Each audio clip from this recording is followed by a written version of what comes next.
Hello, everyone. Welcome to Erotica Book Club. I am your host, Insane Lane. And once again, I can scarcely recall what happened last week. That's because not a lot happened. We had the out-of-nowhere plot of Anastasia's father being in a car accident. Apparently him and the Jose clan were off fishing, because just everybody went fishing last weekend, and he got in an accident, so he's in the ICU. And of course, the world's most sensitive boyfriend, Christian Grey, well, I guess he's her husband now. World's most sensitive husband, Christian Grey, doesn't see that as a reason to cancel the big birthday plans he had for her, even though they take place, like, the same time. Because, like, why would you possibly postpone when, something catastrophic happens? Because life happens, and sometimes you have to cancel party plans. Oh. But, hey, what do I know?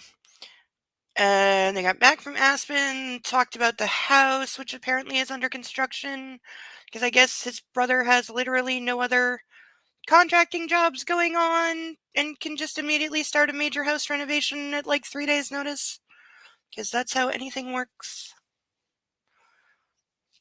We found out it was ambiguous as to whether Hyde was not given, whether he was held without bail or he didn't post bail, because it's kind of said both ways, and it was unclear. And given that the author is British and we can tell doesn't understand the American legal system because the charges being listed were complete bullshit compared to what they should be, let's just say it was ambiguous at best. So we'll see what comes of that. Oh, we also had Gray being a toxic asshole to two of his former subs when Layla showed up out of nowhere, because she just had to see Anastasia for herself and, I guess, say goodbye to him. Now, apparently he's still paying for her school and her lifestyle as long as she stays on the Eastern Coast. Because that won't, keep her obsessed with him and drive her slowly crazier and crazier, likely with bad results. I can't remember if we had a session with the world's worst therapist yet or not. No, there's probably one coming up. Along with other things. Ugh.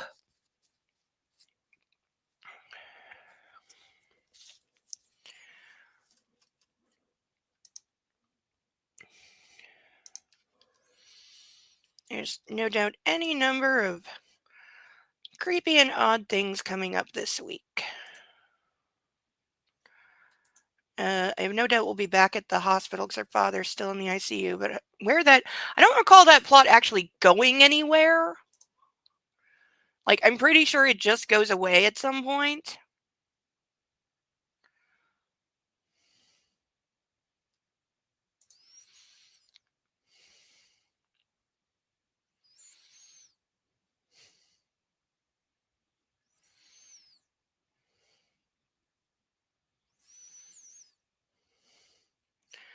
Oh, and I'm looking and seeing Artie has a new kitty, and it's a void kitty. So we have another void kitty. That's good.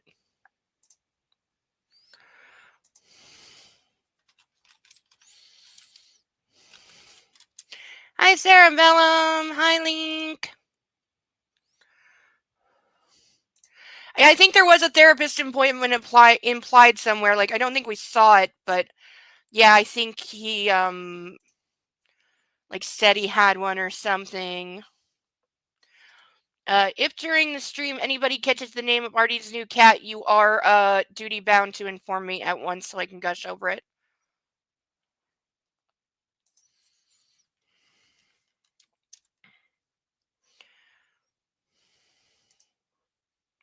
I knew it! I fucking knew it! Okay, I thought it was gonna get an announcement Artie was going live, because I have a feeling he's gonna go live tonight to introduce the kitty. He's not telling me what the name is, I asked him.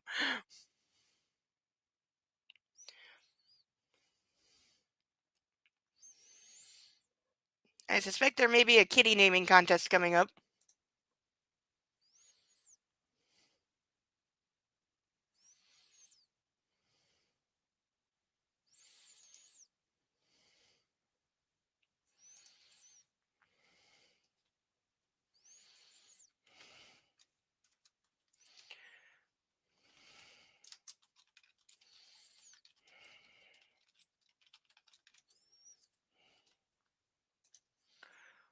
Oh, you didn't hear?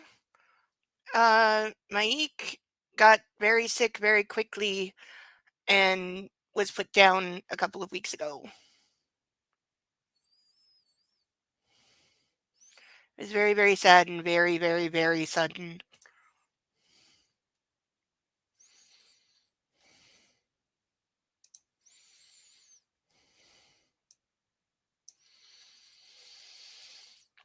So Serana had a couple of weeks to have the run of the place to herself, but I'm betting she's happy to have a new playmate.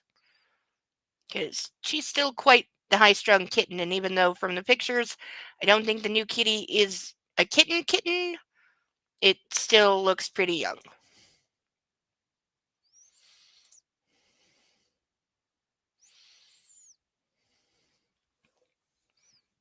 Yeah, Maik was just a baby. He was like 2.5.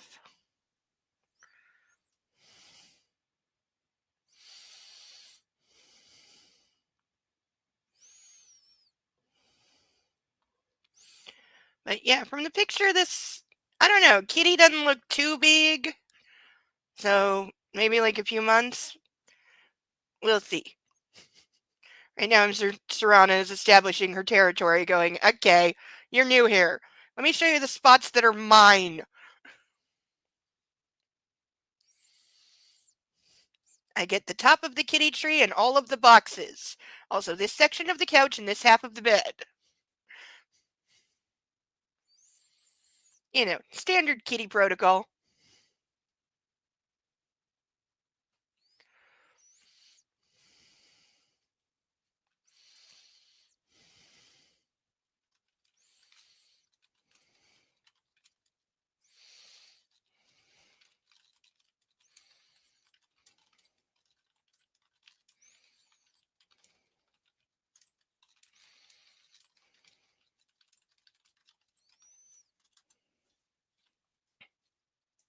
There's no half of bed when a cat's involved. This is true.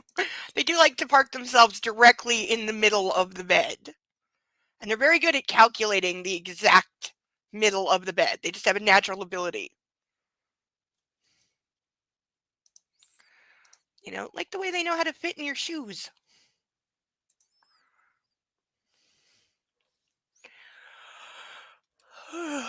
Okay, all right, for our national anthem. And then we shall have the roll call of the ducks.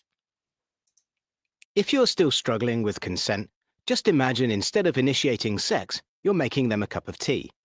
You say, "Hey, would you like a cup of tea?" And they go, "Oh my God, I would love a cup of tea, thank you." Then you know they want a cup of tea. If you say, "Hey, would you like a cup of tea?" And they're like, I'm not really sure. Then you can make them a cup of tea, or not, but be aware that they might not drink it. And if they don't drink it, then, and this is the important bit, don't make them drink it. Just because you made it doesn't mean you're entitled to watch them drink it. And if they say, "No thank you," then don't make them tea. At all. Just don't make them tea. Don't make them drink tea. Don't get annoyed at them for not wanting tea. They just don't want tea, okay? They might say, "Yes, please, that's kind of you." And then when the tea arrives, they actually don't want the tea at all. Sure, that's kind of annoying as you've gone to all the effort of making the tea, but they remain under no obligation to drink the tea. They did want tea, now they don't. Some people change their mind in the time it takes to boil the kettle, brew the tea, and add the milk. And it's okay for people to change their mind, and you are still not entitled to watch them drink it. And if they are unconscious, don't make them tea. Unconscious people don't want tea, and they can't answer the question, "Do you want tea?" because they're unconscious. Okay, maybe they were conscious when you asked them if they wanted tea, and they said yes, but in the time it took you to boil the kettle or brew the tea and add the milk, they are now unconscious. You should just put the tea down, make sure the unconscious person is safe, and this is the important part again, don't make them drink the tea. They said yes then, sure, but unconscious people don't want tea. If someone said yes to tea, started drinking it, and then passed out before they'd finished it, don't keep on pouring it down their throat. Take the tea away. Make sure they are safe, because unconscious people don't want tea. Trust me on this. If someone said yes to tea around your house last Saturday, That doesn't mean they want you to make them tea all the time. They don't want you to come around to their place unexpectedly and make them tea and force them to drink it, going, "But you wanted tea last week," or to wake up to find you pouring tea down their throat, going, "But you wanted tea last night." If you can understand how completely ludicrous it is to force people to have tea when they don't want tea, and you are able to understand when people don't want tea, then how hard is it to understand when it comes to sex? Whether it's tea or sex, consent is everything. And on that note, I'm going to make myself a cup of tea.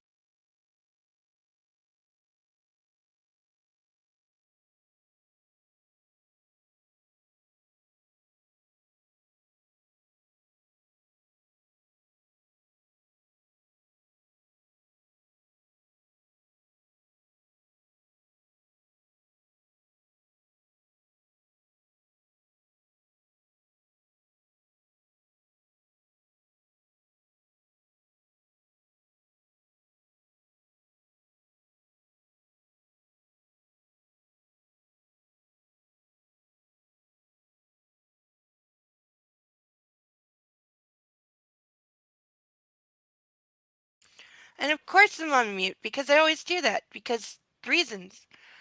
The puppy is curled up beside me, which is kind of amazing because normally as soon as he hears me talking, he's all over me and being a puppy. It should be hearable now. I hope. I hope that's just the chat being. At least YouTube chat is working today. Last night it was having some serious issues. But if you hear an annoying noise, it's because the smoke alarm that's been dying all week is still dying. And call the office about it. Yep, I called them Tuesday, Wednesday, and Thursday, and I left them 3 different messages, 2 of which were polite. And then on Friday, I talked to an actual person, and I was actually nice about it. And you know what they did about it? Nothing. Absolutely nothing. The thing is still dying and faulty or whatever, and I can still hear it, and it's really annoying. So it's been bugging the puppy as much because he can hear it more than I can. And then he had to bark at people yelling earlier, so he's very tired. It takes a lot of energy to bark at people who are upstairs and yelling at each other very loudly and slamming doors. In between the barking, there were attempts at growling and then whining and giving me the hide the puppy face. And he's almost got a growl that sounds like growl. He's working on it. It's coming along. If you couldn't see him, he could be mistaken for a bigger dog. He still doesn't sound threatening when he growls. I mean, it's adorable. And it makes him sneeze because he tries to snarl, and for some reason, trying to snarl has always made him sneeze. So it's really cute. But he doesn't come off as intimidating like he wants. But don't tell him I said so. He's got his puppy pride. But for now, let's introduce our ducks. Okay, the stages are at least fitting better in the shot. I still got to clear some stuff. But at least we can see everybody. I'm not happy with the angle on this one, though. I don't like it. I want it more like this, but I'm worried it will fall down and then I will cry. A lot. Okay. Nobody breathe on it at all. Okay, here's our ducks. We have Ralph, Charlotte, Steve, Paddington Caspian, Inspector Clouseau, Dumbo Sally, Bill Xavier, Eloise Pongo, Mish Sansu, Bob with two B's, Sasha Bartholomew, Alex Chuckles Melman, Naruto, Jeremy DeWitt, Cinemark, Alan Tudyk, Jeeves, Playboy, Jethro, Gilbert, Vixen, Dennis, Rosie, House, Susie, Wolfie, Russell, and Mark. And for additional ducks, we still have 5 of the original. For $10, please sponsor a duck. They'll be drawn randomly out of this bag. There's some good ones left in here that I'm actually surprised haven't been picked yet because I really like the witch duck a lot. So for $10, we have that. For between $10 and $20, we have our various painted ducks. These are the ones we have left. They have been waiting a long time to get on the stage. There is talk of a mutiny. I heard whispers of running away to where they'll be appreciated. So please appreciate the painted ducks. Some of them have waited a really long time. We have Chicken Jockey Duck, Spock Duck, King Midas Duck, Cupid Duck, Frosty the Snowman Duck, Orion Slave Girl Duck, Scuba Duck, and Flounder Duck. And they are all awesome. So please consider sponsoring a painted duck. And if you do, please specify in the message which one. What else was I going to say? Oh, yeah, we have handcuffs for 25 per 20 pages. These are my personal favorite. We have a key in here and we have a key on a string because we practice safety here always first and foremost. And then for donation of $50, I will fill this glass to here if it is not full and chug it all in one, preferably on the first try. I'm getting better at that. I've done it a couple times now. I'm getting better. All right, we had to pause mid chapter because some of the chapters are really long. But hey, we only have like 200 pages left. Ugh. So that means in like 8 weeks we're done this book, which means I really got to get looking for the next book, or at least a cheap copy of the next book. I did look it up on Amazon once, and I was like, "You want how much?" That's not happening.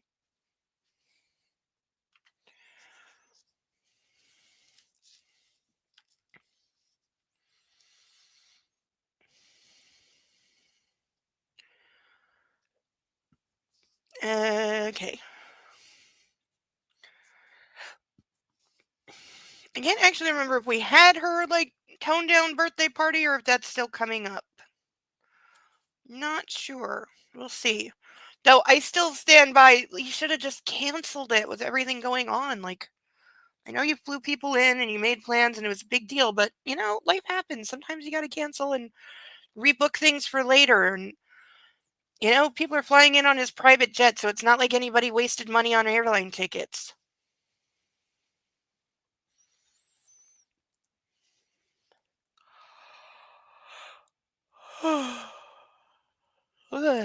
Yawning already. That'll go away in a few minutes. It's gratifying to see that Anna's appetite has returned. She wolfs down her breakfast. A woman on a mission. But I don't comment. It's her birthday and I want her happy. Okay, so we're picking up on her birthday morning.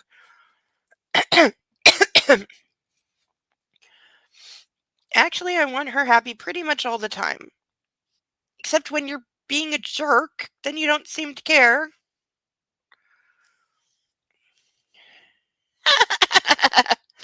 Amazon finally realized the real cost of having these types of books and up the money price to comments. They may well have because it's overpriced.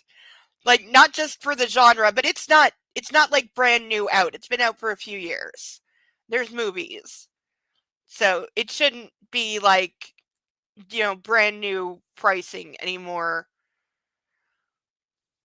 But at least I was able to confirm that yes, it does come in English, which took more looking around than I would have thought.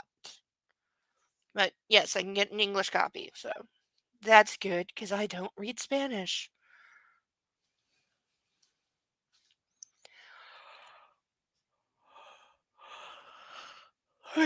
Wake up, girl. Thank you for ordering my favorite breakfast. It's your birthday, and you have to stop thanking me. I just want you to know that I appreciate it. Anastasia, it's what I do. I want to take care of you. I've told you more than once. Again, this is in his head. He always says the good things in his head. It's weird. She smiles. Yes, it is. Once she's finished her breakfast, I ask as nonchalantly as possible if we should go. I'm excited to give her the car. I'll just brush my teeth. I smirk. Okay. A little V forms between her brows as she frowns. I think she suspects something is afoot. Well, it's her birthday and you like grand romantic gestures, so. And also, she asked you for the car for her birthday, so not exactly a surprise.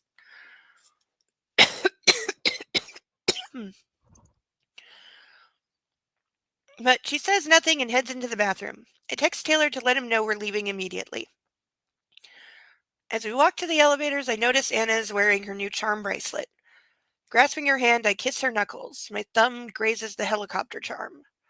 You like. More than like, I love it. Very much. Like you. I always felt like unsafe wearing charm bracelets, except those Italian ones with the little like flat pieces. Those were okay. The ones with actually dangly charms, I was like, oh no, I'm the girl that will wreck this and get it caught on everything and break it and lose all the charms. Which is true. I was very hard on clothes and stuff as a kid. Used to drive my mother to absolute despair.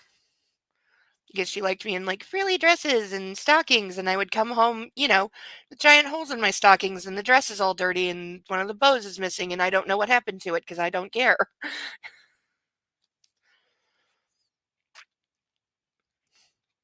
I can't remember how old I was before I was allowed to wear pants.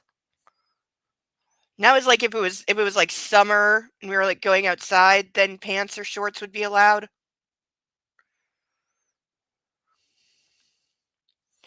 Or overalls with shorts. Or shorts that are overalls, however that works. I remember having a blue pair that I was very fond of and I cried the day they didn't fit anymore.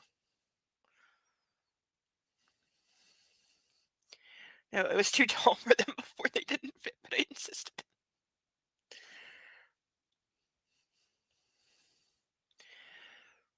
I kiss her fingers once more while we wait for the elevator. The elevator, where it all started, where I lost control. Seated control, Gray.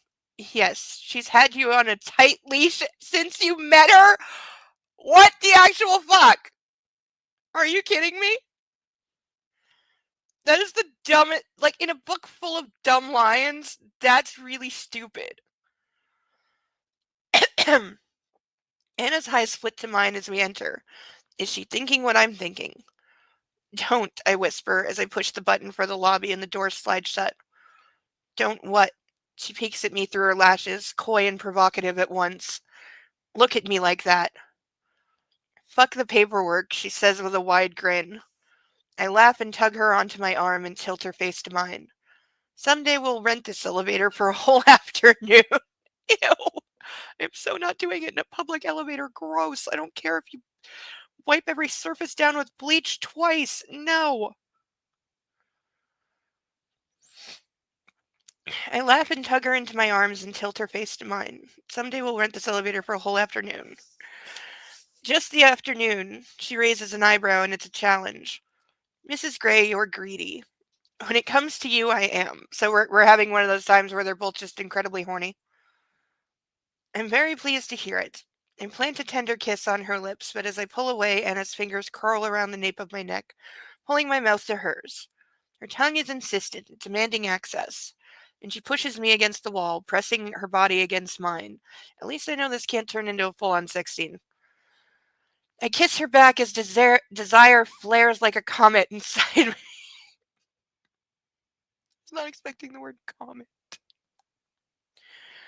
What I thought would be a courtly, respectful expression of affection becomes darker, needier, hotter. More. So much more. Her tongue is relentless, mating with mine. Fuck. I want her. Here. In this elevator. We know this already. Again, we kiss. Tongue, lips, hands all playing a role. My fingers tightening in her hair while her hands caress my face. Anna, I breathe, fighting my desire. I love you, Christian Grey. She's breathy and restless, her eyes full of promise. Don't forget that. The elevator stops and the door is open, and she puts some space between us. Hell. My blood is running thick and fast through my body. Let's go see your father before I decide to rent this today. Can you just rent a like a public elevator in a apartment building? Because I don't think you can. People kind of need to use it. I kiss her quickly and taking her hand head out into the lobby. I'm grateful I'm wearing my jacket. I am assuming this is supposed to mean it's covering a boner. The concierge sees us and I give him a nod. Hannah notices our exchange, but I give my girl my patented I so own you and I've got a surprise for you smile. That's all hyphenated. And I checked because I have dyslexic moment with own and o and it says own. So he's giving her the I own you look apparently because that's supposed to be sexy. And she frowns. Where's Taylor? She asks. You'll see him shortly. Sawyer? Running errands. We head outside and stop on the sidewalk. It's a beautiful late summer day. The trees on Broadway are in full leaf, and there's a hint of the coming fall in the air. There's no sign of Taylor. Anna looks up and down the street, following my lead. What is it? She asks. I lift my shoulder, trying for nonchalance, not wanting to give the game away.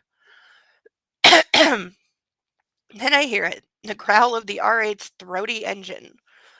Taylor steers the white, pristine vehicle that is Anna's brand new Audi to a stop in front of us. Anna takes a step back and in stunned disbelief looks from the car to me. Okay, last time I tried to give her a car, it didn't go well. This could go either way. You said it, Anna. You can buy me one for my birthday. A white one. This is true. She did say it, and she has to know by now that he takes things like that very seriously, so. Happy birthday, I murmur, and from my pocket produce the key. Her mouth drops open. You are completely over the top. Each word is a quiet staccato. Then she turns to admire the marvel of engineering parked at the curb. Her consternation is short-lived. Her face lights up and she jumps up and down on the spot. She turns and barrels into my waiting arms and I swing her around, delighted at her reaction. You have more money than sense, she cries. I love it. Thank you. Well, yeah, he can afford it. Now, what are the odds that he actually lets her drive the car? Because this is like the third time he's given her a car in some variety, and she's only driven once. And he kind of swore that she would never drive again, and now he just bought her a car. Which, for somebody who has a chauffeur, kind of a useless gift. But let's see if he'll actually let her drive her car on her birthday.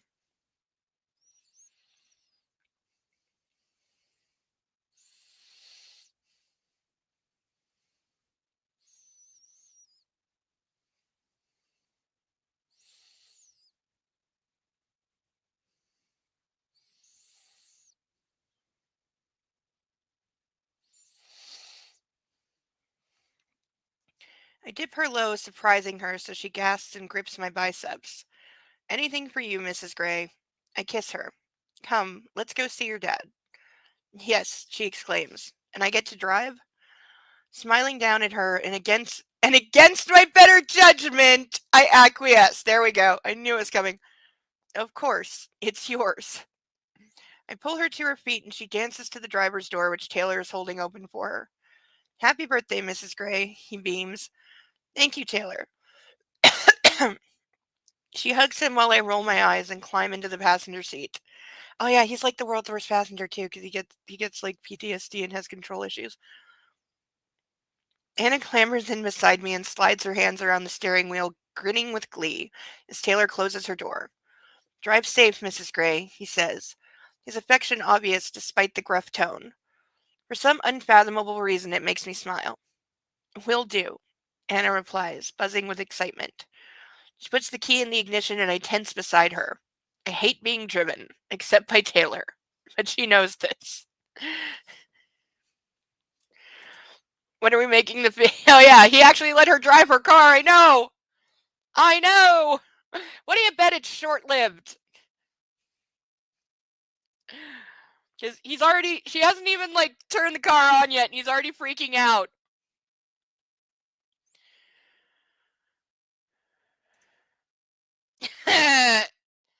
After a fashion.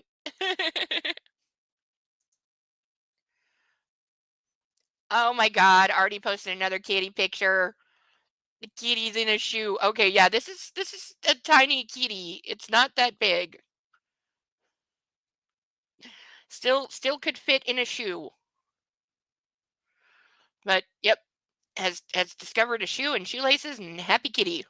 While Serrano's watching from a distance, probably trying to decide whether she's going to accept this new furry thing in her house. Because, rules of being a cat.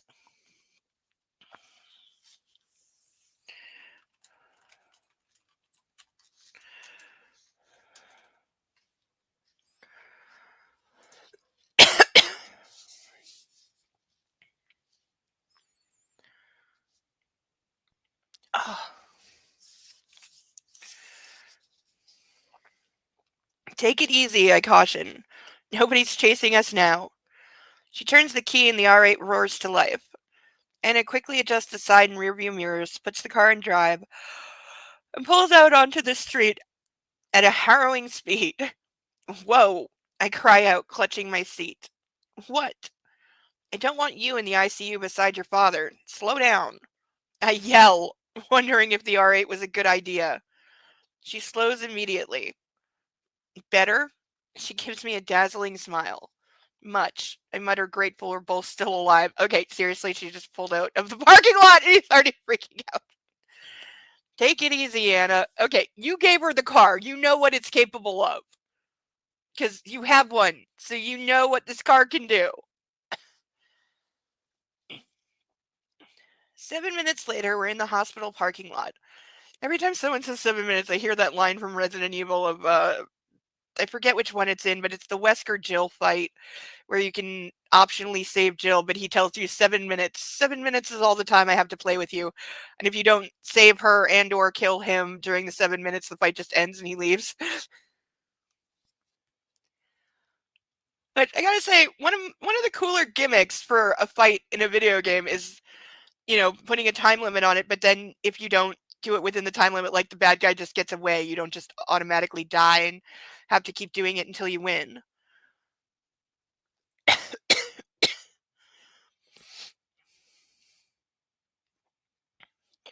Yes, there is a fight in Dead Rising 3 that kicked my butt a couple times because it just goes so fast if you don't get like it's not even about fighting, it's literally just about running through obstacles and dodging and getting into the right area at the right time, or else you get like basically left behind and blocked off and die and have to start over and it's annoying.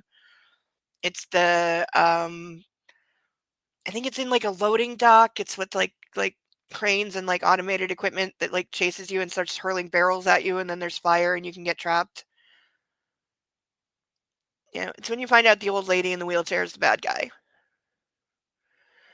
But that was probably the most annoying fight in that game. Though the DLC motorcycle gang fight is also pretty annoying.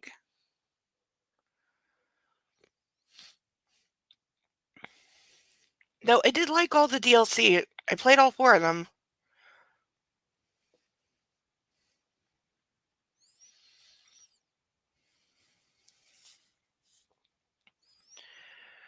"7 minutes later, we're in the hospital parking lot, and I've aged at least 10 years with every minute of my journey. My pulse must be 180 BPM. Being driven by my wife is not for the faint of heart. Anna, you have to slow down. Don't make me regret buying you this." I glare at her as she turns off the ignition. "Your dad is upstairs because he was involved in a car accident. You can put a governor on the car, you can limit the speed, or you can shut up.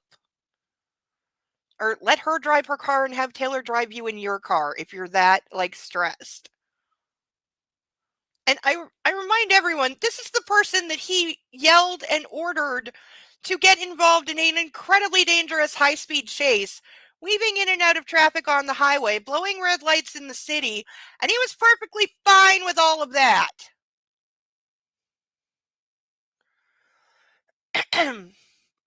"You're right," she whispers, reaching over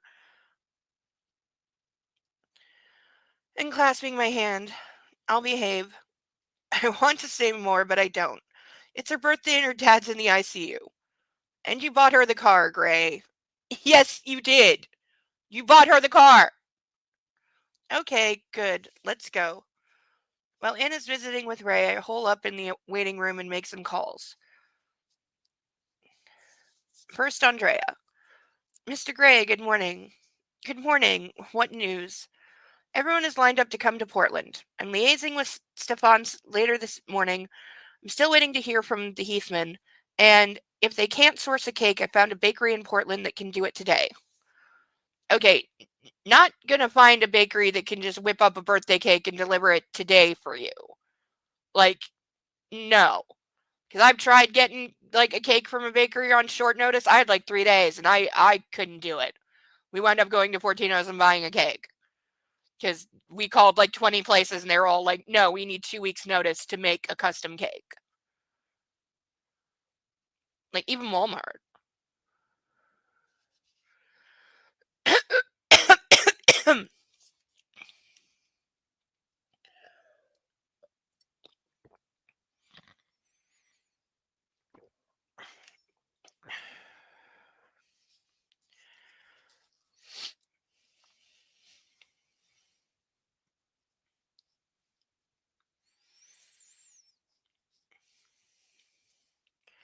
Good work. Mr. and Mrs. Adams will take off at 10:30 this morning Pacific time. They should be in Portland by 4:30. Do they know why we've moved the surprise party to Portland?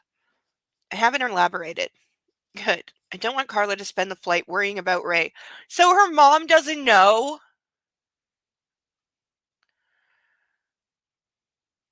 I kind of thought she would have called her mom. Like, I know her mom's been divorced from him a long time. But still, wouldn't you call? Like, she was married to this guy for, like, a couple years. You know, and she's going to expect him to be at the party.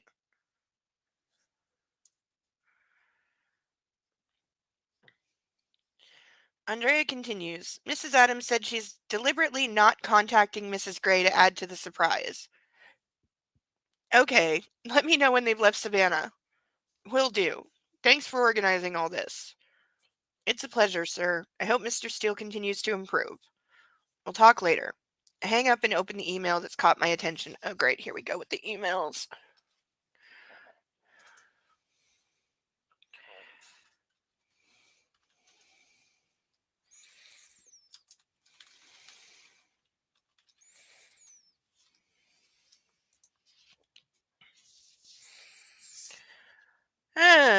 From his father to him, read drunk driver Astoria PD.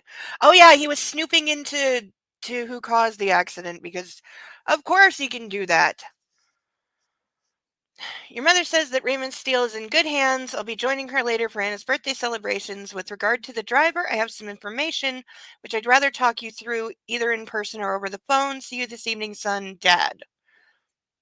Well, that's not creepy or on the what am I trying to say? Ominous. I'm not even sure I'm pronouncing that correctly right now.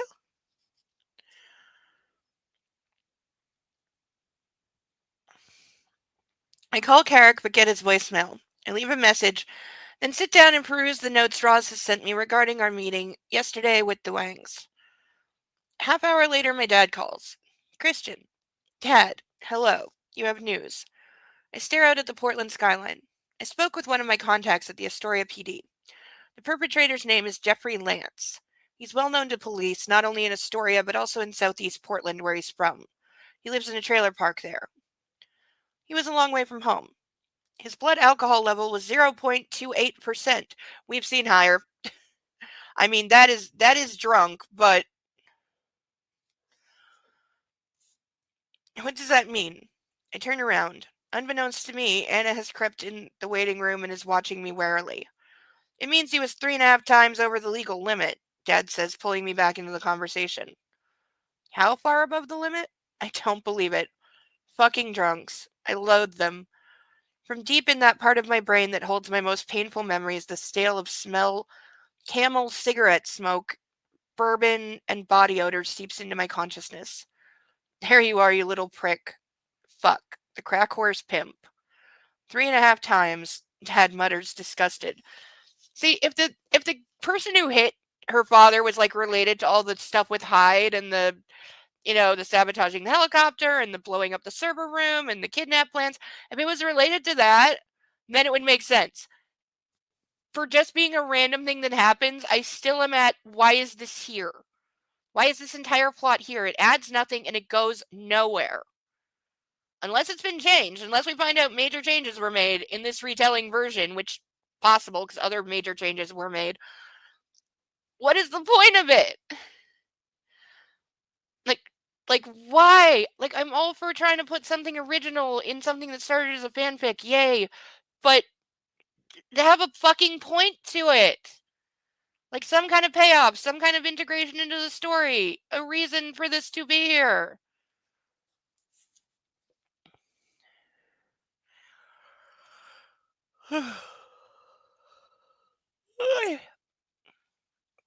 I see.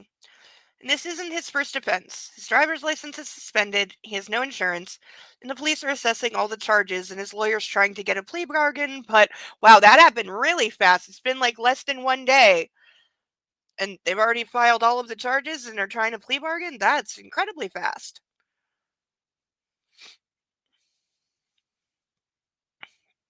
all charges, everything, I interrupt, because that's his decision. My blood's boiling. What an asshole. Anna's father's in the ICU. I want you to throw the fucking book at him, Dad. Yeah, your dad is not a judge or a lawyer, dude. Like, what are you expecting him to do? I don't remember what his father actually does, but I know he's not a judge or a lawyer.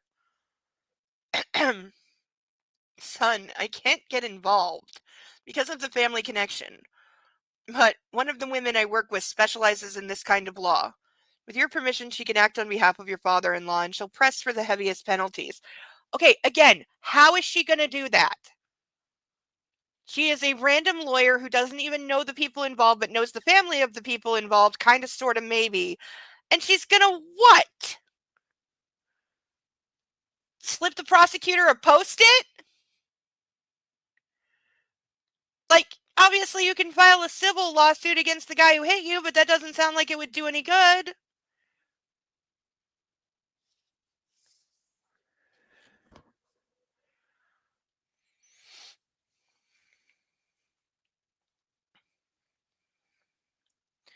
I blow out a breath, trying to calm down. Good, I mutter. I have to go, son. There's another call on the line. See you later. Keep me informed. Will do. The other driver, Anna asks when I've hung up. Some drunken asshole from southeast Portland. Her eyes widen, probably at my tone, but Jeffrey Lance deserves it. Taking a deep breath to calm myself, I amble over to her. Finished with Ray? Do you want to go? No. She looks anxious. What's wrong? Nothing.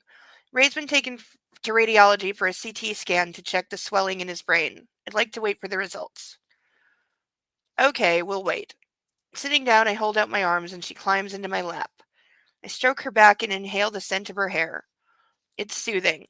This is not how I envisioned spending today. I murmur against her temple.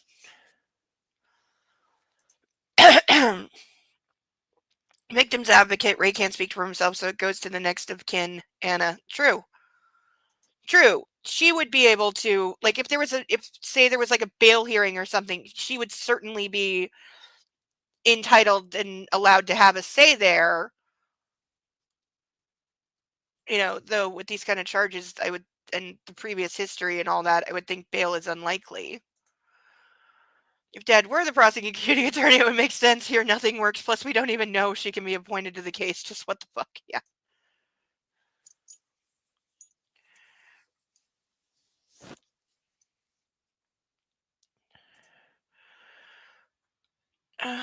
I love it when Indeed sends me 3 emails in a row for the same job that is not remotely applicable to me. They keep sending me stuff for like bilingual positions, and I'm like, not bilingual. That's not on my resume. Never has been. And there's a puppy. Come here. Bo, I'm in a short skirt. I'm not leaning down and rubbing your belly. Come here. Up. See, now I ignore him for 5 seconds and he'll go, wait, pay attention to me. All right, come on. Come on. Up. Yes, you know the rules. And look, it's a puppy. Look, it's a puppy. Hey, and you didn't mute me. Good boy. And you still got his sweater, which, by the way, he now considers fully grafted onto his body and thinks it can never ever be removed, no matter how much it smells. You're lucky I'm not doing laundry this week, or you would be getting it taken off of you. He looks so devastated whenever I take the sweater off. Like I have just destroyed his puppy world. And like I'm punishing him by making him cold. Don't you? Don't you? Yes, you do. You give me the big sad, why are you doing this to me face, and then you cry. Yes, you do. Yes, you do. Still haven't found his like outdoor, like, it's kind of like a puffy sweater for dogs. You know those puffy coats that were popular a few years ago? It's one of those for doggies, and it's got a little hood. And I still don't know where that is. You have really stinky puppy breath. Thank you for yawning in my face. That was nice of you. Hello, persnickety. Yes, there's a doggo. And YouTube's doing the thing with the names again. Yes, hello. Hello. Yes, happy doggy. Yep, all the fur baby. 'Cause he's just so adorable. And the problem is he knows that. Yeah, you know you're adorable. That's why you get away with things. Yeah, you're so sleepy. You're so sleepy. You had a long day of barking and being annoyed. Hmm.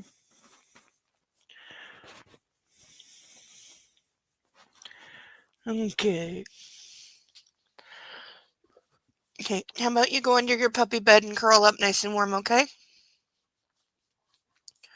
Think you can manage that? Okay. Oh, oh, you need me to fix it for you, don't you? Okay, mommy will fix your puppy bed. Okay, big squishy cuddle hug. Uh, just a second. He's dragged everything out of his crate as usual because he walks out still wearing the blanket or the puppy bed. I can feel his tail hitting my leg while he's watching me fix it. And there he goes. Yep. Now that it's not wedged in the doorway anymore, he can go make himself comfy. Yep. Directly under the puppy bed. That's what he wanted.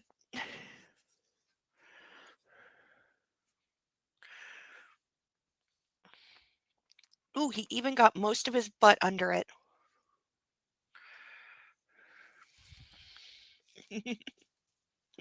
Yep, that's exactly what he wanted. He wanted me to fix it so he could go curl up.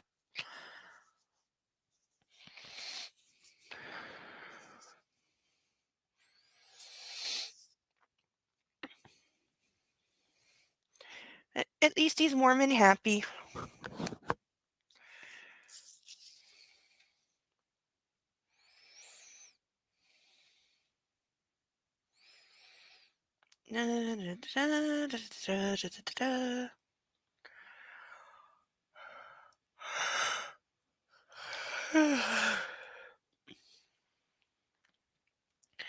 Me neither, but I'm feeling more positive now. Your mom was very reassuring. It was kind of her to come last night.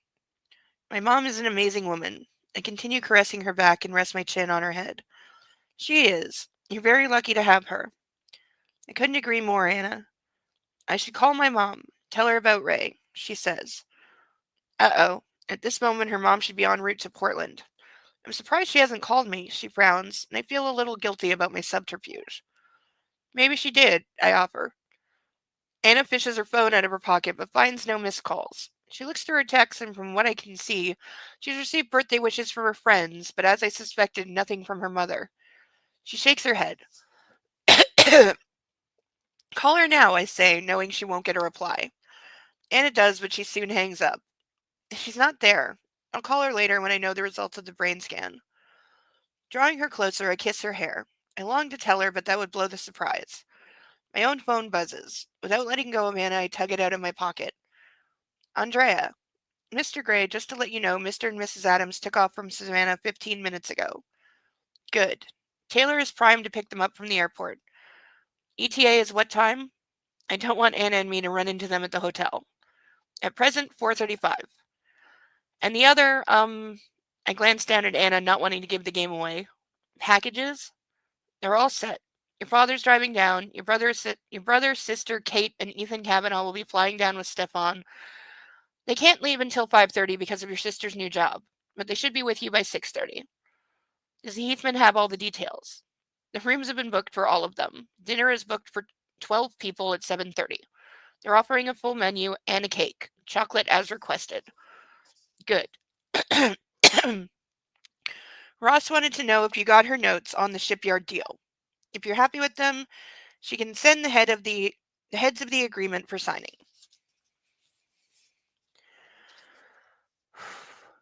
Yes, it can hold until Monday morning, but email it just in case. I'll print, sign, and scan it back to you. Samir and Helena have an HR issue they want to discuss, and Marco needs 2 minutes. They can wait. Go home, Andrea. I think I hear her smile at the end of the phone. Is there anything else you need? I'm on my cell if you do. No, we're good, thank you. I hang up. Everything okay? Anna asks. Yes. Is this your Taiwan thing? Yes. Am I too heavy? As if. No, baby. She asks me if I'm worried about the Taiwan deal, and I assure her I'm not. I thought it was important. It is. The shipyard here depends on it. There are a lot of jobs at stake. We'll just have to sell it to the unions. That's Sam and Ross's job. But the way the economy is heading, none of us have a lot of choice. Anna yawns. Am I boring you, Mrs. Gray? Where was I? Amused, I kiss her hair once more. No, never. I'm just very comfortable on your lap, she murmurs. I like hearing about your business. You do? Of course. I like hearing any bit of information you deign to share with me. She smirks and I know she's teasing me.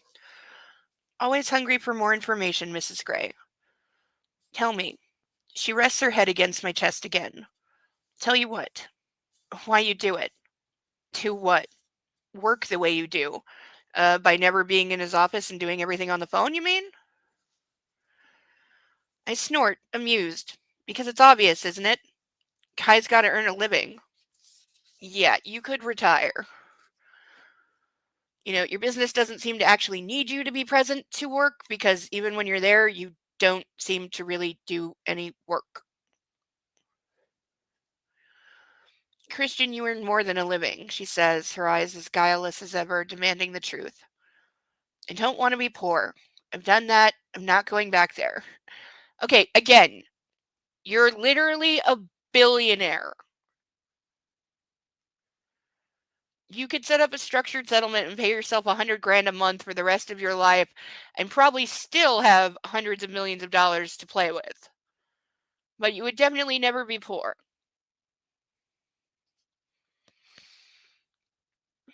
The hunger and the insecurity, the vulnerability, the fear. Hey, lighten up. It's her birthday. Besides, it's a game. It's about winning. A game I've always found very easy. Unlike life, she mutters almost to herself. Yes, I suppose. I've never thought of it that way. I smile at her.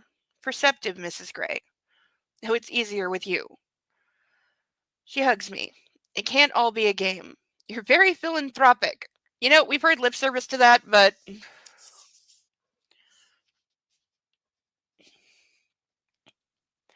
I shrug. About some things, maybe. Anna, don't lionize me? Literally, lionize. Do I even want to know what that means? I can afford to be generous. I love philanthropic Christian, she whispers. Just him? Oh, I love megalomaniac Christian too. And control freak Christian, sexpertise Christian, kinky Christian, romantic Christian, shy Christian. The list is endless. When have we ever seen him be shy?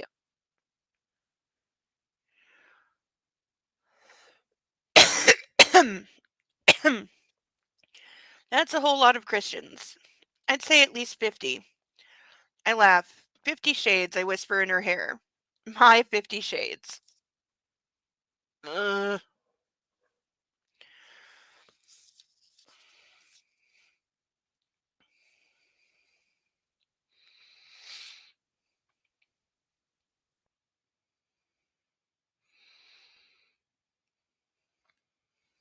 I just had a really disturbing thought because I was thinking, I've written like 120 pages of my fanfic now, and not once have I name dropped the title of it. And then it occurred to me, I don't have a title. I have chapter titles. I don't have an overall title for the whole thing.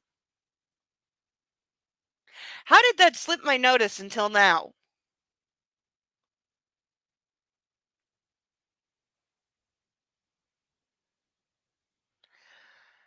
I.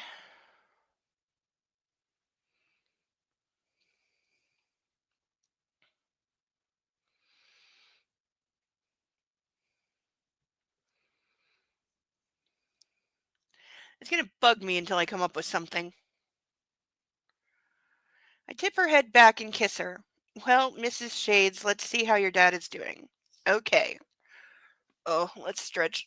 My back is yelling at me, saying you hunch too much. Gray is the person that walks in a boardroom once a month to make one decision. The rest of his business runs on other people. That does seem to be true. That does seem to be entirely true.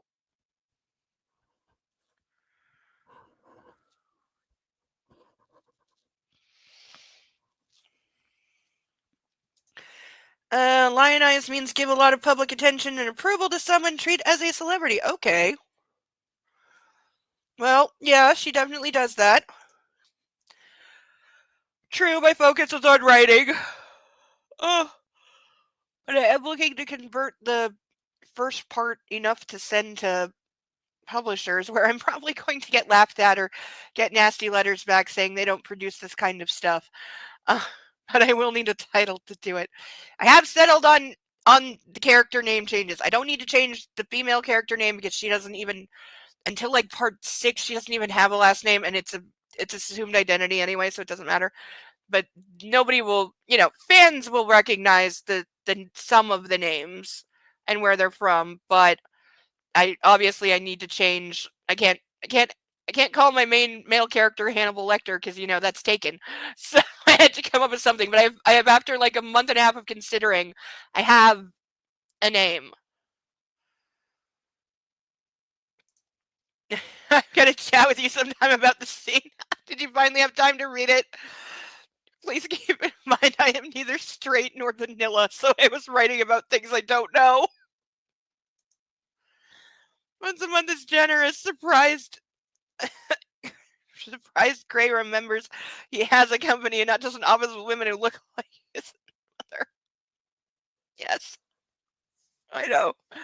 Like he's the guy in uh Sabrina. The oh, what's the guy in that? I always forget the guy's name in that, but I recognize him in everything because he looks like the guy from Jaws, but he's not the guy from Jaws. I don't think.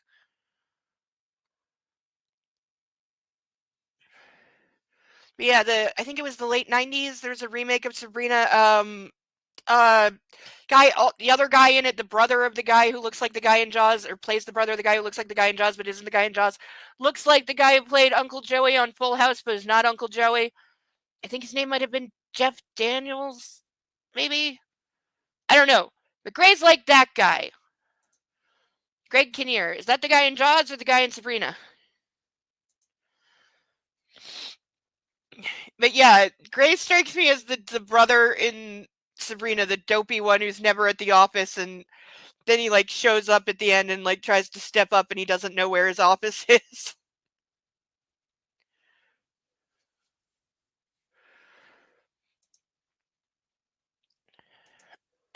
Harrison Ford! How did I forget that was freaking Harrison Ford? I think it was before he became a badass action hero. Dreyfuss is in Jaws, yes. Yeah, Rob Schneider's in Jaws with Richard Dreyfuss, yeah. So I guess Greg Kinnear is the brother. I think that was a pretty popular movie in its day. I remember the lead character Sabrina, her dad's like the butler to the rich family, and he's like a whole like charming all on his own. Okay, I haven't seen it in a really, really, really long time. And I probably didn't know who Harrison Ford was the first time I watched it because I was like 12 and my mom made me. Because she liked like mostly musicals. And Shirley Temple. She was obsessed with Shirley Temple. Like I bought her several Shirley Temple video collections over the years. Yeah, old musicals and like, old Hollywood type movies is probably why she likes Sabrina. That and I think it was a remake of something from the 40s or something. Like I know it was a remake. I'm just not sure how like previous the first version was.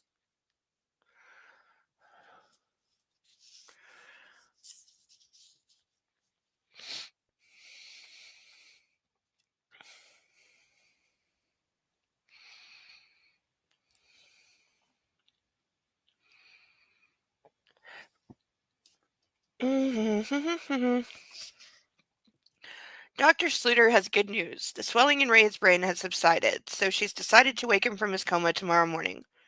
I'm pleased with his progress. He's come a long way in a short period of time. His recovery is proceeding well. It's all good, Mrs. Gray. Thank you, Doctor. Anna gushes, her eyes shining with gratitude. I take Anna's hand. Let's go get some lunch. Is a remake of the famous movie Sabrina starring Audrey Hepburn. I think I remember that Audrey Hepburn is in the original. And it was like a big deal.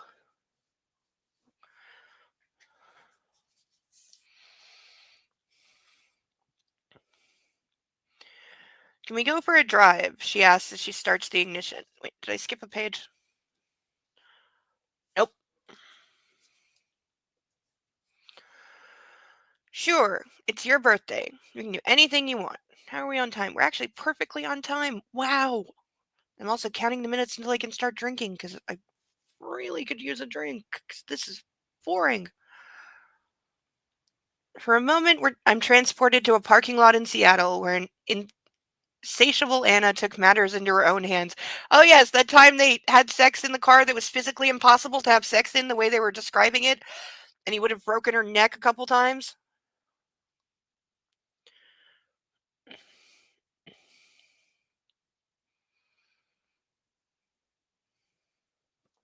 Stupid smoke alarm. I cannot possibly be the only person to complain about that.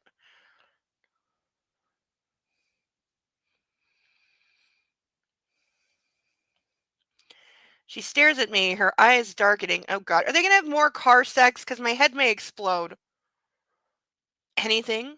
Her voice is husky. Anything, I offer. Oh, the ways I would take advantage of that with him. Well, her tone is seductive. I want to drive. Then drive, baby. We grin at each other like the fools we are, and I resist the urge to pounce on her. Behave, Gray. Anna steers us out of the lot, and at a sedate speed that keeps my blood pressure normal, she takes us to the I-5. Once there, she puts her foot down, throwing us back into our seats. Damn, she was lulling me into a false sense of security. Anna, steady, baby, I warn, and she slows down. We cruise over a bridge. Luckily, the traffic is light, and I stare down at the Willamette River and remember all the times I went running along its banks when I stayed in Portland during my pursuit of Miss Anastasia Steele. And now here we are, and she's Mrs. Anastasia Gray. Have you planned lunch? She asks. No. You're hungry? I hear the hope in my voice. Yes. Where do you want to go? It's your day, Anna. I know just the place. She diverts off the I-5 back across the river and into downtown Portland. Eventually, she pulls up outside the restaurant where we ate after Jose Rodriguez's photograph exhibit. The day I won her back. Oh, you mean the day you threatened to put her over your knee in a diner full of people and literally threatened her to eat her, you would force feed her? While threatening her to get back with you, while also saying at the same time that you wouldn't be a control freak jerk while being a control freak jerk? After you physically dragged her out of the show?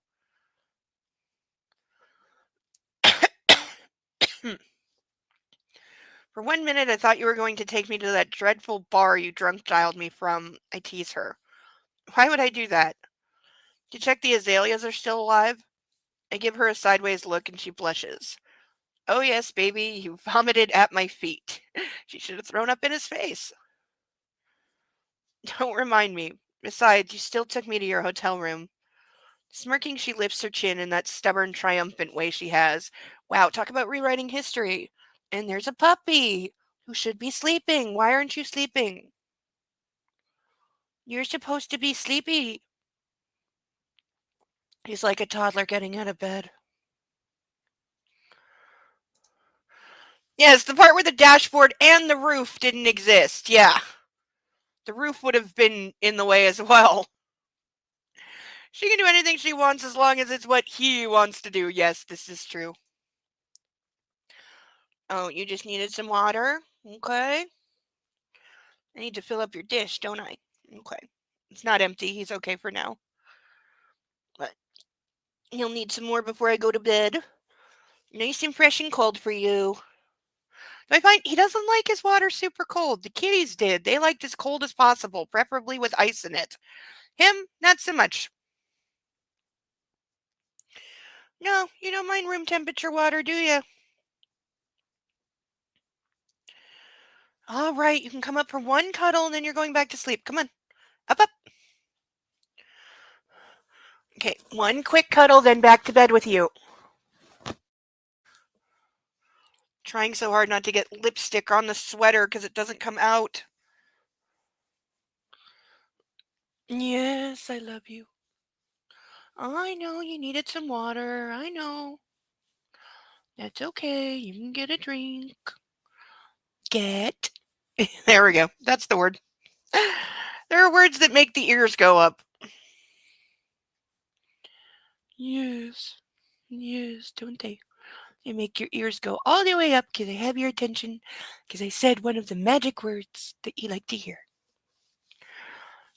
Oh, you are heavy.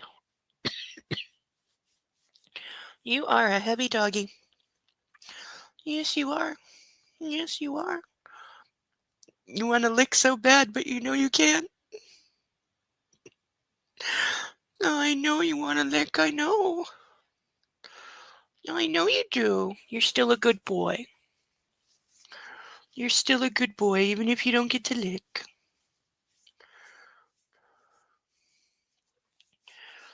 You know you can't lick when I have makeup on.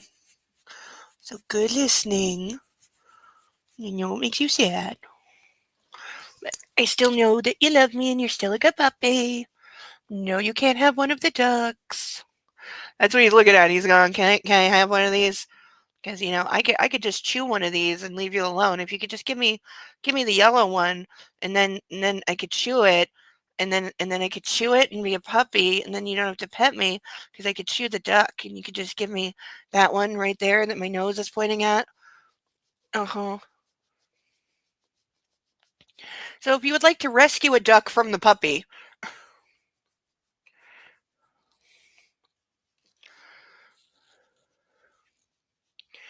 yes.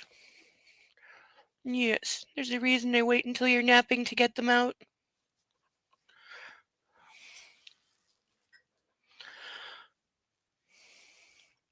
Good baby. He's a good baby, but he can't be trusted around the ducks.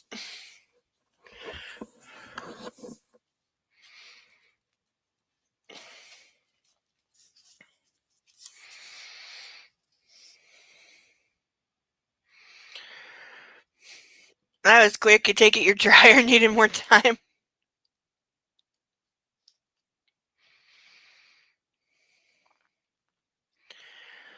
Best decision I ever made. Yes, it was. She leans over and kisses me. Do you think that supercilious fucker is still waiting tables? I ask. Supercilious? I thought he was fine. He was trying to impress you. Well, he succeeded. Anna, you're too easily impressed. Shall we go see? She says, amused. Lead on, Mrs. Gray. I pinch the bridge of my nose. For the last couple hours, I've been working in the confines of the ICU waiting room. Anna's been at Ray's bedside since we returned from lunch. Last time I checked, she was reading to him. She's a kind and considerate daughter. He must have been a wonderful father to inspire such devotion. This is something I don't understand. Like, maybe I'm cold, maybe I'm heartless. I've certainly been accused of both, but I do not understand sitting beside, like, not all day. They were just there, like, all morning. I do not understand going back in the afternoon to somebody who is in a coma that you know is going to wake up the next morning. Like, I just don't get it. It's just not me. Never was. It has nothing to do with my hitting hospitals. It has to do with I don't see the point. But, half my family will never forgive me for not going to a second viewing when my uncle passed away. Because, by the way, we had been gotten up at 5:30 in the goddamn morning because nobody in my family can plan for shit. Got up at 5:30 in the morning. I had to help wrangle a bunch of kids while still being asleep. I had just gotten there the previous day, so I'm like travel worn out already. We barely slept because we were up all night drinking. Then we get woken up at 5:30, stuffed in the car at 6. We got McDonald's on the way, which made us all sick.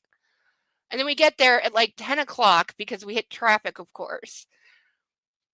And we don't even get to go to the hotel. All our stuff is still in the car. No, I didn't even get a chance to like change properly. We had to run into the bathroom of the funeral home to change. Still feeling sick from the breakfast. And then I had to sit there for 4 hours for a Catholic viewing ceremony with a bunch of people I didn't fucking know, while watching my 10-year-old cousin literally fall asleep standing up, and then trying not to get into an argument with his mother when I said, okay, your kid is falling asleep standing up. Give me the damn keys to your car so I can put him to sleep in the back seat and I will sit with him and watch him. We're leaving in like 30 minutes anyway, but he's about to fall down. Only because she would not have a fight at a funeral did she give me the keys. But then we go back to the hotel and we're there for like maybe 40 minutes. We barely have sat down. We don't even have all our bags yet.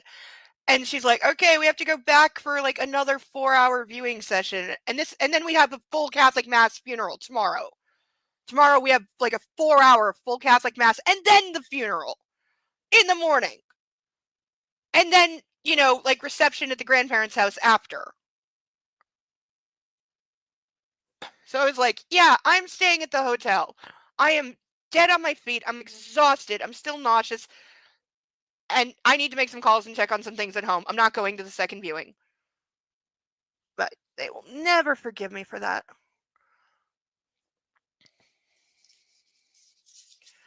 I offered to let the 10-year-old stay with me because he was still asleep and very, very, very, very, very cranky.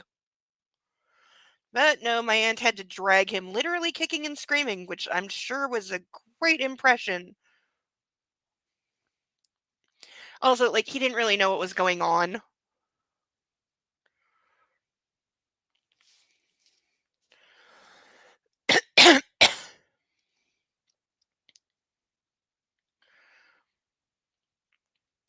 I've read through the shipyard heads of agreement and I have a list of questions which I've emailed to Roz. I'm not signing anything until we've spoken, but all that can wait until Monday at the earliest. My phone buzzes. It's Taylor, calling to say he's delivered Anna's mother and her husband to the Heathman. I check the time, noting it's just after 5.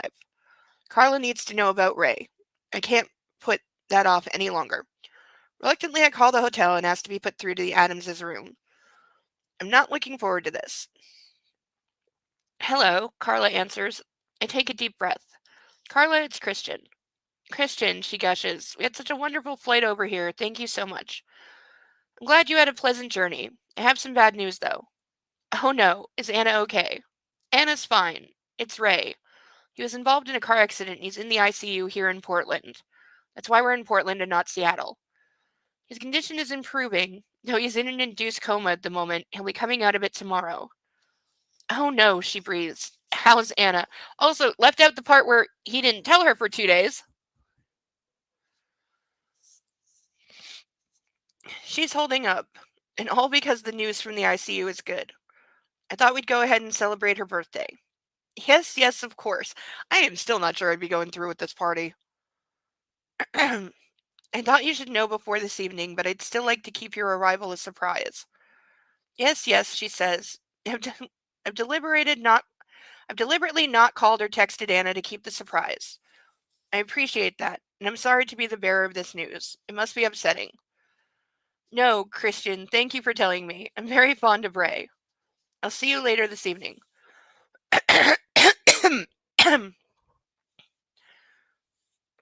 Yes, you will. Bye for now.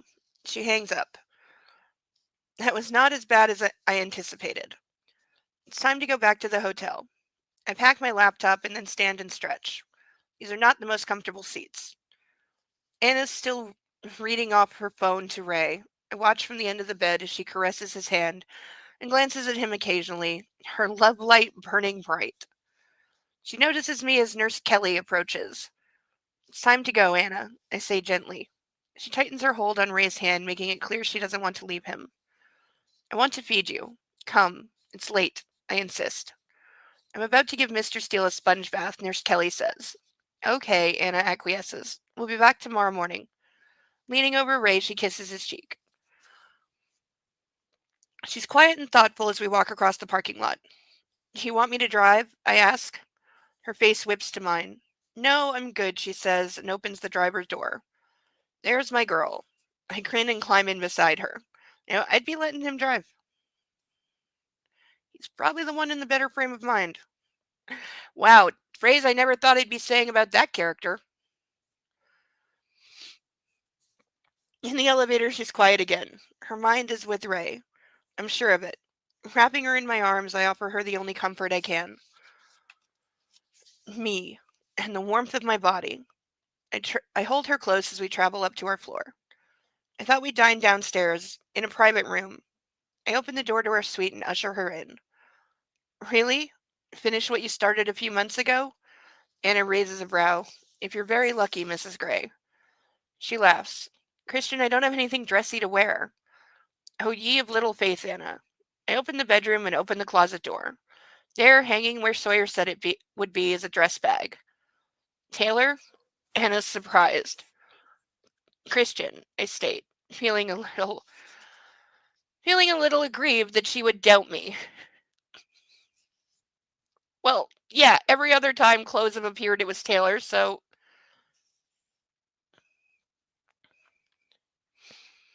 She laughs in that indulgent way she has sometimes, unzips the bag, and takes out the dress. She draws a sharp breath as she holds it up. It's lovely, she says. Thank you. I hope it fits. It will, I hope. And here, from the depths of the closet, I reveal a box. Shoes to match. High-heeled fuck-me pumps. My favorite. You think of everything. Thank you. She kisses me, a sweet chaste peck, and I flash her a quick grin, pleased. I do. I hand her a second smaller Nordstrom bag that weighs nothing and seems to be all tissue. Anna ferrets around inside and discovers black lace lingerie to complement the dress. Tilting her chin up, I plant a soft kiss on her lips. I look forward to taking this off you later. So do I, she whispers, and her words inspire my cock. We haven't had a shameless reference to his cock in a while. I gotta say, inspire, not a bad word. It's, it's, it's not good, but it's not one of the worst. Not now, Gray. I'm starting to think he calls his penis Gray, honestly. Shall I run you a bath, I ask. Please. While Anna's soaking in the tub, I check with the hotel that all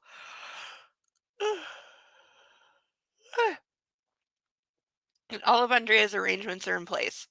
It seems she thought of everything, right down to the decorations. Give the woman a raise, Gray. She's probably overdue for a raise anyway.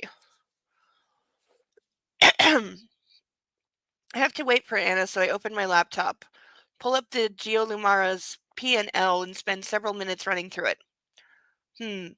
Their sales could be better, but their cash deposits are healthy, given it's a fairly new company.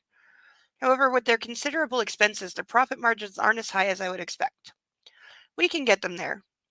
I make a few notes of what I could do, until the sound of the hairdryer coming to life next door pulls me from the spreadsheet.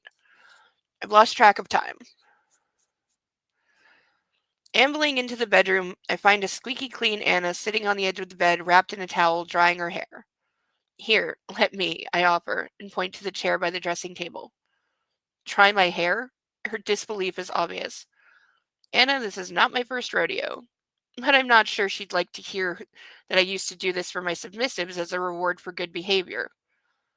Come, I coax her. She seats herself in the chair, throwing me a quizzical look in the mirror. But as I brush her hair, she surrenders herself to my ministrations. It's an absorbing task, and I soon find myself lost in it, detangling strands of her hair and drying them. It takes me back, much further back than I want to go, to a small, shabby room in a slum in Detroit. I halt those thoughts immediately. You're no stranger to this. Anna interrupts my reverie, and I smile at her in the mirror, but say nothing. You don't want to know, Anna. When I'm finished, her hair is soft and lush, capturing the light from the lamp on the dressing table. Beautiful. Thank you, she says, shaking her head and letting her hair tumble down her back. I drop a kiss on her naked shoulder and tell her I'll have a quick shower. She smiles, though I see her sadness, and it makes me wonder if I've made the right decision to host this party. I don't know, chat, what do we think? If you're him, are you canceling the party or going through with it?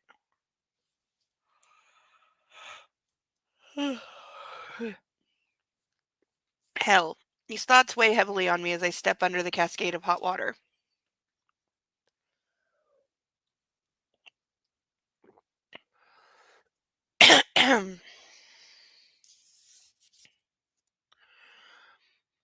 So much so that I offer a silent prayer to God.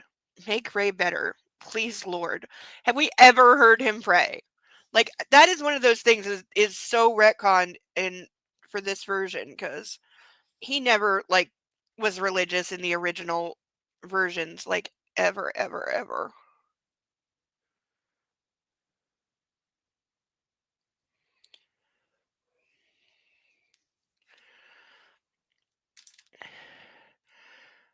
Cerebellum says, you go through, you need normalcy and distraction. This is a fair point, yeah. Like, you can't make everything okay, but if you pretend, it makes it better.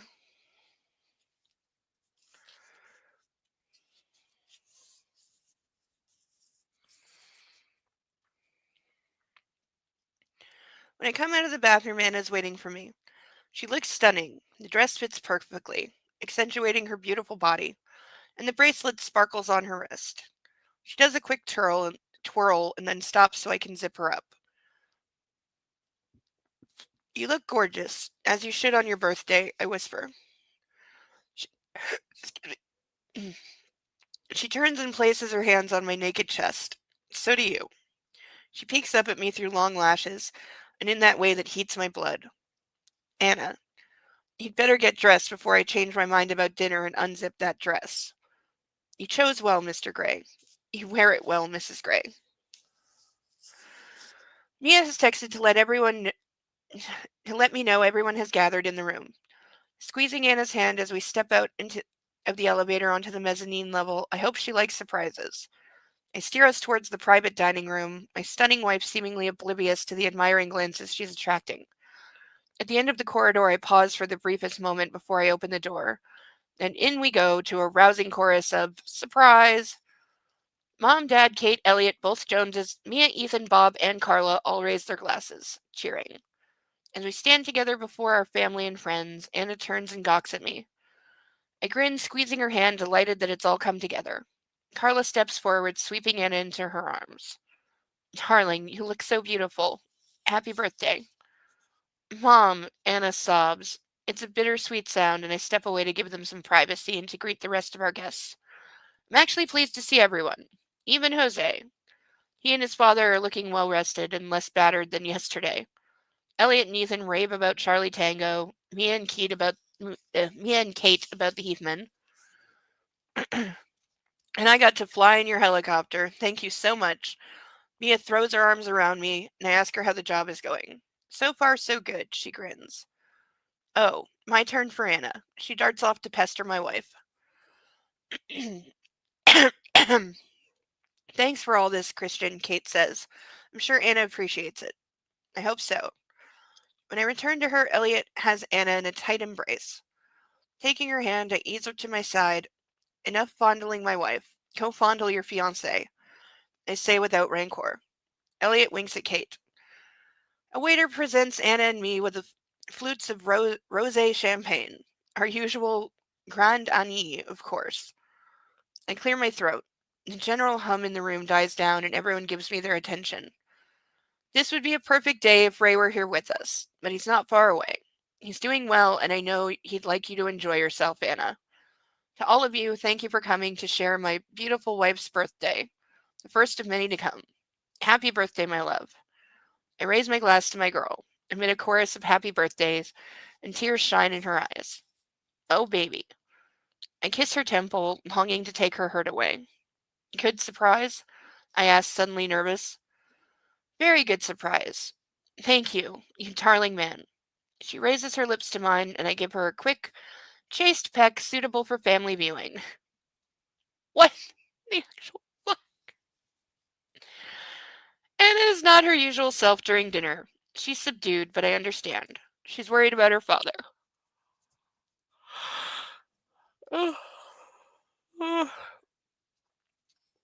She follows the conversation, laughs in the right places, and I think she's buoyed by the merriment of our family and friends. But deep down, my girl is aching. She's pale, she's chewing her lip, and occasionally she's distracted, probably lost in her dark thoughts. I see her pain and I'm powerless to help.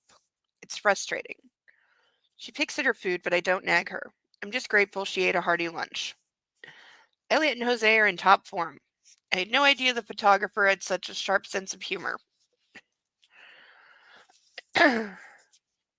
Kate, too, has noticed Anna's dull state. She's solicitous, but during a hushed conversation, I watch them laughing. Anna shows off her new bracelet, and Kate makes the right appreciative noises. My feelings towards Kavanaugh thaw a little more. Make my wife laugh. She needs a distraction right now. Well, she's going to be your sister in law, so you are going to be putting up with her quite frequently.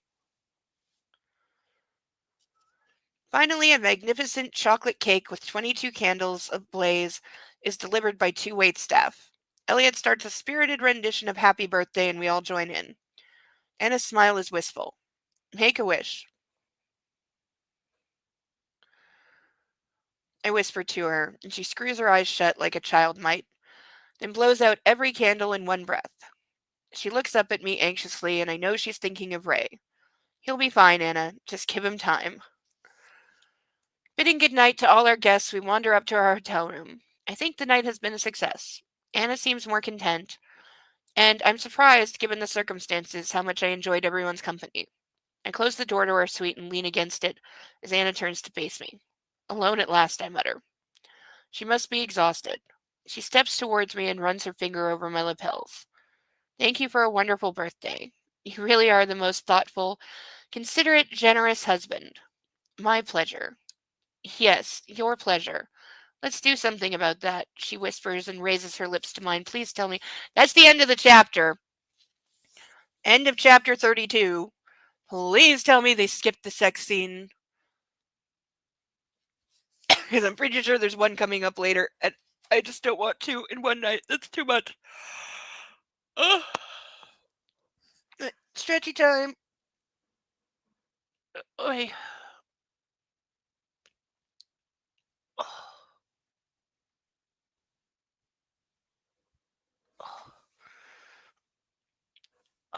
Stretching is very important.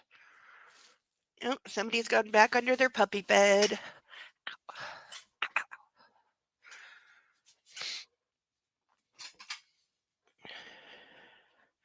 At least he's warm and happy. But no doubt he will bug me for his, well, for more dinner later. He's had dinner, but, you know, he tends to have dinner and then around midnight be like, my dish is only half full. This is unacceptable.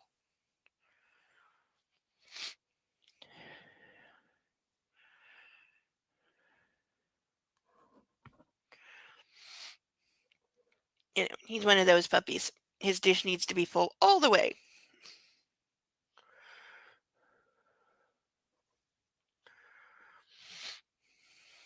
Even if he has absolutely no intention of eating for a while.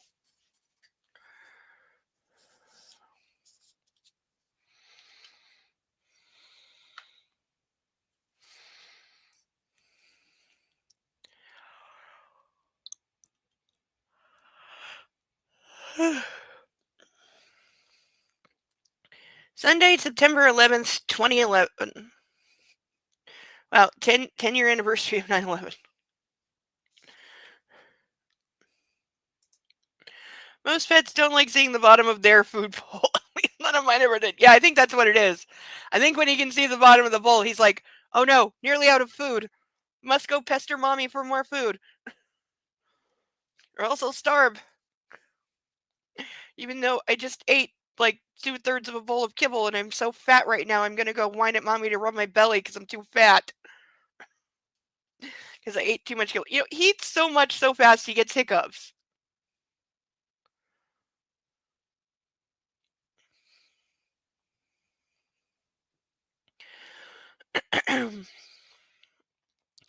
Anna's curled up on the sofa in her suite, reading a manuscript she had printed out at the hotel. She's calm and focused, and that little V forming between her brows as she scribbles her blue penciled hieroglyphics into the margin. Occasionally she chews her plump lower lip, and I don't know if it's a judgment on what she's reading or if she's immersed in the narrative, but it has the usual effect on my body. I want to bite that lip. Smiling to myself, I remember my surprise wake-up call this morning. Oh, God. Anna's becoming more and more proactive when it comes to sex. But as the beneficiary of her passion, I'm not complaining. I think seeing her nearest and dearest at this difficult time has been therapeutic. Having said that, it's been an emotional morning. After a convivial breakfast with our family and friends, we said goodbye to everyone except Carla and Bob. My parents have driven back to Seattle. Stefan has flown Elliot, Mia, Kate, and Ethan back home in Charlie Tango. Ryan, who's still in Seattle, will pick them up at Boeing Field. After everyone left, Carla, Anna, and I visited Ray. Well, Carla and Anna did. I gave them some privacy and worked in the waiting room until it was time to take Carla and Bob to the airport. We delivered them safely into the hands of First Officer Blythley and her co-pilot, who were standing by with the Gulfstream. Hannah said a tearful farewell to her mother, and now we're back in our suite, cooling our heels after a light lunch. I think Anna's reading to distract herself from thinking about Ray. I'd just like to go home, but I guess that depends on Ray's recovery. I hope he wakes shortly and we can make plans to move him to Seattle and return to Escala. And don't mention this to Anna, though. I don't want to add to her worries. I've had my fill of reading, so to pass the time, I've started assembling a collage of photographs of my wife to use as a screensaver on my laptop and phone. Oh, he's going to be that guy. I mean, it's cute in a way. I have so many photographs of her from our honeymoon, and in all of them, Anna is stunning. I'm delighted to have captured her in so many different moods. Laughing, pensive, pouting, amused, relaxed, happy, and in some, she's scowling at me. Those are the photos that make me grin. Yeah, that did sound weird.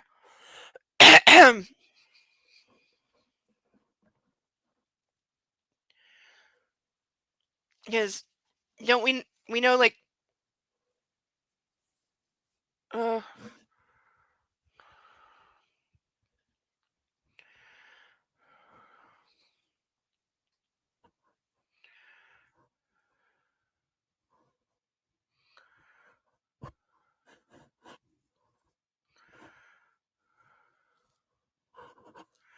yeah, because isn't it like pilot and co-pilot, and the co-pilot would be the first officer? I don't know. I'm gonna send a message to Mark because he will know. He's not around right now, but he always answers me eventually.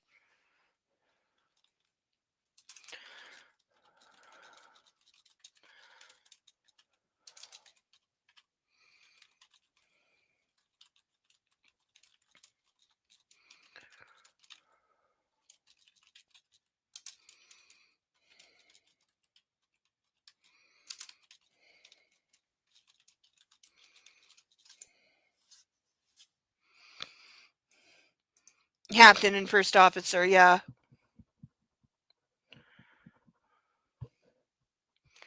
Yeah, if Star Trek has taught me anything. Oh, you know what I saw this week that's really cool? This just came out.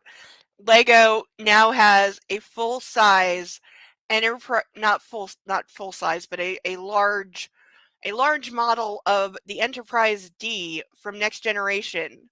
And it comes with Lego figures of all the cast and characters, like the top 8, and a little shuttle pod that I believe you can actually like attach to the ship like it's docking.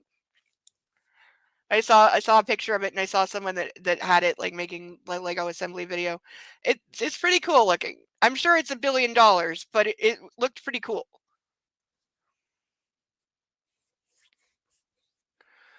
Oh my god, the fucking smoke alarm.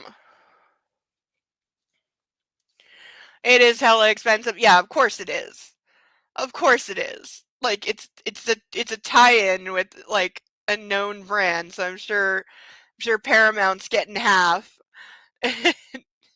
So yeah, I'm sure it's probably what like $750 probably or more.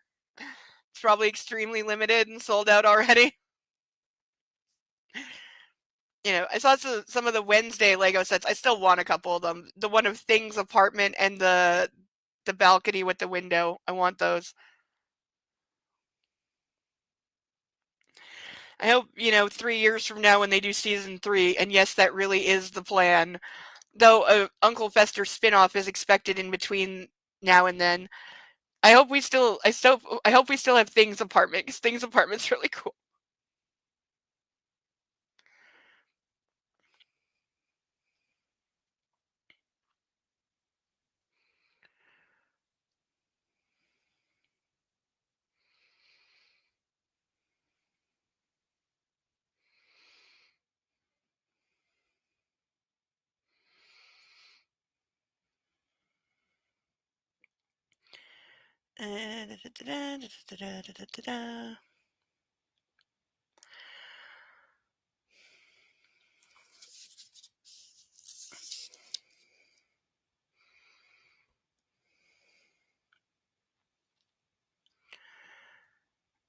I'm reminded of the shock at seeing her image, large and lovely, at Jose Rodriguez's expedition and our conversation afterwards. I want you that relaxed with me.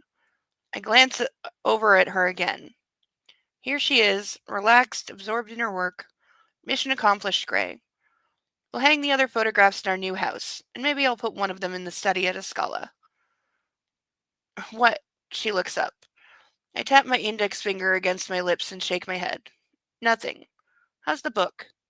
It's a political thriller set in a dystopian, surreal future. She's reading the Testaments.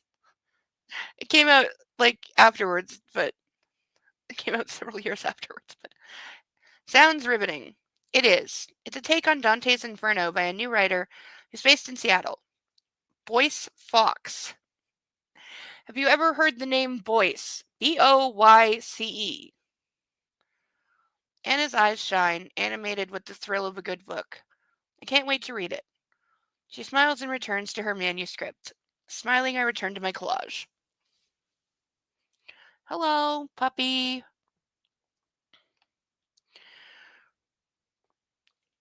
Do we need more water right now? Is that why I'm getting the face? Because, nope, that's not going to reach. What do you want? Lay down. What? What? You just being a puppy? You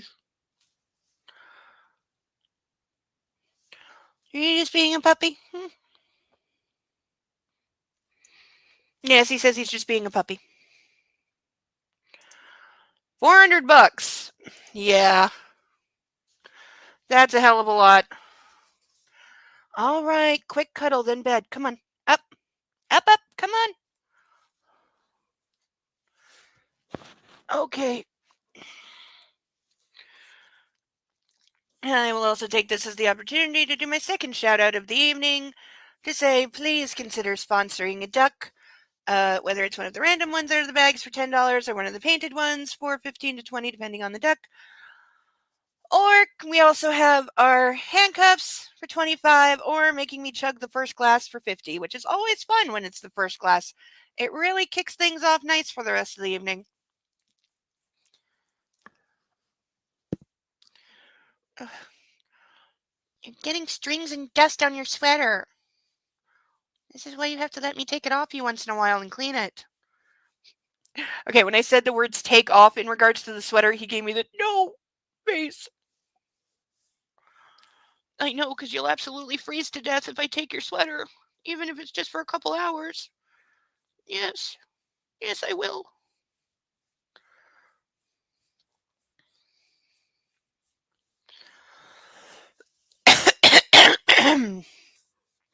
Because it's not like you're inside and you have pillows and blankets and a puppy bed and more blankets and lots of warm, cuddly places to be a puppy.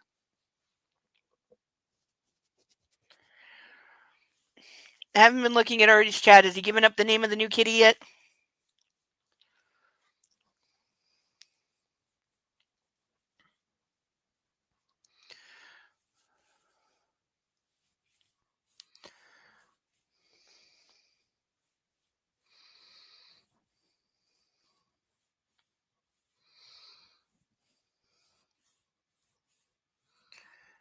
Yeah, you're so sleepy. He can't even keep his eyes open.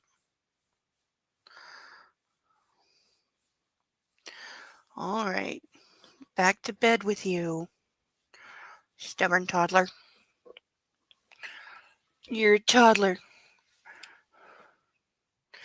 Little baby. No, but I think it's because he hasn't chosen one. I agree. I agree. I think he doesn't have a name yet. The kitty.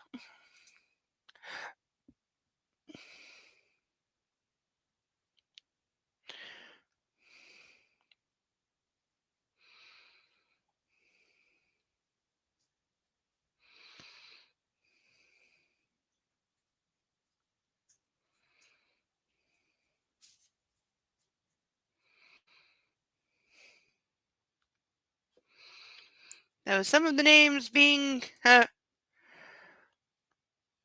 suggested in the chat are not so bad.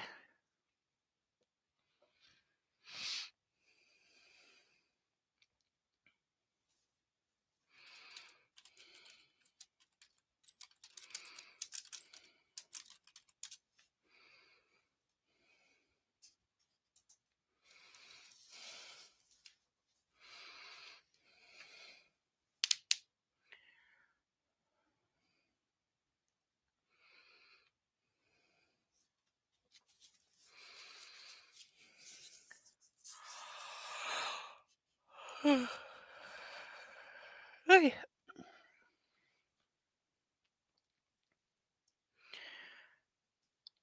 A little later, she gets up and wanders over to me, her expression hopeful. Can we go back? Of course. I close my laptop, pleased with my photo montage of Mrs. Anastasia Gray. Will you drive? She asks. Sure. Taylor's visiting his daughter, and I've given Sawyer the day off. I want to grab a copy of the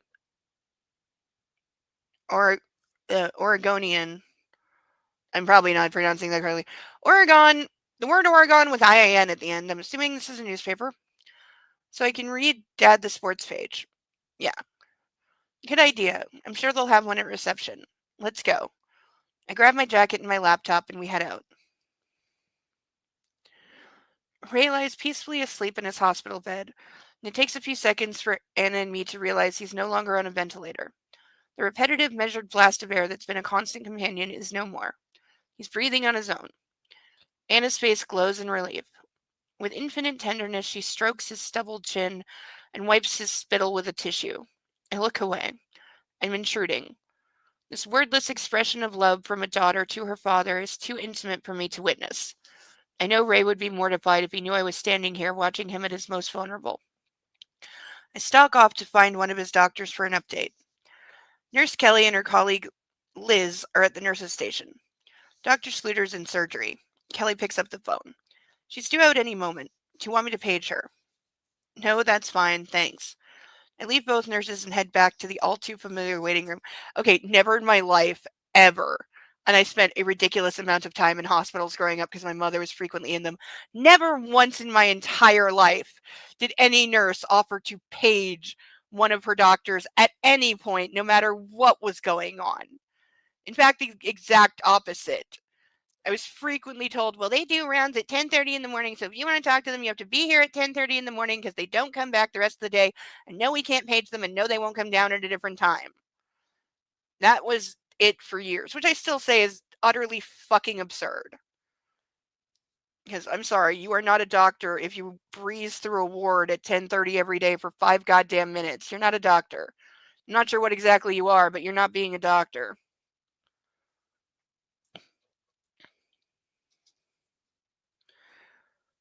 Again, I'm here alone. Slumping into one of the chairs, I open my laptop and pull out the latest iteration of my Anna collage. I decided I want to add a few photographs from our wedding. I'm completely absorbed in the task when Anna bursts in the room, dragging me from my screen. Her eyes are red-rimmed from fresh tears, but she's brimming with elation.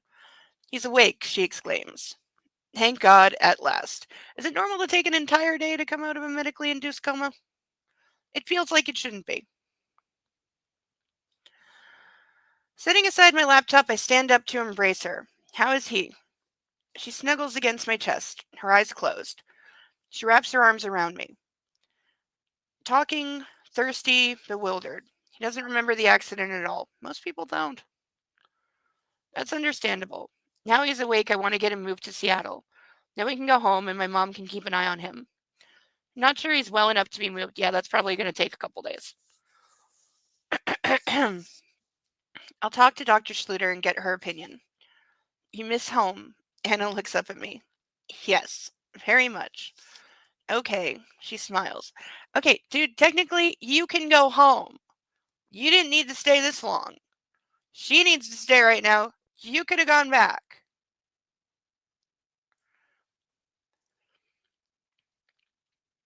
That would require him being away from her for more than like 2 hours, which we know he's not capable of doing, no matter what. She smiles, and together we return to the ward where we find Ray sitting up in bed. He looks a little shell-shocked and frankly embarrassed that I'm here. That I'm there. Ray, it's good to see you back with us. Thanks, Christian, he grumbles. Awful lot of trouble for you kids to be here. Dad, it's no trouble. We don't want to be anywhere else. Anna tries to reassure him. Dr. Schluter joins us briefly, bristling with efficiency. Mr. Steele, welcome back, she says. Thank God it jumps there because I don't need another one of those conversations. You haven't stopped smiling. I tuck a strand of Anna's hair behind her ear as she pulls up outside the Heathman in the R8. Wow, I'm amazed he's let her drive like 4 times. It's got to be a record. I'm very relieved and happy. She flashes me a smile. Good. We climb out and Anna hands her keys to the valet. It's getting darker and colder and Anna shivers. I drape my arm around her shoulders and we wander into the hotel. From the foyer, I eye the marble bar. Shall we celebrate? Celebrate. Anna frowns. Your dad. She chuckles. Oh, him. I've missed that sound. I kiss her hair. Can we just eat in our room? You know, have a quiet night in? Sure. Come. Taking her hand, we walk to the elevators. Anna devours her dinner. That was delicious. She pushes her plate away. They sure know how to make a fine tartatan here. Okay, I'm impressed by any American hotel that can make a proper tartatan. Because that is a Quebec dish. It's not French, it's Quebecois, and it's trickier than it sounds. It looks very basic, but there's a technique to it, and you better damn well get it right.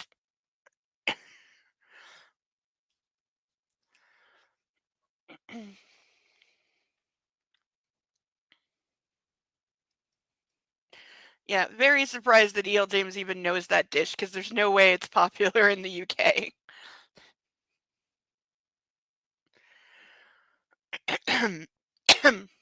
Had they too, Anna. That's the most I've seen you eat the entire time we've been here. I was hungry. She sits back, replete. It's most gratifying to witness.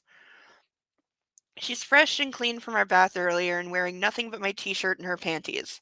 She's all eyes and smiles and ponytails and legs. Especially legs. Oh God, here we go. Lifting my glass of wine, I take a sip. Now there's a good idea. Let's do. 'Tis the appointed hour, my friends. Nastrovia.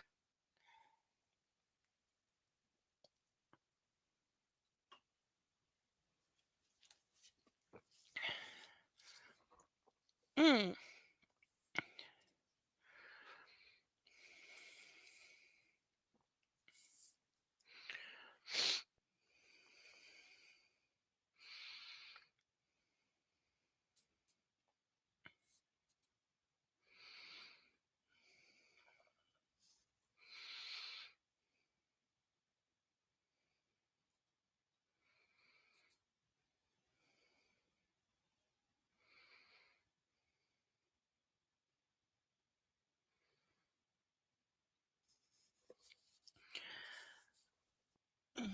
What would you like to do now? I keep my tone gentle and hopefully a little seductive. My iPod is playing some serene tunes in the background. I know what I want to do, but she's had an emotional day. What do you want to do? Is this a trick question? I raise a brow amused. What I always want to do. And that is, Mrs. Gray, don't be so coy. Yeah, he really is just like Horny, angry, horny, angry. There's nothing in between.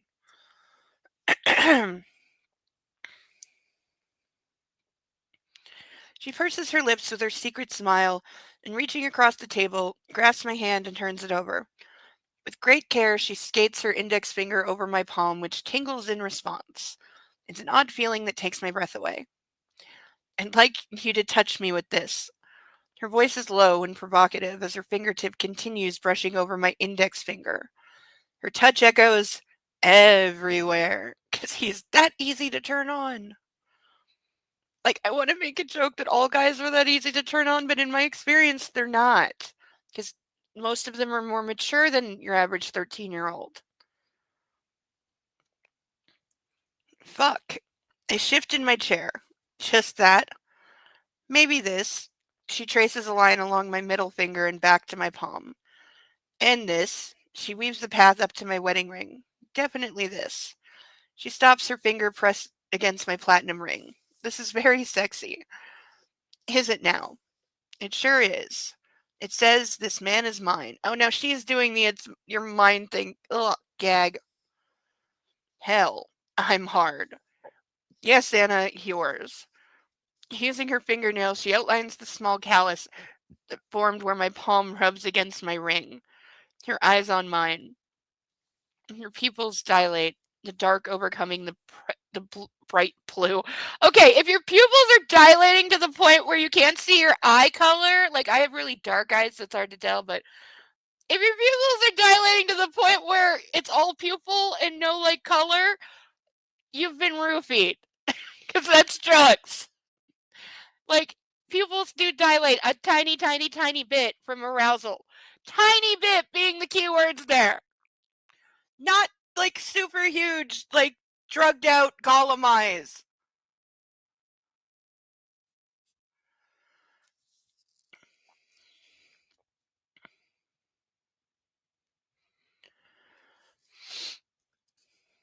She beguiles me. Leaning forward, I capture her chin in my hand. "Mrs. Gray are you seducing me?" "I hope so." "Anastasia, I'm a given. Always. Come here." I pull her into my lap and hold her.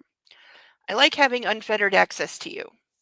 To prove it, I run my hand up her naked thigh to her behind, then clasping the nape of her neck with my other hand, angle her head and kiss her thoroughly, exploring her mouth and savoring the feel of her tongue against mine, as her fingers find my hair.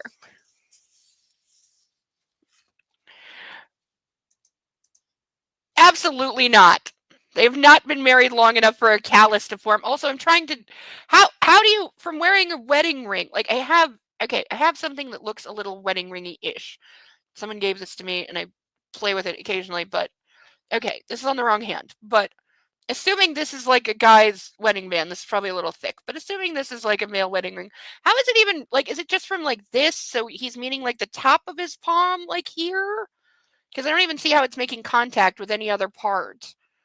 But no, he definitely would not have a callus. How do you even get a callus from wearing a ring? I used to wear rings all the time for years. Like I wore the same like 3 rings for many, many years. I never had a callus or a mark from any of them. And I know I did not take them off every night. I slept with them on.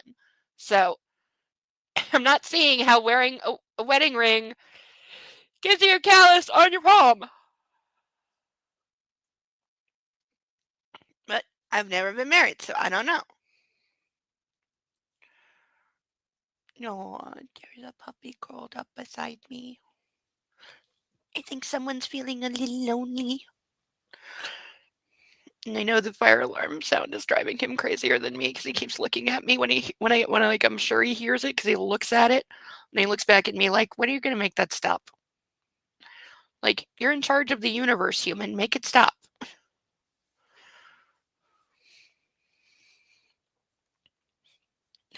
He's got his nose tucked into his butt and his legs tucked into his belly.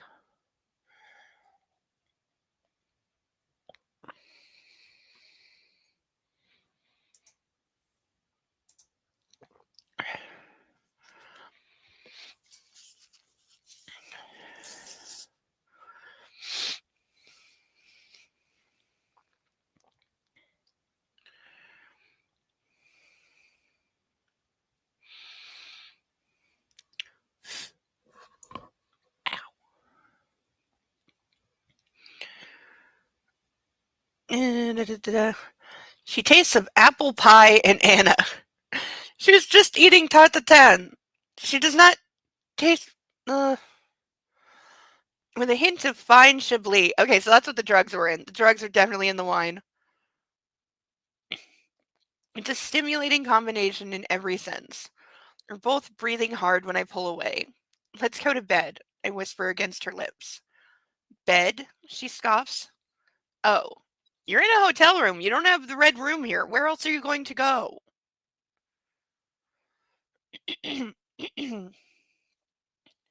Oh, oh, that feeling of getting water up your nose. Oh, oh, oh, really? Oh, ick. Oh, like pool water. Oh, oh, annoying. Quick. I feel like I need to sneeze.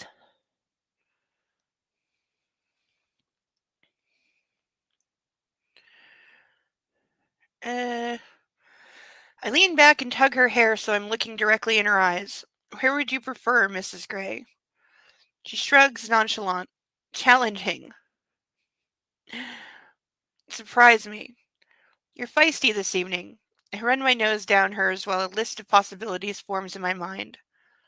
Maybe I need to be restrained. Oh, she's really going all out. Maybe you do. You're getting mighty bossy in your old age. What are you going to do about it? She squares her shoulders in that way she does, ready for battle. Oh, Anna, I know what I'd like to do about it. Depends if you're up to it. Oh, Mr. Gray, you've been very gentle with me these last couple of days. I'm not made of glass, you know. You don't like gentle? Oh God, this is gonna go. I can already see this is gonna go badly because she's gonna say I want it rough. He's gonna go too far. She's gonna cry, and then he's gonna sulk like a whiny little bitch.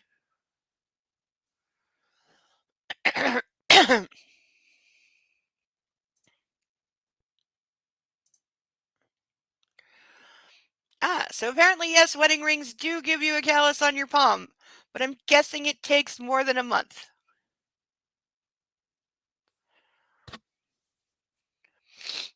Because at best, we can say they've been married for like 5 weeks at this point.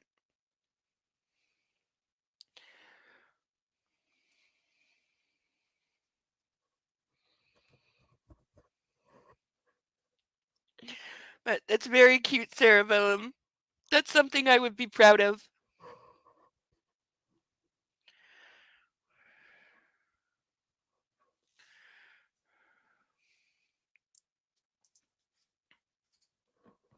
And thank you for sharing. That picture is goals.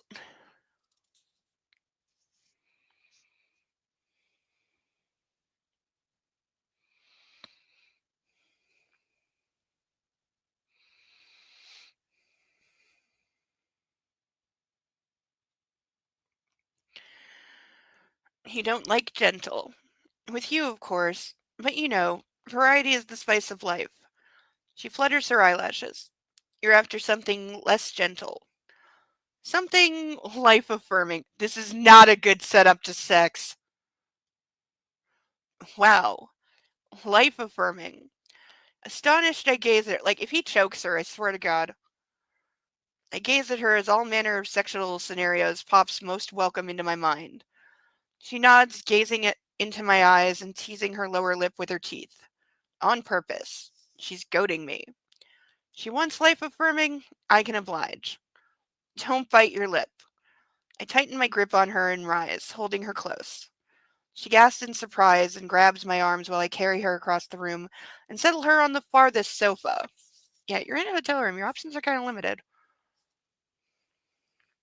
I have a plan. I want to see how far her newfound sexual confidence extends. And I want to watch. Oh, this is going to get disgusting. I can already tell. Wait here. Don't move. He's so obsessed with the don't move thing. Like, dude, just get a fuck doll. You can afford them. You know, those real dolls that cost like $8,000. You can customize them, and now they have like voice programs and everything built in. You can get a heated vagina and everything. They're really, really good these days.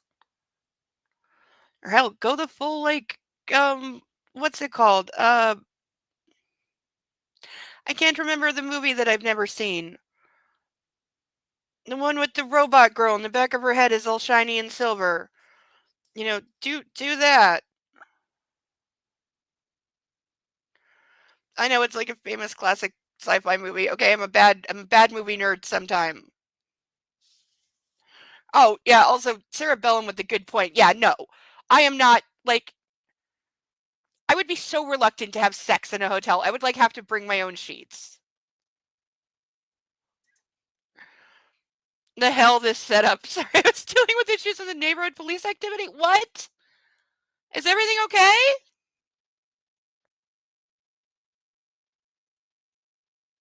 Okay, like Link, Discord, tell me what's going on. Cuz I'm officially worried. Also, please forgive this sound for a second, but hot flashes.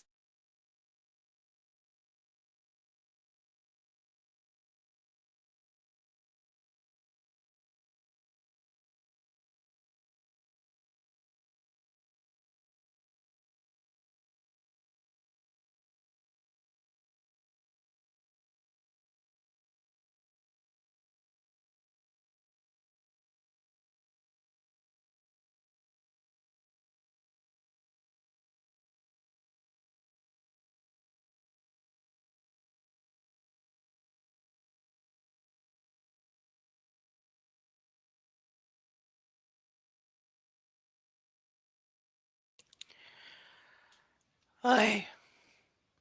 My face is still melting. Hot flashes really suck. I've only been dealing with them for about 2.5 weeks. It's more than enough.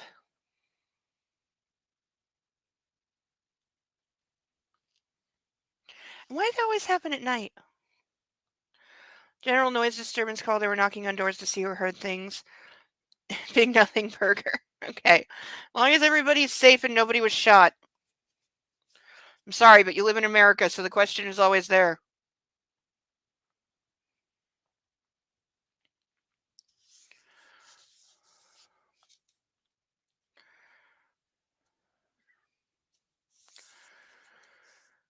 She turns her head, her eyes tracking me as I head to the bedroom. I scan the room and remember one of the presents she opened this morning at breakfast. Some fancy toiletries from Kate. In a smart presentation box.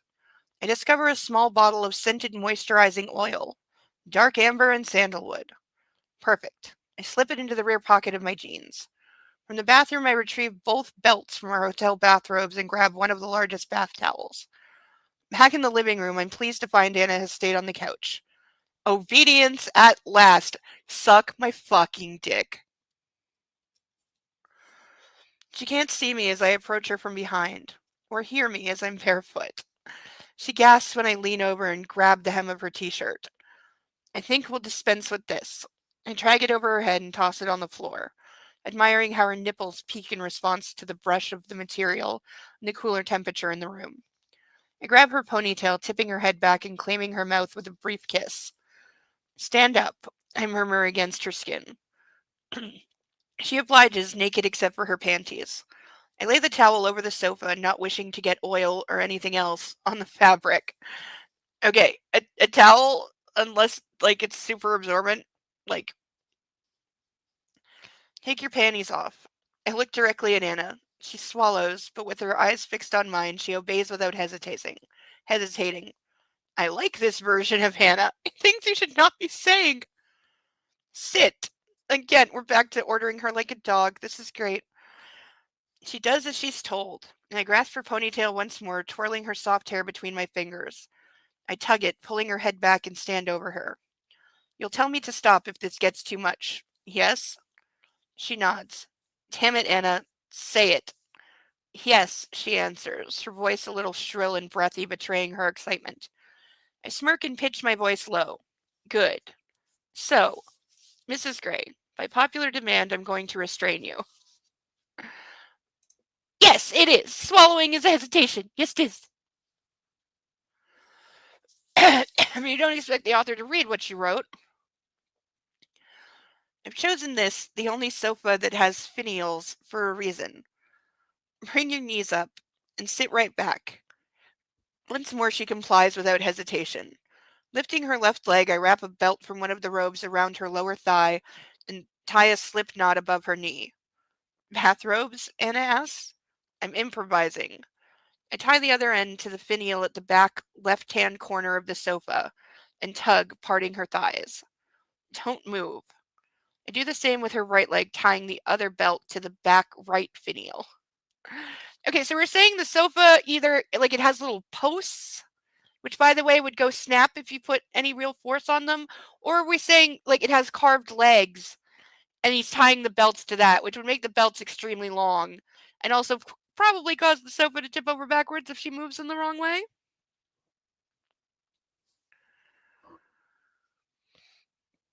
Because, like, I associate finials with, like, the thing on top of the bedposts.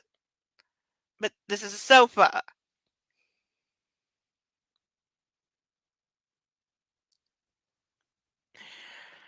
Still, the bathrobes would have to have very long ties to be able to tie a slip knot around, like, her leg and then tie it to the sofa.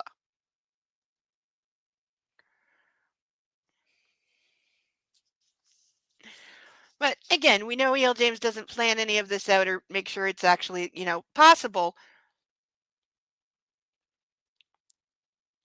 Anna's splayed out, her legs spread wide, revealing all she has to offer, her hands by her side. Okay, I ask, drinking in the view from above. She nods and looks up at me. Soft, sweet, vulnerable, mine. Bending down, I kiss her. You have no idea how hot you look right now. I rub my nose against hers, fighting my anticipation of what's to come. Change of music, I think. Oh God, what music are we about to butcher? I wander over to my iPod. What's to come? I already read that. I scroll through artists, select a track, press repeat, and play. Sweet About Me. Perfect. Is Gabriella Climini?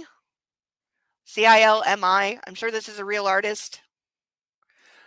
No, that's what I'm saying. Finials do not belong on a sofa. Like, also, you would, if they are, if I am thinking of the correct thing, and the way that he is saying they would be on this sofa, you would snap them doing this. Like, forget about getting fucking oil on the fabric. You're gonna break the sofa. And no, finials do not belong on a sofa. That's just a fact. Like, did she forget that they didn't go to bed? Like, because if it's in bed, then it makes sense, but.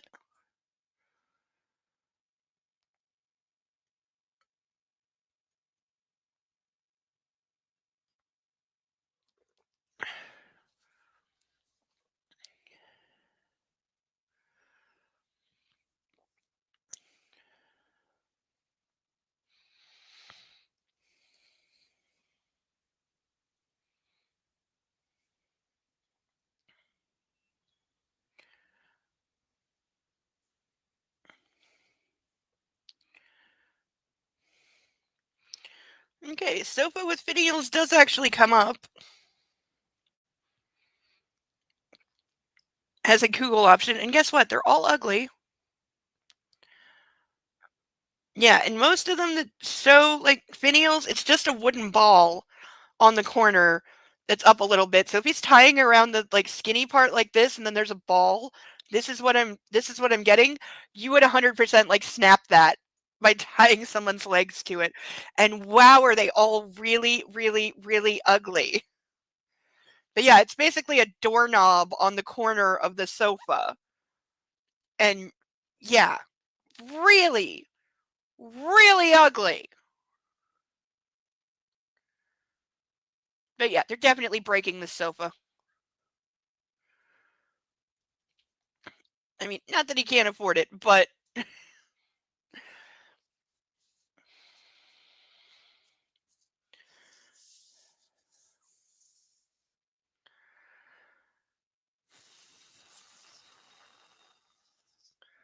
Uh, Gabriella Clemini's sugary, sultry voice fills the room.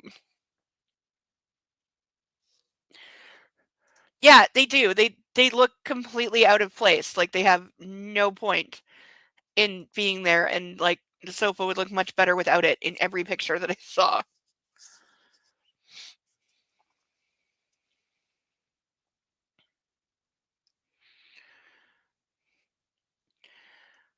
I turn and lock eyes with my trussed up naked wife and saunter back to her. Her gaze doesn't leave mine as I sink down onto my knees in front of her to worship at her altar.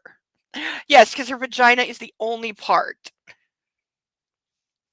I'm glad you have dry laundry, Link, because I'm sure there's more still drying, and it will take until midnight to do so because your dryer really sucks. I'm, I'm still very much hoping you get a new one soon.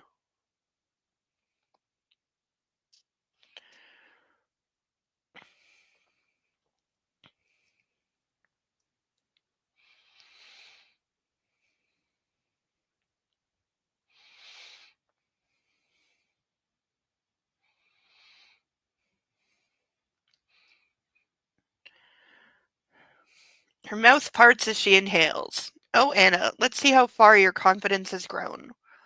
I know what she's feeling. Exposed? Vulnerable? I ask.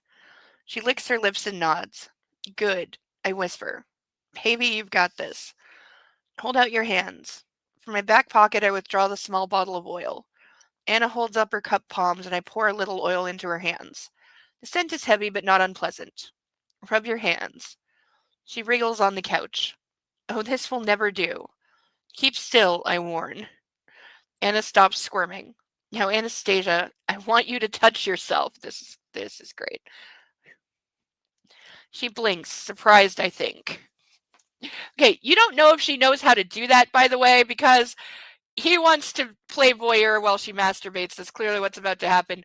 But she told him, I remember her telling him that she doesn't do that, that she never had. And it is, like all things, a learned skill.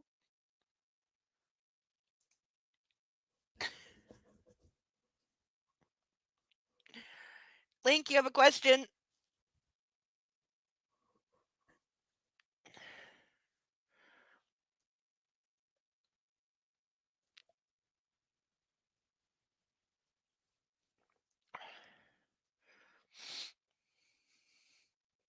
Oh, why did that taste really bad just now?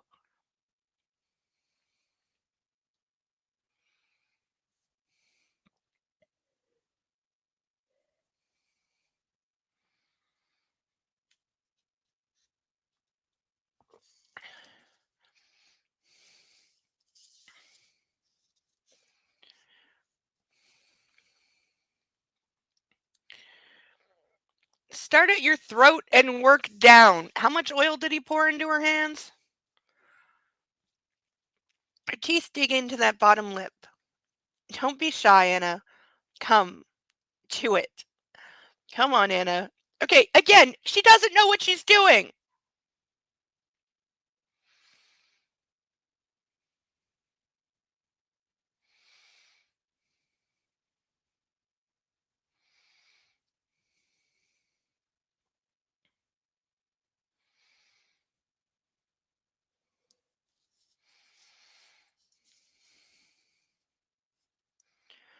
She places her hands on either side of her neck, then glides them down to the tops of her breasts, leaving a slick shine over her skin in their wake. Lower, I whisper. After a beat, her hands embrace her breasts.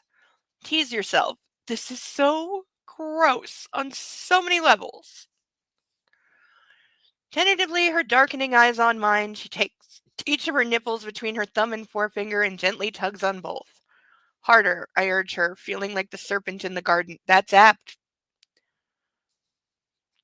Like I would, I add, gripping my own thighs to keep myself from touching her. She groans in response and squeezes and tugs harder. I watch each pucker and lengthen under her touch. Damn, she's hot. Yes, like that. Again. How is this good? I could rant for 15 minutes about how gross this is, and very disturbing. She closes her eyes and moans and rolls and twists them between her thumb and forefingers. You don't think the oil on the rest of her body is going to get all over the sofa? Because you only put a towel under her butt. Like, you didn't drape a sheet over the whole thing. Open your eyes. My voice is hoarse. She blinks them open. Again, I order. I want to see you. See you enjoy your touch. She continues, her eyes clouded with dark longing. Her breathing increasing as desire consumes her, while my yearning matches hers. She has no idea what she's doing. This must be making her so wet. Quite possibly not. Because she's never done this before. She doesn't know what she's doing. He's literally instructing her on every move. He's not saying, like, show me what you like or what you're used to doing or, let your hands wander and figure out what you enjoy because you've never done this before. He's giving instruction and she's performing. This isn't sex. This is her putting on a show. He might as well be throwing dollar bills at her right now. So Gray is asking someone who didn't know what sex was till a few months ago to masturbate to orgasm. That's not how it works. Yes, that's very much not how it works. Yeah, because I certainly remember figuring all that out, and I didn't figure out how to, make it go all the way for quite a while. Maybe that's me. Maybe I'm a slow learner. But, I wasn't going zero to bang for at least several weeks of figuring it out.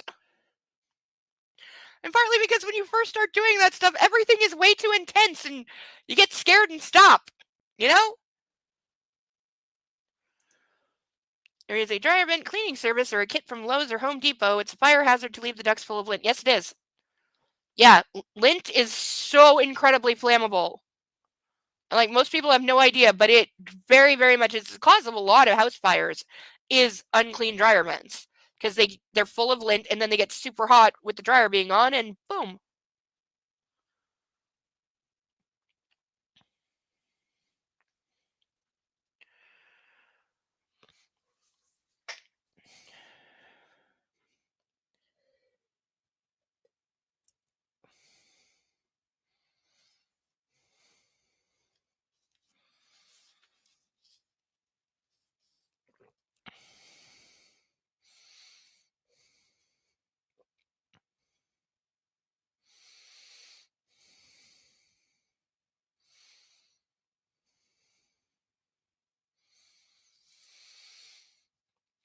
My pants are getting tighter by the second. Enough. Hands. Lower. So we're still with the dog commands. This would be the world's biggest turnoff for me. I mean, like, if I was getting paid, I could do it and make it sexy for sure. But I better be getting hella paid. Like, in person, in room, if you want this, we're starting at like $500 for 30 minutes. And no videotaping or I murder you. Keep still, Anna. Absorb the pleasure. Lower. You do it, she whispers. Yeah, she's used to you doing it. It probably doesn't feel right with her doing it. It's weird and she doesn't know what she's doing. Oh, I will. Soon. You. Lower. Now. Wow, can he suck it? She has no idea how fucking hot she looks right now. Like, way to treat a lady like a whore, also. She glides her hands beneath her breasts and over her stomach, towards her belly, as she writhes, pulling on the robe's restraints. No, no. I shake my head. Still. Placing my hands on each of her knees, I hold her in place. Come on, Anna. Lower. And now he's holding her legs open. That's just great. That's just great. This is great. This is not creepy at all. Her hands slide down to her belly. Lower, I mouth. Christian, please, she begs. I skim my hands from her knee along her thighs towards the exposed juncture at the top of her legs. My end goal. Her goal. Come on, Anna, touch yourself. She clearly doesn't want to, you fucking pervert.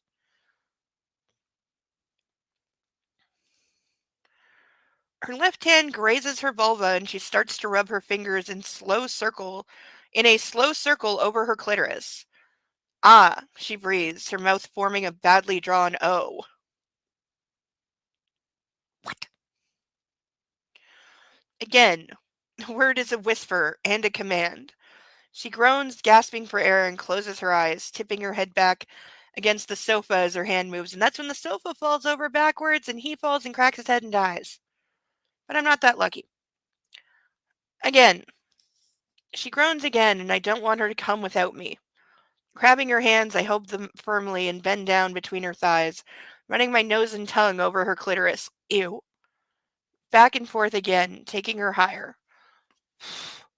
I'm not hot from this book, I am hot because I'm having menopause.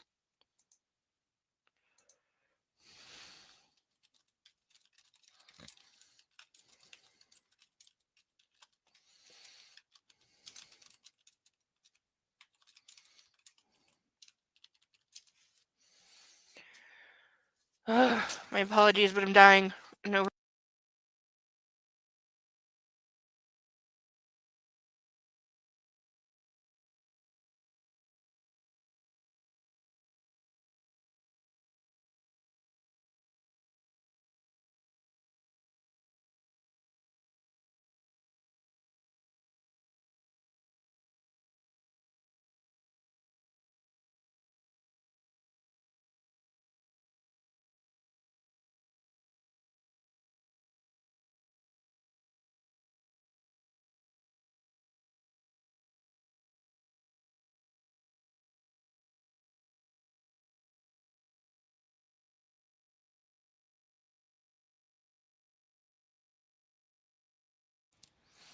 Remember to unmute.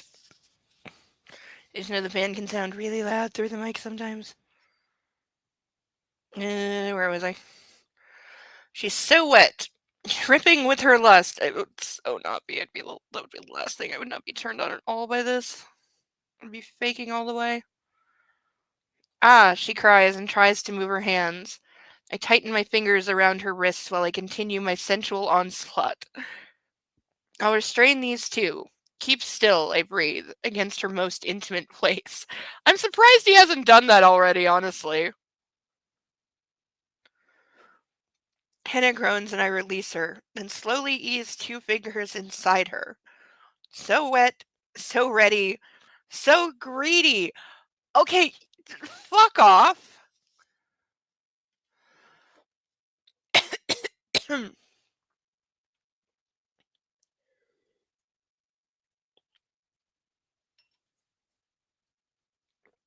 uh, I'm pouring a second glass.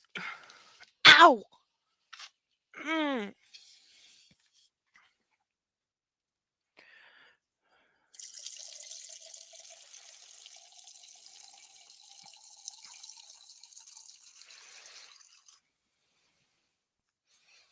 Okay, that's a little more full than I wanted, but it will do. Can't block the ducks. We're still waiting for more friends to join them. We haven't had a new duck in so long.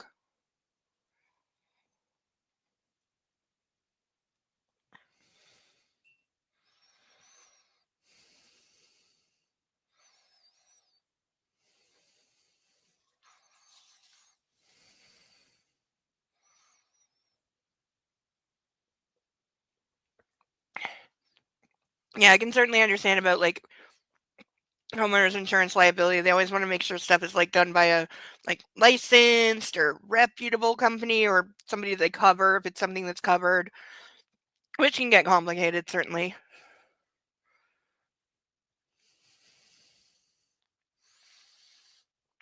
But hey, at least the people nearby me that were fighting seemed to have shut up and stopped slamming doors and making my dog bark.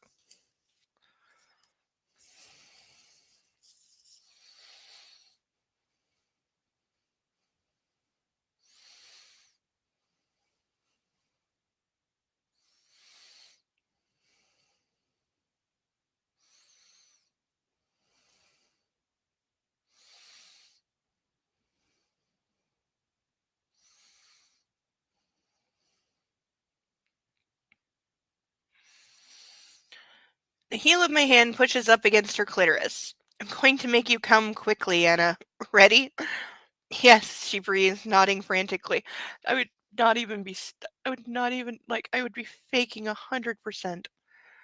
I move my hand, hard, fast, stimulating her both inside and out. She mules above me, her head twisting to and fro, her toes curling and her fingers clawing at the towel beneath her. I know she wants to straighten her legs to lessen the intense feeling, but she can't. She's close. So close. But I don't stop, and I feel it. The beginning of the end. Her orgasm coming.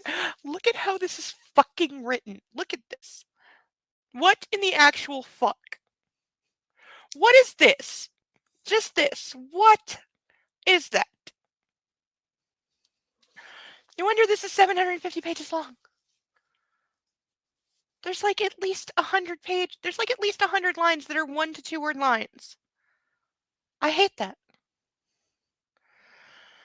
Surrender, I whisper, and she cries out, loud and proud, and I press the heel of my hand against her clitoris and ride out her orgasm, which goes on and on. 'Cause rupees. Wow, Anna. With my other hand, I untie the robe belts one at a time. As she descends back to earth, I murmur, my turn. Oh, oh God, is he going to jerk off on her face? Because I don't need to read that. Drawing my fingers from inside her, I ease back and I flip her over so she's face down on the sofa. Her knees on the floor. That's not at all comfortable. Ow. Dude, put a pillow down. Have you not seen Pretty Woman?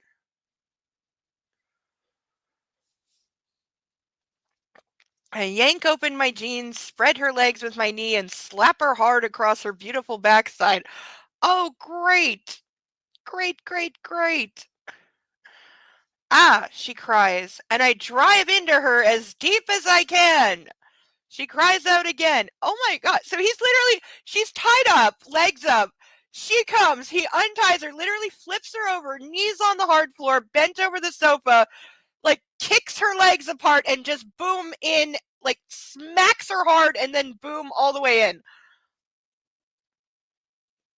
Yeah, I'm raising my price to 1,000.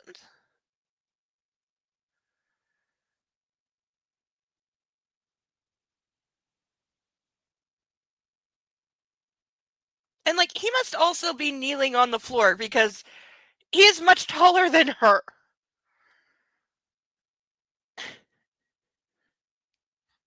Again, E.L. James didn't think of the fucking logistics of the fucking.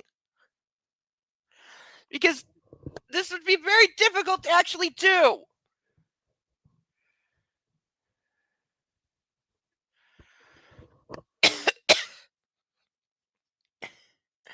Inexperienced writer trying to look impressive. That's what the formatting's about. I think you may be onto something there, my love. I think you may be.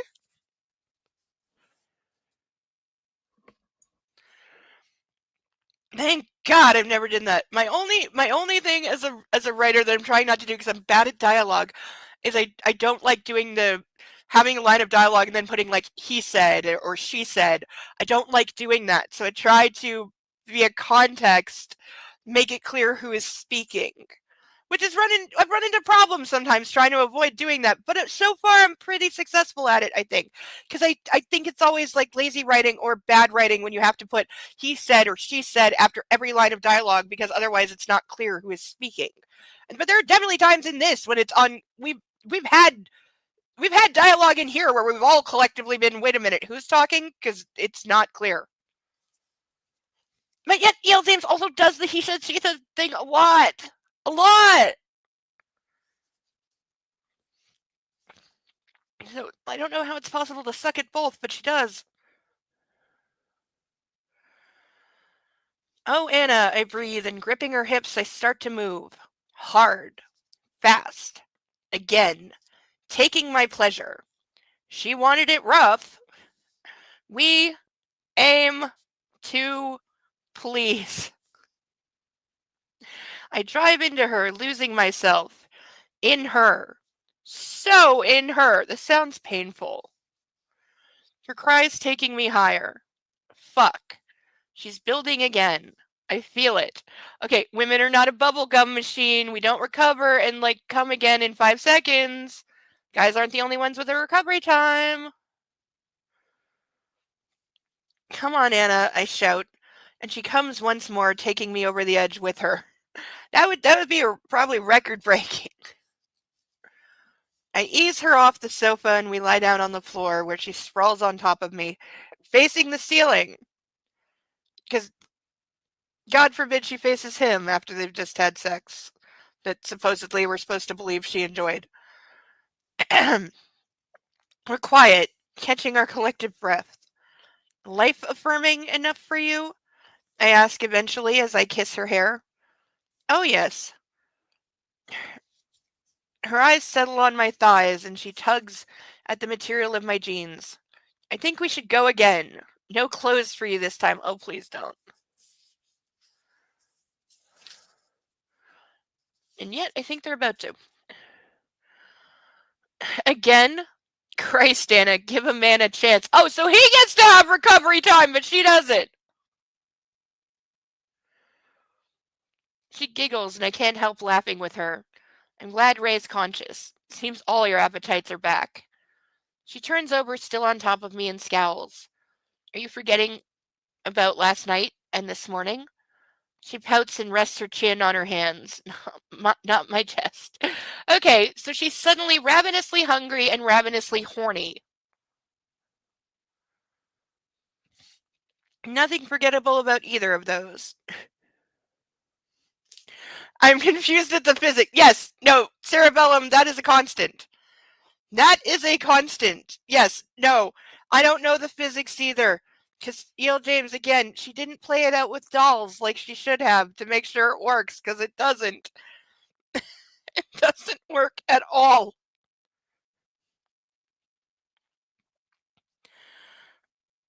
Like, because it says she sprawls on top of me, facing the ceiling. So she just literally, like, her back is on his chest and she's just laying on top of him like he's a fucking lounge chair and just staring at the ceiling, like, with nothing under her head. So her head's like on nothing. It would be, my neck hurt just trying to do that. But yeah, it doesn't work. It doesn't work well at all.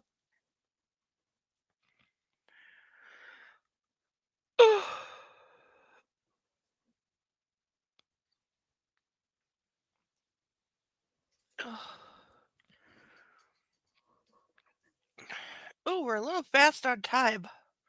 Actually, quite a lot fast, but that's because there were emails and shit that don't take anything to read. And as I said, we had like half a page of fucking 2-word lines. Stop doing that.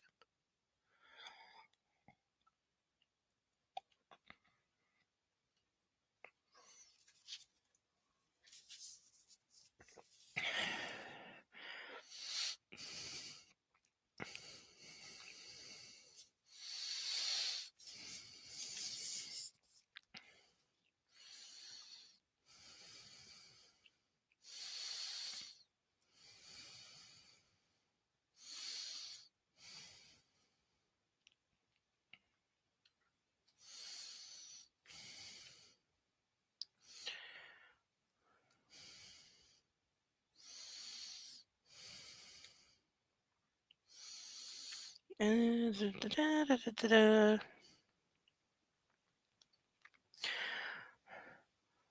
grin and grab her bountiful behind with both hands.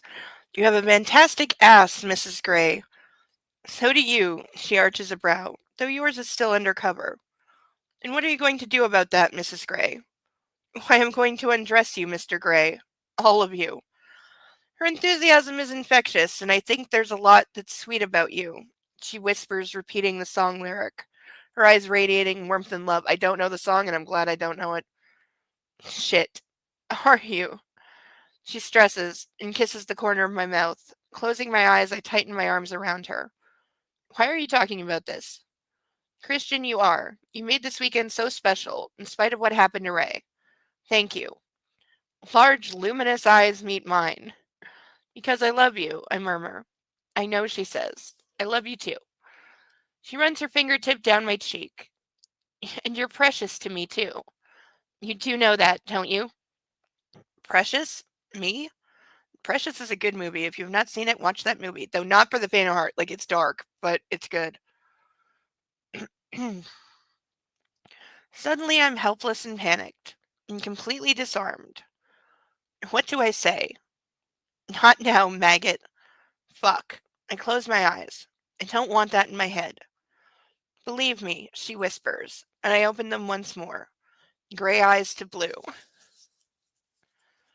It's not easy. My words are almost inaudible. I don't want to talk about this. It's too raw. Right now. For some reason I don't understand. She holds such power over me. That's why. Try. Try hard because it's true. She caresses my face and I know she means what she says. If only I could hear it without panicking inside. You'll get cold. Come. I move her to one side and stand pulling her to her feet too, leaving the detritus of our lovemaking. Anna slips her arm around me. I switch off the iPod and we stroll back into the bedroom while I wonder about my reaction. Why is it still so hard to hear her declarations of love sometimes? I shake my head. Shall we watch TV? Anna asks, and I know she's trying to recapture our former levity. I was hoping for round two. She eyes me speculatively. Well, in that case, I think I'll be in charge. Oh? She pushes me suddenly with such force that I fall into the bed. Before I know it, she's straddled me and is pinning my arms down on either side of my head. Oh, cue him freaking the fuck out. Well, Mrs. Gray, now that you've got me, what are you going to do with me? Okay, so he's completely out of character here. Leaning down, her breath tickling my ear, she whispers, I'm going to fuck you with my mouth. Oh boy.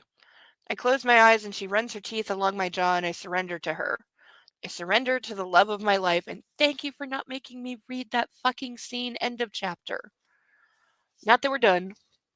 We got an hour and like 20 minutes left. Ugh. Hold on, let me flip ahead because I did have a we are going to get at least through chapter 35 because it's really short. It's only 8 pages.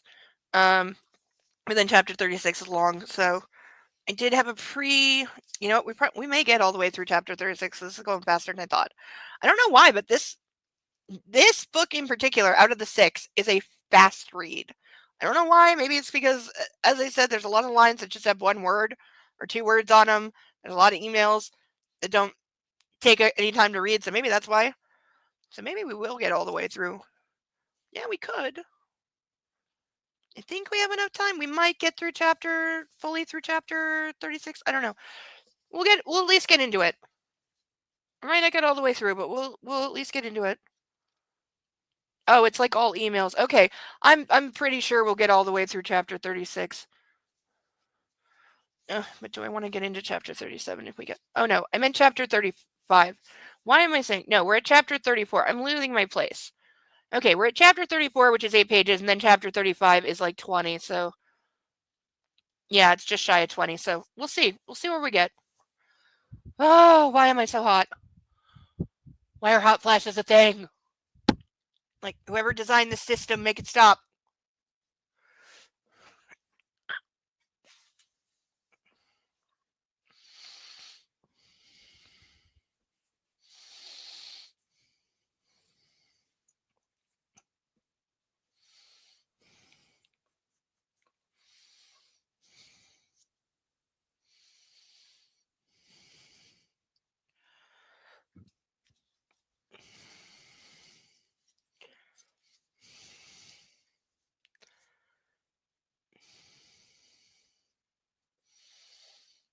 Monday, September 12th, 2011. Oh, chapter 34. Anna's still asleep when I step out of the ensuite. Frankly, I'm not surprised. She was persistent last night. Sex mad and insatiable indeed. Yeah, because it's not like people who are grieving compulsively fuck. Not like that's a known thing. That delectable memory fresh in my mind, I gather my clothes together and step into the living room to get dressed. The remnants from last night's tryst are still all over the sofa. I untie the bathrobe belt and grab the towel, wondering what housekeeping would have made of the scenario if they'd come in early to clean. Housekeeping would have, like, not even blinked an eye because they've seen, like, worse before and every day.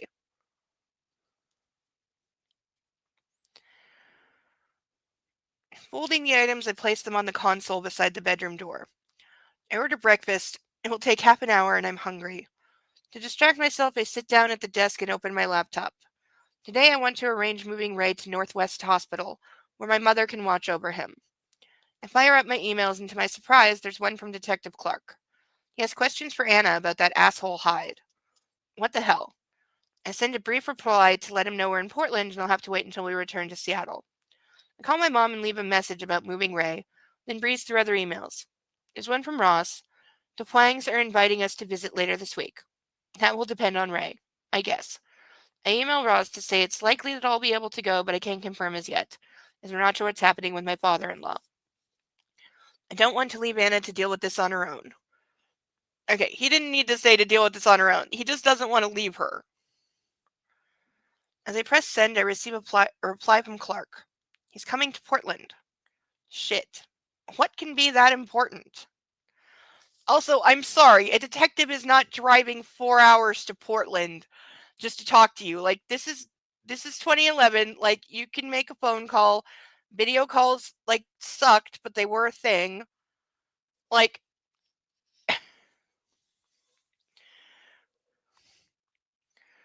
and also, just again, there's no way a detective is driving 4 hours to see you. And because nothing is that urgent. Like, let's also remember that. Nothing is that urgent. The guy, we got the guy who did it. He's in jail. He's not out on bail. He's been either denied or didn't post bail. Again, she didn't write it clearly enough for us to actually know. But, nothing is urgent. A detective is not dragging his ass 4 hours to another city just to ask some questions. That's not happening. If anything, he's going to tell you to come to the station, like, when you get back. Or, like, he'll meet you at your place. But they're not coming out to meet you. Are you kidding me? Like, I've dealt with detectives. Like, 5 or 6 times, both American and Canadian. Believe me, they don't do things like that. I also had a detective nearly push me down the stairs at the precinct once because I paused to buckle my backpack.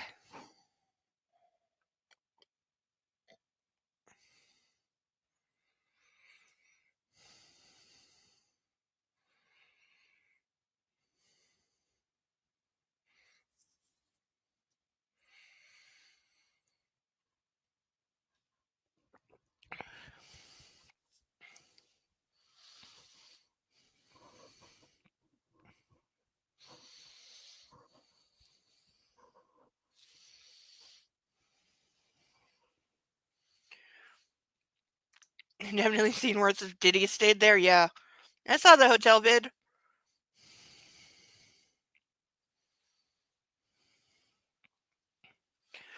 Apparently he's not well connected enough to have bought a pardon yet, but we'll see.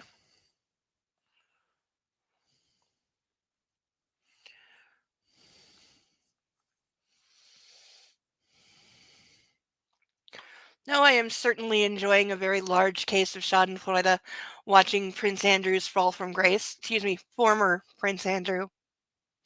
Very much loving that. And also shoving it in the face of my British friend who for like the last 5 years has been telling me there's no way in hell that King Charles, or certainly the Queen wouldn't have, but King Charles would never ever strip his brother of his royal titles, to which I said, we'll see. I won that one. Though we're still arguing over whether Andrew should be made to give account to the FBI or Scotland Yard. The FBI can't compel him, obviously. He's a British citizen, so as long as he never leaves the UK again, they can't get to him. But Scotland Yard certainly can. And if they make a public, because that's going to be the thing, if they make a public request that he sit for an interview, even though he is not charged of anything, because they don't have enough to charge him with a crime, which I think is bullshit, because I think he did commit multiple crimes. But even if they publicly say, all we want is for him to give account of what did he see when he was with Jeffrey Epstein and Ghislaine Maxwell, and who else did he see, and in regards to what is in Virginia Gouffre's book, which I desperately need a copy of and don't have one, which is a travesty because I need this book a lot. But yeah, even if he says, like, I'll talk about anything except being with her, that's still fine, because I guarantee you he still saw other people and other things that should not have been going on. He definitely has the deets on other people, but he would most likely, well, just by virtue of being there, he would incriminate himself to some degree. So there's that. But yeah, the public demand for him to give account is not going away. Nor is it ever. It's going to plague him the rest of his life. The only thing I feel bad about is that his daughters are caught up in it and they didn't, I always feel bad when children catch flack. And I mean, I know they're grown, they're married, one of them has kids. I get that, but they still don't deserve to be taken strays for what their father did that, they didn't know about and had nothing to do with. And, they're both having to be kept under heavy security because of all the threats and stuff. That would suck so hard. They're being encouraged to give up their royal titles even though they didn't do anything wrong, which I don't think they should. I think right now especially they need the protection. But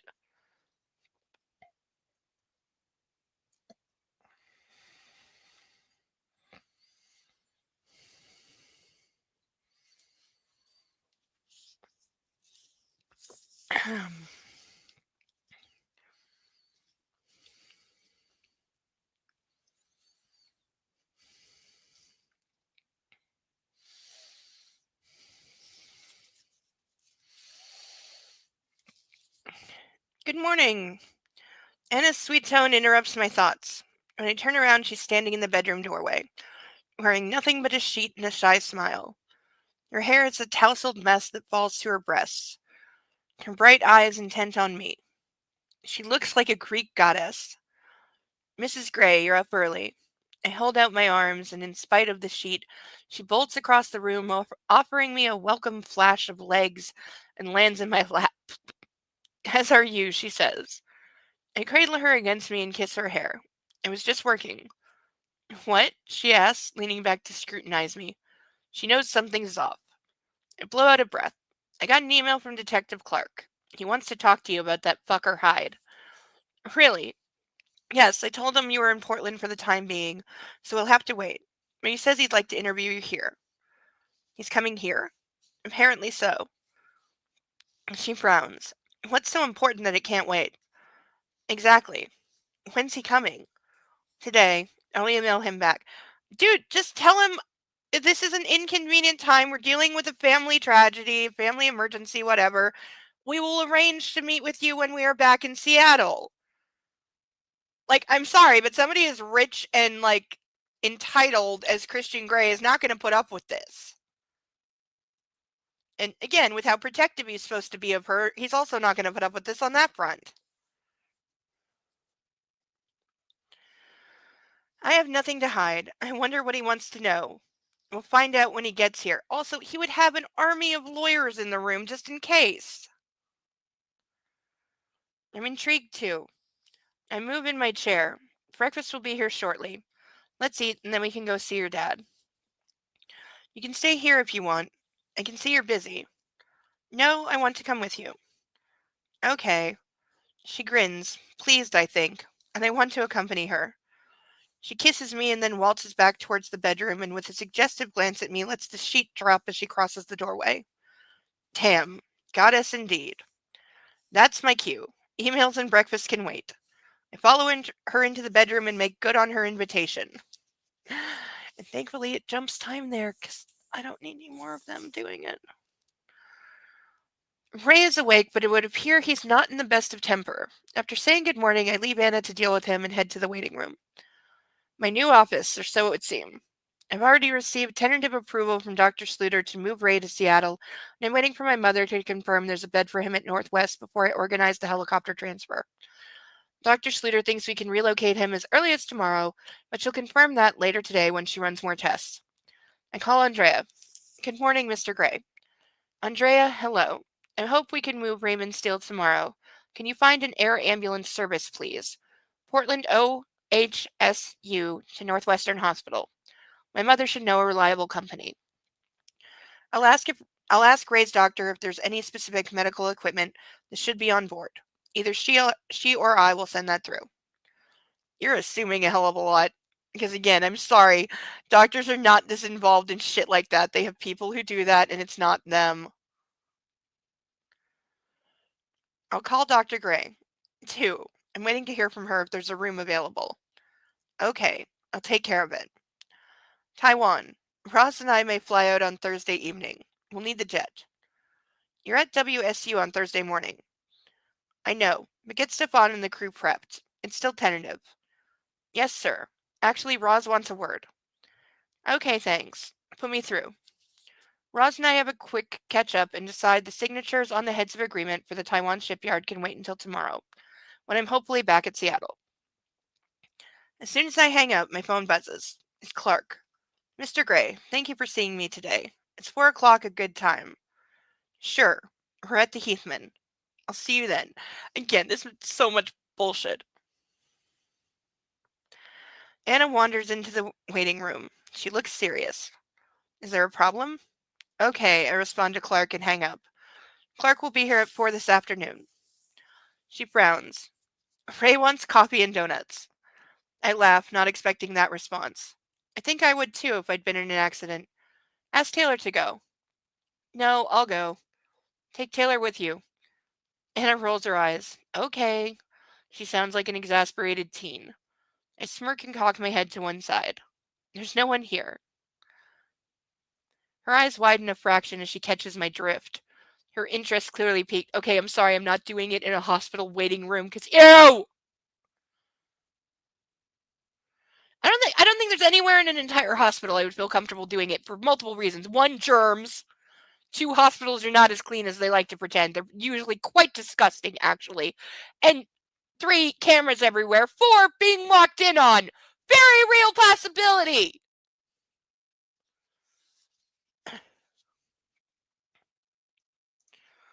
Doctors will make the calls when insurance inevitably deny the service. There we go. There we go. I don't think they're relying on insurance. No doubt Gray gave the billing department his credit card already.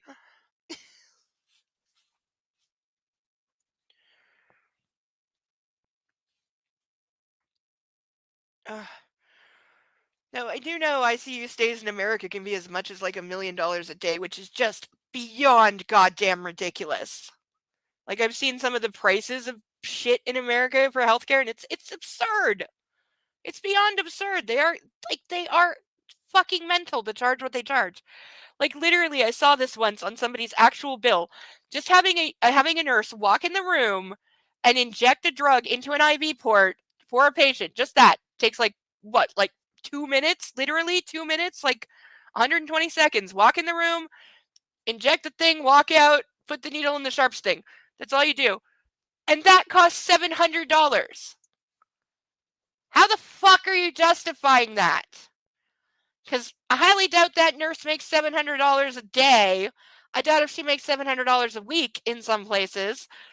So, and the cost of the drugs is not going to be that high. So, how are we justifying charging $700 to administer a medication one time? How are we justifying that? American healthcare. Like, please just riddle me this. Or that a basic asthma rescue inhaler is $250. Do you have any idea how many blue Ventolin inhalers I went through as a child? Like, probably over like 70, 80. Like, I've had them since I was born, practically. Like, I couldn't even tell you how many I've gone through in my life. And sometimes I've been on other ones. Like, I was on Convivent for a while when I was having trouble as a teenager. Which is weird because my asthma had really settled down for a lot of years. Like, it really didn't bother me for a lot of years. And then I had this weird time in my late teens where it kicked back in hard for a couple of years. And then it went back to like not, but never understood why it suddenly just decided to be a pain in the ass again after it'd been quiet for so long.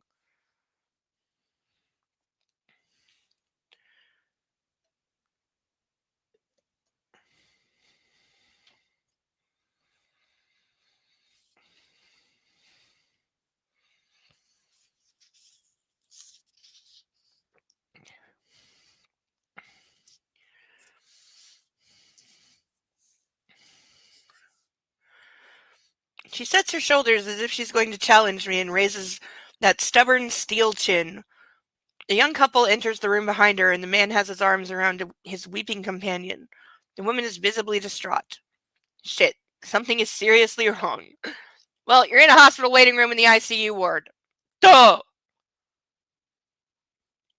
Anna's eyes widen with compassion. Then she turns to me and lifts a shoulder in regret. Oh, maybe she's game for a spanking. The thought is appealing. There's something wrong about getting turned on in the ICU waiting room. I'm sorry, there just is. Very appealing. Picking up my laptop, I take her hand and we head out of the room. He'll need the privacy more than we do, I mutter. We'll have our fun later. Taylor is outside waiting in the car. Let's all go get coffee and donuts, I say. We could use a treat. Anna returns my smile. Voodoo Donut in Portland. Best donuts in the world, she says, and climbs in the back of the SUV. That's probably a real place. And I would totally go to a place called Voodoo Donuts. I would totally do that. That would be awesome. I bet they have the best Halloween donuts. They better. With a name like that, you better rock the Halloween.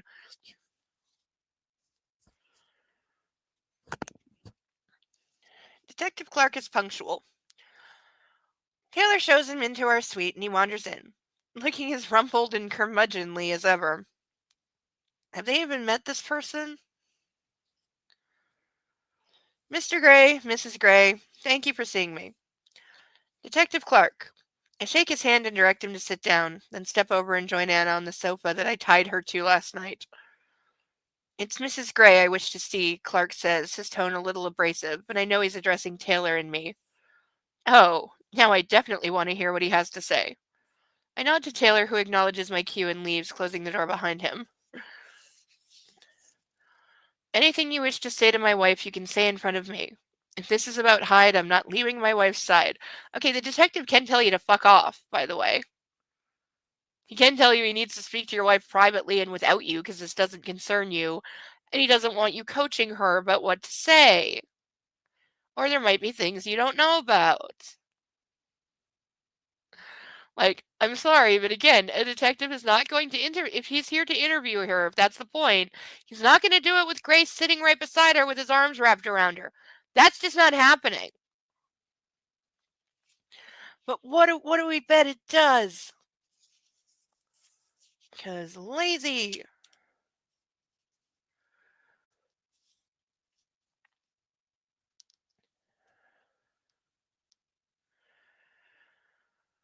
Are you sure you'd like your husband to be present? Clark asks Hannah.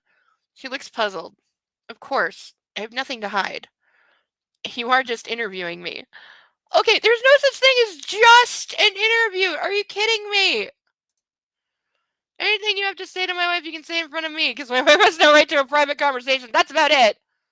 That's about it. She's not had one private moment, like, since meeting him. Not even when she, like, ran away to Georgia to see her mother. He followed her in, like, what, like, less than 6 hours? Are you kidding me?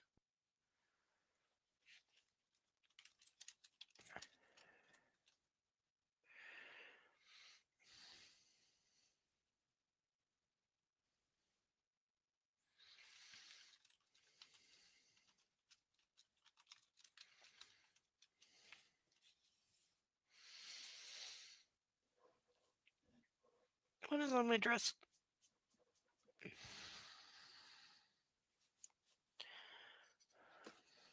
Why does it always pull more on this side than the other? Always does that.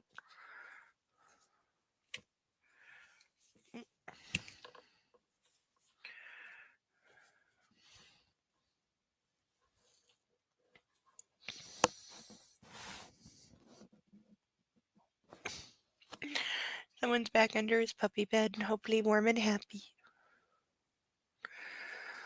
Oh, he's probably down for the count for a little while.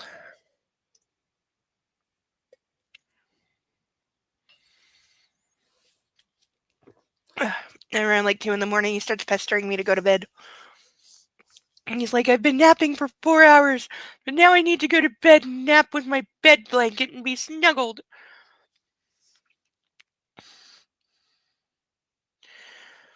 He tries to be a very particular puppy.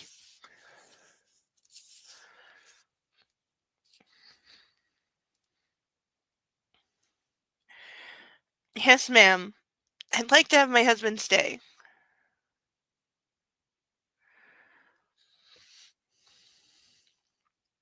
There. Told you so. He's such a daughter. I glare at him, pleased that Anna has taken my side. Your side in what? I sit down beside her, trying to mask my simmering irritation. All right, murmurs Clark. He coughs to clear his throat, and I wonder if he's nervous. Mrs. Gray, Mr. Hyde maintains that you sexually harassed him and made several lewd advances towards him. What the fuck? I'm amazed that Gray is saying this in his head, not shouting it out loud while throwing things. Hannah looks both shocked and amused at once. Okay, I'm sorry. No, she doesn't. Any woman who's just heard that about a guy who sexually assaulted her is not looking amused in any way. She's looking furious and scared.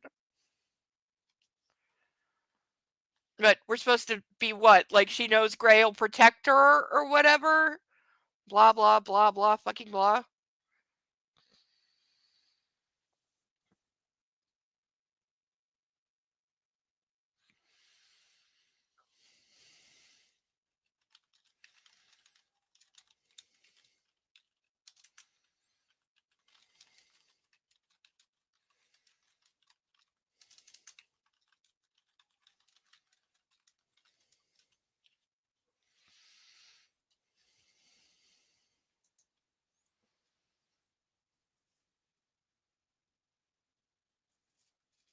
Why do the fire trucks here sound like they're dying when they slow down? They absolutely sound like they're dying. Yeah, exactly. It's not, yeah, exactly. This is not funny. This is not amusing. She's not amused by this. This is, no. This would be terrifying. I would not be amused, and I have a fucking great sense of humor. Yes, persnickety, yes, you do. Yes, you do, and I would not be amused either. And I'm sure Sasha would offer to bite him.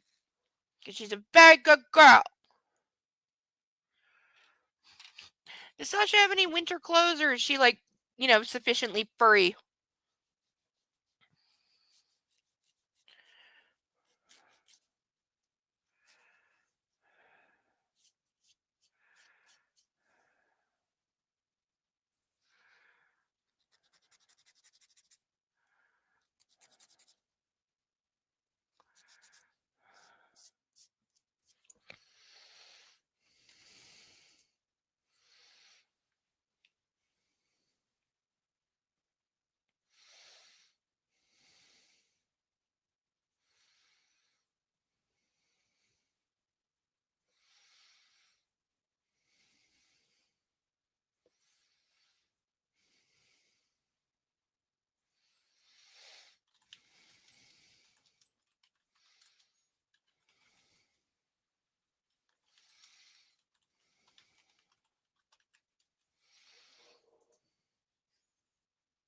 And the people above me are doing that bowling ball sound on the noise again.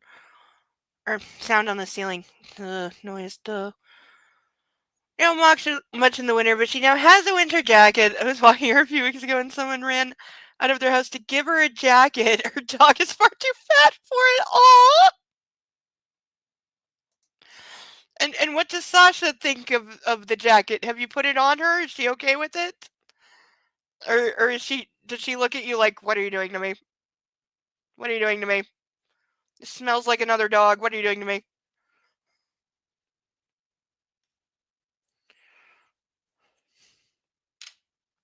And I don't care if you washed it. She's still going to look at you like this smells like another dog.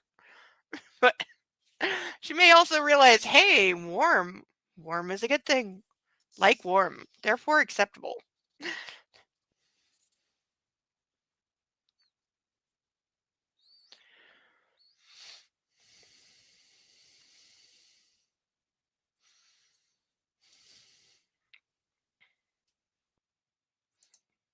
She sniffed it. Tossed it aside. Haven't thought about it. We don't walk much when it's cold. Yeah, I'm with that. I can't take Bo out in the winter, even with a coat. Like, forget it. He's too small. He's only like 7 to 8 pounds, and he's got zero body fat. and he's got coarse, short, one layer, no undercoat fur, and exposed skin on his belly. So, yeah, I really can't take him outside in the winter. Sharing my claws. Mine? Okay, hello, like, I trim my nails regularly, and I don't have the Enid from Wednesday thing. I wish I did. That would be cool as a superpower, by the way. Like, Lady Deathstrike from X-Men. Underrated and underused in that movie. I liked her. Wanted to see more.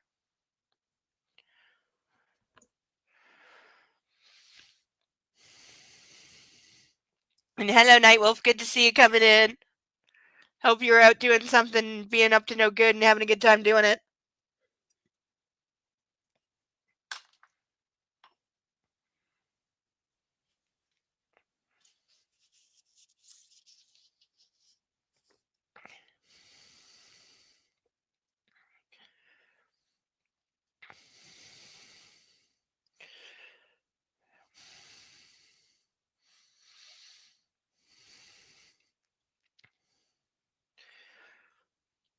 She places her hand on my thigh, but it doesn't stop me. That's preposterous, I exclaim. Her fingernails dig into my leg. I suspect in an attempt to shut me up. That's not true. Anna looks him squarely in the eye, the embodiment of sincerity as she addresses Clark. Again, if I'm her and I just heard that, I'm the one standing up going, what the fuck? And then I'm ranting for a while and cursing a lot. And woe betide anyone who tries to shush me. Then when I'm finished, you can ask a question.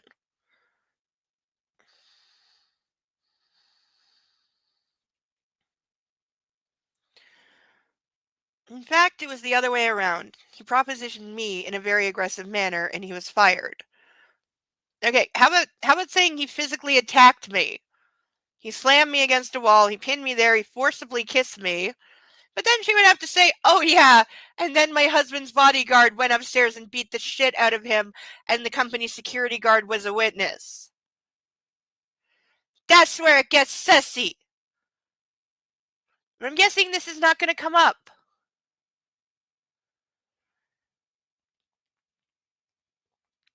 Clark's mouth flattens as if he'd been expecting this response. Hyde alleges that you fabricated a tale about sexual harassment in order to get him fired. He says you did this because he refused your advances and because you wanted his job. Okay, again, she was a glorified go-get-it girl. She was barely a secretary. She'd worked there for like a week and a half. And only because her husband bought the fucking company and because the company are a bunch of morons did she get promoted to an editor-in-chief job from being nobody 2 weeks out of college. And only because this is a fanfic book that is terribly lazy and horribly written. Because in the real world, none of that happens. Somebody coming in as a secretary is not aiming for one of those jobs and has no chance of getting it, regardless of what tale she spins. And let's face it, in this day and age, even now, even post Me Too, and this is 10 years, like 5 years before Me Too being taken seriously, like, there's no way in hell if she had said he sexually harassed me to the board of directors or whatever, they would have said, okay, we're sure he did. You are fired. Because that's how that goes.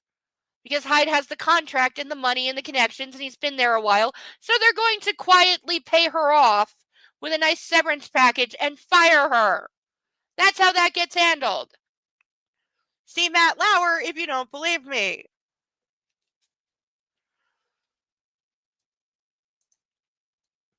Yeah, secretaries are up the totem pole from her. Yeah, she's nobody. She's beyond nobody. She would have been fired for making the allegation.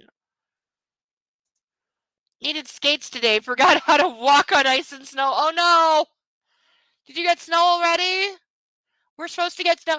There's an actual snow advisory. We are actually expecting to get snow tomorrow, supposedly. I haven't stuck my head out yet to see if I smell it. And yes, I am one of those people that can smell weather. I caught ice a couple weeks ago, but I'm gonna have to open my freezing cold balcony and it's probably frozen shut and see if I can smell snow. Snow is different from ice, but I hope it snows. I want a snowy winter. We haven't had one in so long. And I love a good snowy winter when it blankets everything. It's really calm and still in the morning and everything's sparkly and pretty. It looks so clean and nice. And I love it. Her husband owns the company, so my husband would have fired his ass anyway, so I'd have the job. There you go. You could just say, yeah, I didn't need to accuse him of anything to get the job. I could have just had my husband make me his boss anyway. Like, there we go. Yeah, there you go. What do you bet this doesn't come up?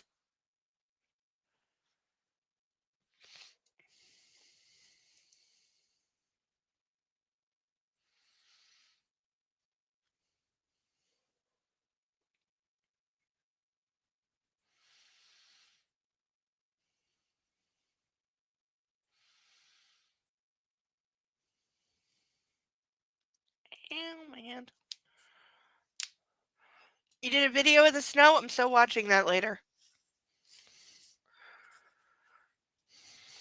The only thing better than snow is doggos in snow. Because they when they're running and jumping and eating it and rolling around in it and being all happy and silly.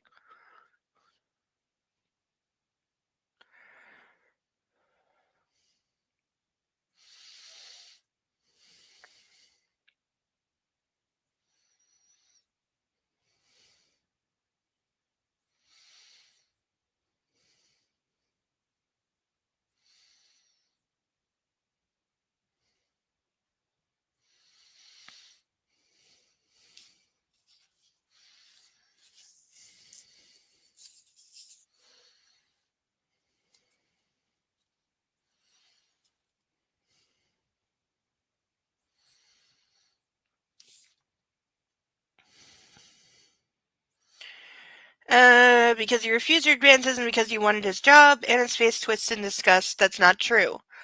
This is fucking absurd. Detective, please don't tell me you've driven all this way to harass my wife with these ridiculous accusations. Yeah, this is why you should have said we'll meet you when we're back and arrange to meet in your lawyer's office, you fucking dickhead. And again, anyone as wealthy and powerful and paranoid as Gray would have done that. He would never allow this. And at this point, if this is what he's hearing, he's going to be telling the detective, get the fuck out of my hotel room. My lawyers will call you when we're back in town. Goodbye.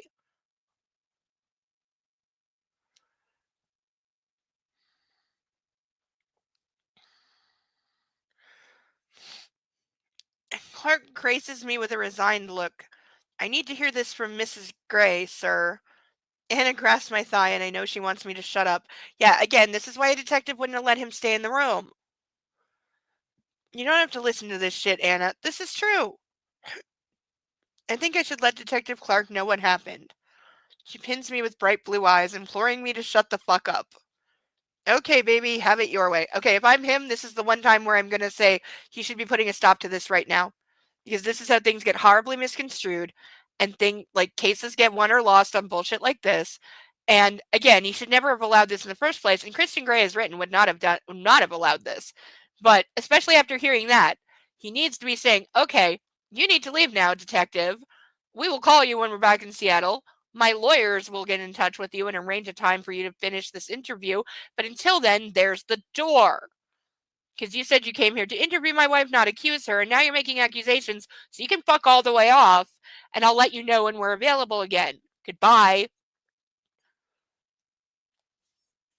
Like, again, somebody as rich and powerful as he is, there's no question. No question at all. And he wouldn't care what she wants, because when does he ever give a flying fuck what she wants? When has that ever factored into any decision he's ever made?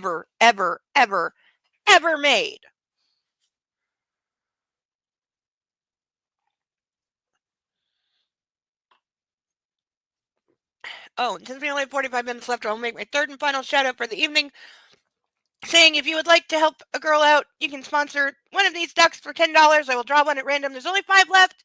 They've lived their whole lives in this bag, and they would really like to get out and join the rest of their compatriots on the stage for $10. Or we have our painted ducks who are absolutely threatening to run away because they feel underappreciated for $15 to $20 each. Please specify which one you want should you sponsor a painted duck. And thank you very much if you do, because they are wonderful and they've waited a long time to take their place. And they worked very hard being painted. Some of them really, really, really did, because some of them I had to do multiple times because I fucked up. Or for 45 minutes, I'm going to discount the handcuffs to, I usually say 25, but there's only 45 minutes left. So I will discount the handcuffs to $15 for the rest of the evening. And of course, for $50, you still have the option to make me chug this entire glass of wine. Last offer, going once, going twice. You know how it goes. And that is my third and final shout out of the evening. If anybody would like to help a girl out, which really, really, really would help. Snowy video. Thank you, Nightwolf. Love snowy video.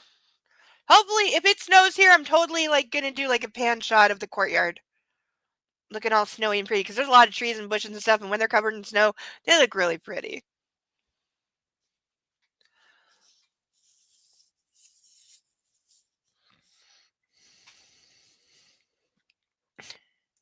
Surprised he doesn't already have Taylor interfering with the investigation. You're so right about that. I missed that entirely. Good point, persnickety. Yes, completely true. Completely true. I'm also surprised he hasn't arranged for Hyde to be, in jail. Do we put it past him? Do we think he doesn't know somebody who knows some connections to get it, Just saying. He was planning to torture and execute the guy himself. So,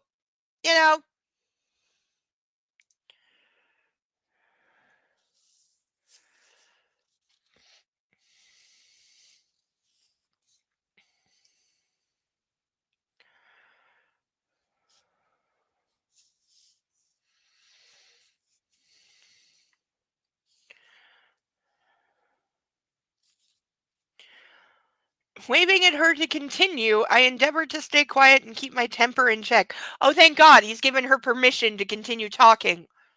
Ugh. She folds her hands in her lap and continues. What Hyde says is simply not true. Her voice rings calm and clear through the room. Mr. Hyde accosted me in the office kitchen one evening. He told me it was thanks to him that I'd been hired, and that he expected sexual favors in return. He tried to blackmail me, using emails I'd sent to Christian, who wasn't my husband then. I didn't know Hyde had been monitoring my emails. He's delusional. He even accused me of being a spy sent by Christian, presumably to help him take over the company. He didn't know that Christian had already bought SIP. She shakes her head and knits her hands together. In the end, I took him down. Well, not exactly, but close enough. Took him down? Clark interjects, puzzled. My father's ex-army. Hyde, touched me, and I know how to defend myself. Her eyes flick to mine, and I can't hide my pride and awe for my girl. Don't mess with my girl. She's a warrior. Gag me with a goddamn stick. No, she's not. She's pathetic. She's beyond pathetic. And honestly, the detective wouldn't ask a million questions. Okay, how, when you say he touched you, what do you mean? Because that could mean he touched your hair, he touched your shoulder, he adjusted your glasses. What? That means a lot of things. And what do you mean you took him down? What does that mean? There'd be a billion questions. I see. Clark huffs out of breath and sits back on the sofa. Have you spoken to any of Hyde's former personal assistants, I ask. I'm curious to know if the cops have made more progress than Welch. Yes, we have. But the truth is, we can't get any of his assistants to talk to us. They all say he was an exemplary boss, even though none of them lasted more than 3 months. Okay, so which is it? They won't talk to you, or they all said he was an exemplary boss? Because they all probably got paid off and have NDAs. But which is it? They wouldn't talk to you, or they wouldn't say anything bad? Damn. We've had that problem too. My security chief, he's interviewed Hyde's past 5 PAs.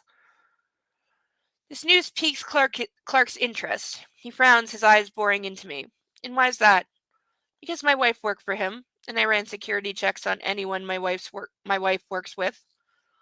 Clark's face reddens. I see. His bushy brows draw together. I think there's more to this than meets the eye, Mr. Gray. We're conducting a more thorough search of his apartment tomorrow. So maybe something will present itself then. You haven't searched his apartment yet? And he's Suspected of sabotaging a helicopter and attempting to murder 2 people? Really? And blowing up an office server room?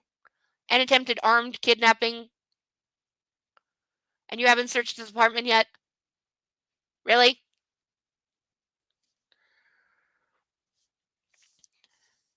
No, by all accounts, he hasn't lived there for some time. We've searched already. Yes, we're doing it again.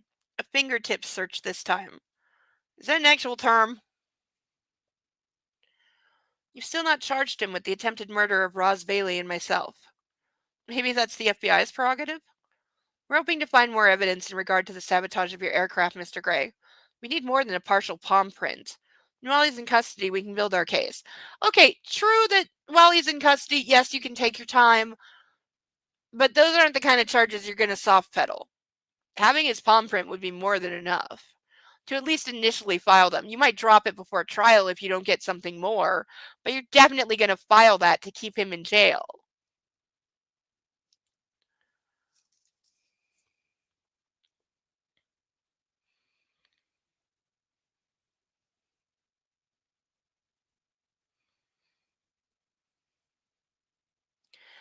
Is this all you came down here for? Clark stiffens. Yes, Mr. Gray, it is, unless you've had any further thoughts about the note. Again, no detective is making that trip for this bullshit, ever in the history of fucking ever. Again, Anna's eyes scrutinize mine, but this time she's frowning. No, I told you. It means nothing to me.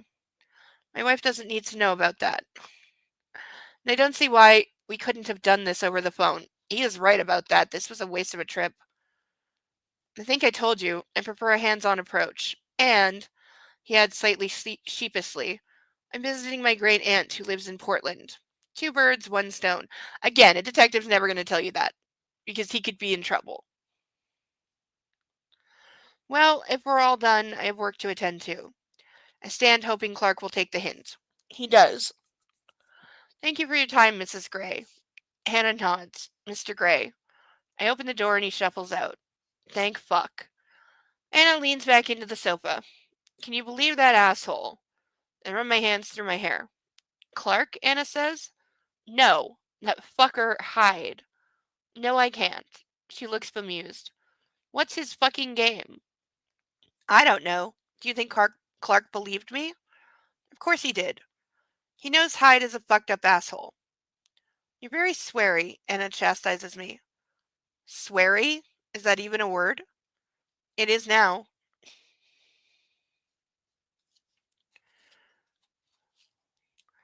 And just like that, humor smothers my anger, and it's gone. Wait, this just in. Official name for Artie's new kitty, Alden? Alden? Alden? I don't know the reference, but it's an interesting name. I feel like I know it from somewhere.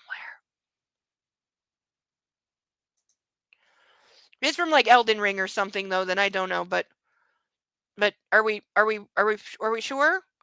Oh, he did go live. I knew Artie was gonna go live tonight and I'd miss it. Damn it!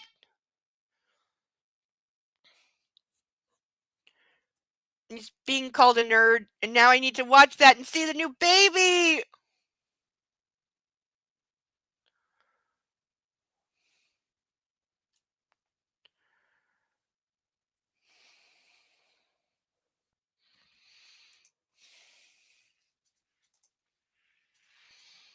Alduin? I think it's from Elden Ring. I was gonna say it's fucking from Elden Ring! That was my guess! My guess was just a name from Elden Ring! I know nothing about that game, but that was my serious guess. There's something from Elden Ring. Because I know Artie loves that game and he's kind of obsessed.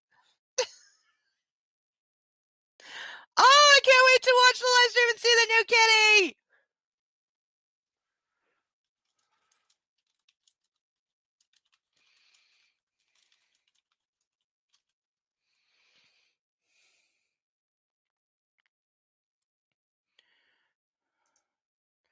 Yeah, apparently there was an Artie live at, like, I don't know, the link came up at, like, about an hour 20 ago. Probably very short just to show off the kitty. I don't know, I can't look right now, but I'm gonna look as soon as this is over.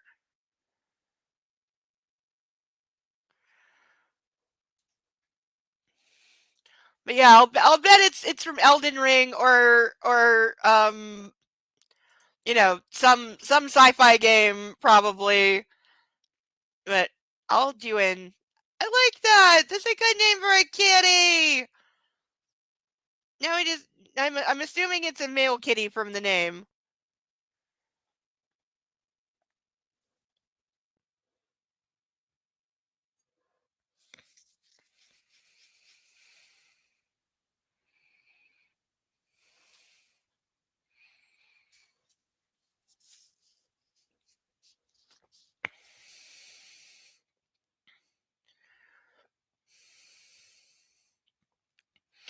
Marveling at the spell she casts, I sit down beside her and pull her into my arms. Don't think about that fucker. Let's go see your dad and I'll try to talk about the move tomorrow. He was adamant that he wanted to stay in Portland and not be a bother, Anna says. I'll talk to him. She fingers the buttons on my shirt. I want to travel with him. That should be possible. Okay, I'll come too. Sawyer and Taylor can take the cars. I'll let Sawyer drive your R8 tonight. She offers me a sweet smile of thanks and I feel 10 feet tall.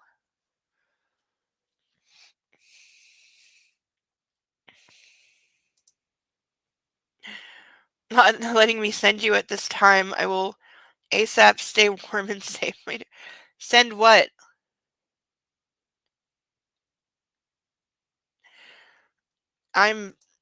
It's actually decently warm in here for once, but that's only because it was like +8 today because it is freezing. You got another kitty faster than expected. Agreed. He has had a bad run of luck with the kitties. Like, Mike was so unexpected. He was just a baby. Poor little thing. Yeah, I really hope they do too. I hope they each live like 20, 25 years. Like, all the kitty prizes. And, I'm sure, like I saw already say earlier, right now, Serrano's like, hiss, sniff, sniff, sniff, hiss, hiss, hiss, sniff, sniff, sniff, hiss, sniff, sniff, sniff. Oh, you're trying to send me a drink? Okay. When it gets here, I promise I will honor Harry chug one.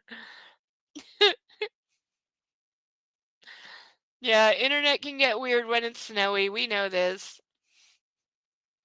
But I'll keep an eye out, Nightwolf. The night is young.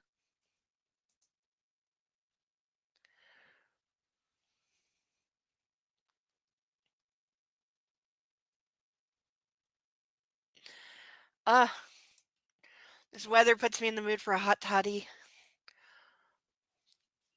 Those are really good.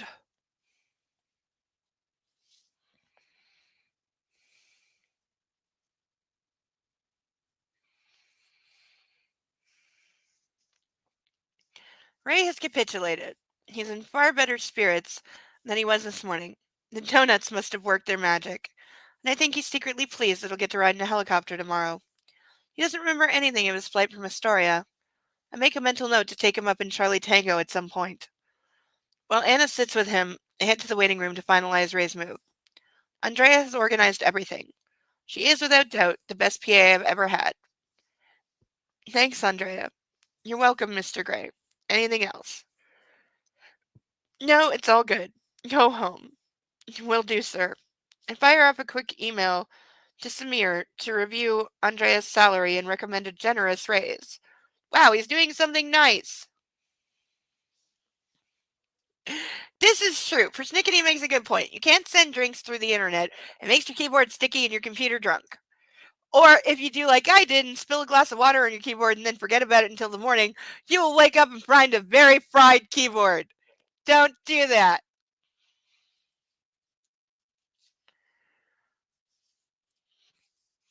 Did I blame it on the kitty? Yes, I did. I miss my kitty. I wish I could get another one. But that's not going to happen.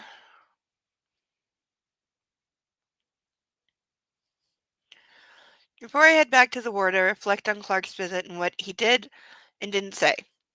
He's obviously liaising with the FBI in regard to Charlie Tango's sabotage, but mentioned that he was searching Hyde's apartment again. I still need to Google what does a fingertip search mean? Is this an actual term or is this made up bullshit?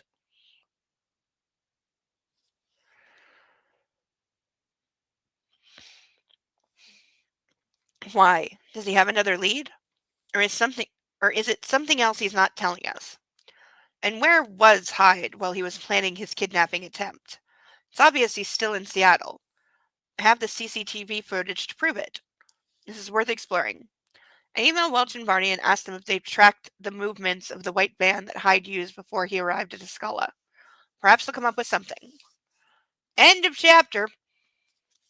All right, so we will get a little bit into chapter 35, but we are not getting all the way through it for sure. I did have a pre-picked out spot to stop. Let me see if I can remember where it is and if it fits. It might. Nah, it's too short. Damn it, unless we end early, and I hate doing that. Because OCD brain. The problem is, then it goes on like a several page screed with no breaks until the end of the chapter. Fuck. Okay, I'm gonna have to make a choice at some point. Beer fried your last two keyboards, drinking alcohol, and doing computer things doesn't mix well. Okay, that does suck. But I know someone who can do one better. I knew someone once that fried a keyboard because they were drinking and they vomited on it. Stomach acid, also not good for keyboards. Fingertip search is a UK term used to describe a physical search of a crime scene, usually very thorough. Okay, why am I not surprised that it's a UK term? UK term from UK author, and nobody translated. A thorough, meticulous manual search of an area, often most performed by forensic investigators at a crime scene to find small or hidden evidence. I like that definition. Thank you, Sarah Bellum. Thank you, Link. And Persnickety is right. Do not hydrate your keyboards. They're grown enough. No, you should clean your keyboards because they're often as disgusting as your cell phone.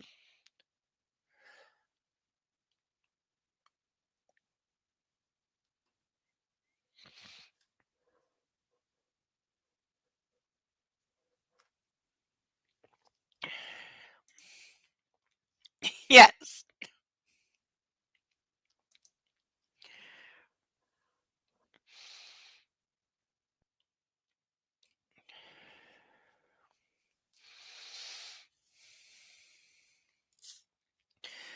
Alright. Final stretch.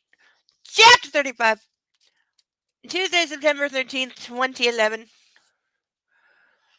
I hang up from my phone conversation with my mother and catch Anna's monochrome eye. She's gazing down at me from my office wall with her disarming smile. Her eyes bright and brimming with intelligence. It's been only 3 hours since I saw her, but I miss her already. I wonder what she's doing right now. She's probably at work, and if all has gone to plan, Ray should be settled in his room at Northwest Hospital where my mother will keep an eye on him. I hope he's comfortable, or as comfortable as he can be. He seemed to enjoy the flight from OHSU to Boeing Field, but he's not a man who likes to be the center of attention. Quite the opposite, in fact. A little like his daughter. And here I am, missing her. The last time I saw her, she was heading to the hospital in an ambulance with her father. I glance at my watch. She'll definitely be at work. I type a quick email. Seriously, these guys cannot go 5 minutes. 5 minutes without emailing or calling or talking. They don't work when they're at work, ever. Why do I have red fuzz on me? Where is the red fuzz from?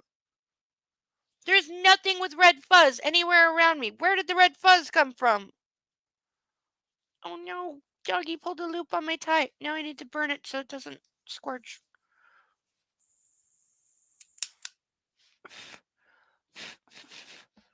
Okay, that's so it won't pull. There we go. Check my email. Okay. Stay. You know, when you tell things to stay, they tend to listen. Oh, wow. Okay, you weren't kidding about the drink. Okay, got it. Okay, well, we have a bottoms up situation. I need to top this up. Thank you, Nightwolf. That's very, very generous of you. And we shall, of course, honor our word and chug this glass. Give me a second to stretch. Oh. If they made chugging an Olympic sport, people would watch. Oh.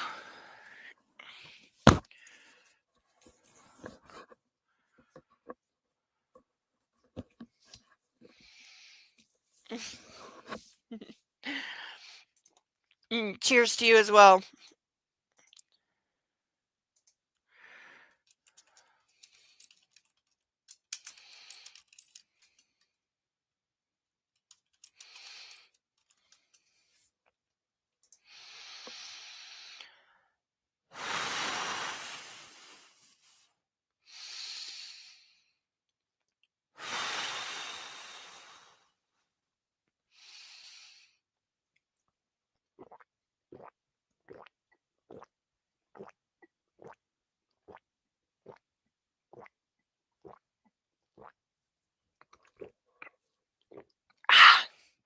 I think that was my best yet.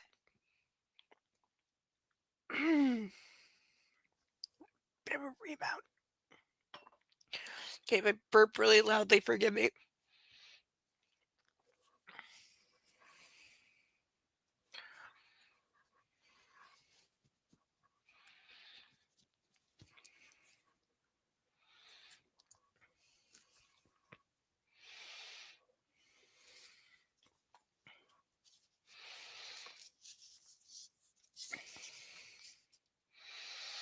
It is definitely the last drink of the evening.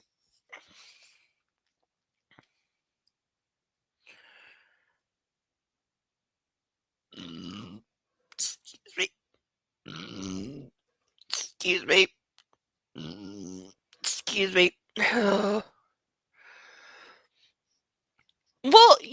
I said that's the price for chugging. What did you expect?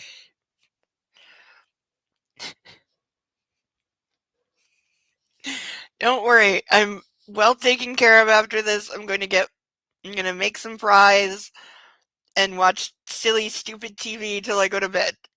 And I'm not going out anywhere, and I don't even have a car or car keys, so I'm good.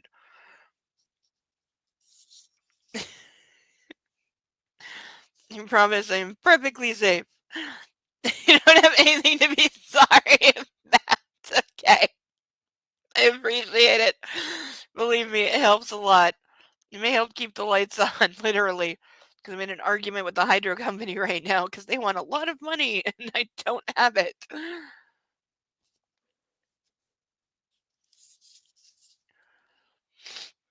Which also means, by the way, past the 17th, if book club is off for 2 weeks, that's why. Because I have no power.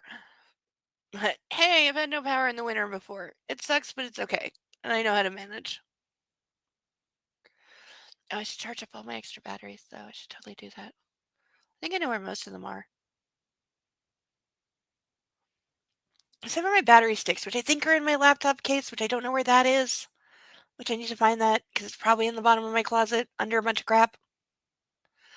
You know how closets just tend to, like, suck in other things? And then they just grow until they're, like, there's so much crap in there and you don't even know why or where it came from. But it all just winds up in there, and then you find a shirt that, the aunt you don't like gave you 15 years ago, and you threw it in the closet because you can't throw it out because it was a gift, but you also never intend to wear it because it's really ugly. I had a section of clothes like that for my grandmother, but after she passed away, I figured it was okay to give them away. She could never get straight that I liked moon and stars and my cousin liked hearts and flowers. We traded so many gifts that she gave us for that exact reason. Because I would get the flowers and the hearts, and she would get the moon and stars, and we'd trade behind her back, and then we were happy. Oh, yes, Kitty knows. No, entirely. You know that, like, Thomas Kitty, when he was still with us, lived in my closet often, and often for several weeks. And yes, he was the thief of hoarding things into my closet and pulling my nice, clean, hung up in my closet clothes off of the hangers so he could sleep on them in the bottom of the closet, even though there's already like 50 pounds of soft and fluffy things for him to lay on. No, he had to pull my clean, fresh, hung up on the hangers, nice and neat laundry off the hanger to sleep on and get his fur all over.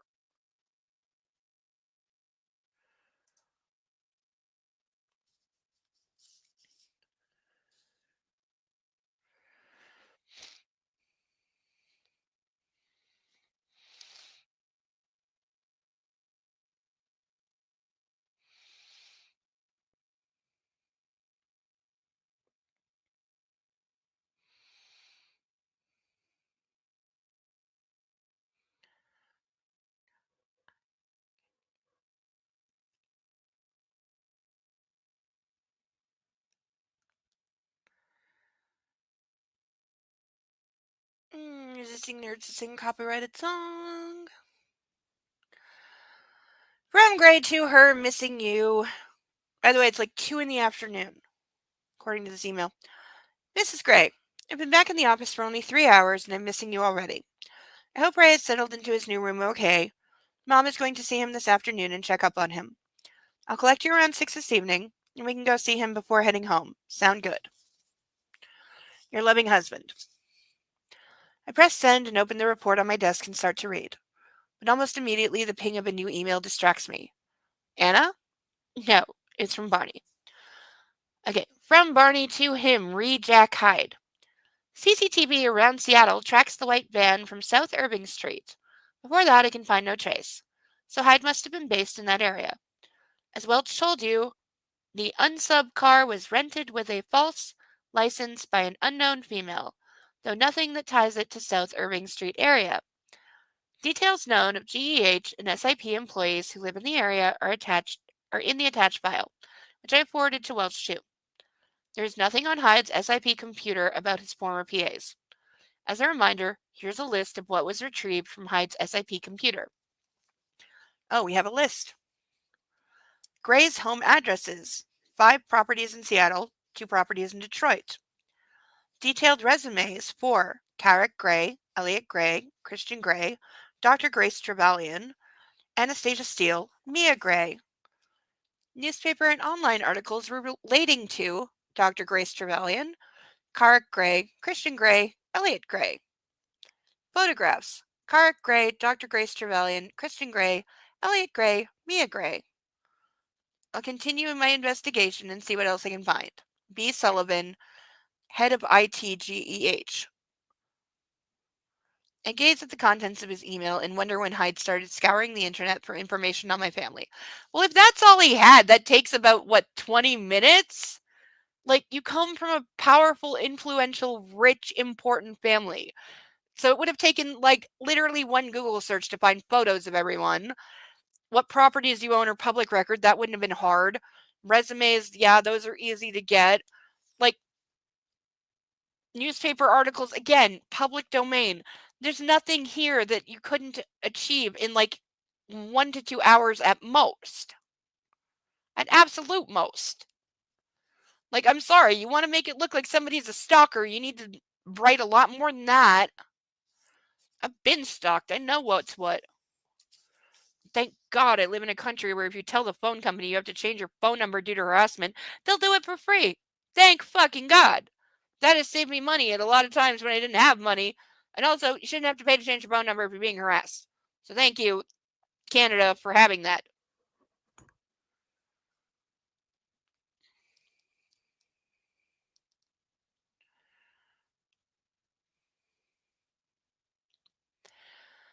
I gaze at the contents of his email and wonder when Hyde started scouring the internet for information on my family. Was it before Anna started working for him? Or was it after he met me? I'm about to post a response to Barney when Anna's reply to my earlier email pops into my inbox. From Anastasia Gray to Christian Gray, subject missing you. Sure. X. That's the entire thing. Oh. Feeling a tad deflated, I glance at the enigmatic, smiling goddess on the wall. I thought we might indulge in some email banter. She's normally so good at that. This is not like her. Excuse me. Oh, we have more emails. Somebody shoot me. From him to her, because now he's feeling like a butthurt, wetty little bitch. From him to her, are you okay?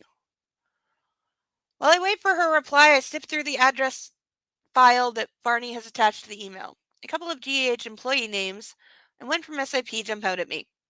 The highest profile name is Elizabeth Morgan, the HR director at SIP. Her name stirs something in the back of my brain, but whatever it is, it remains elusive. I ask Welch to follow up on her when we speak next, but it's hard to conceive that any of these people could be involved with Hyde.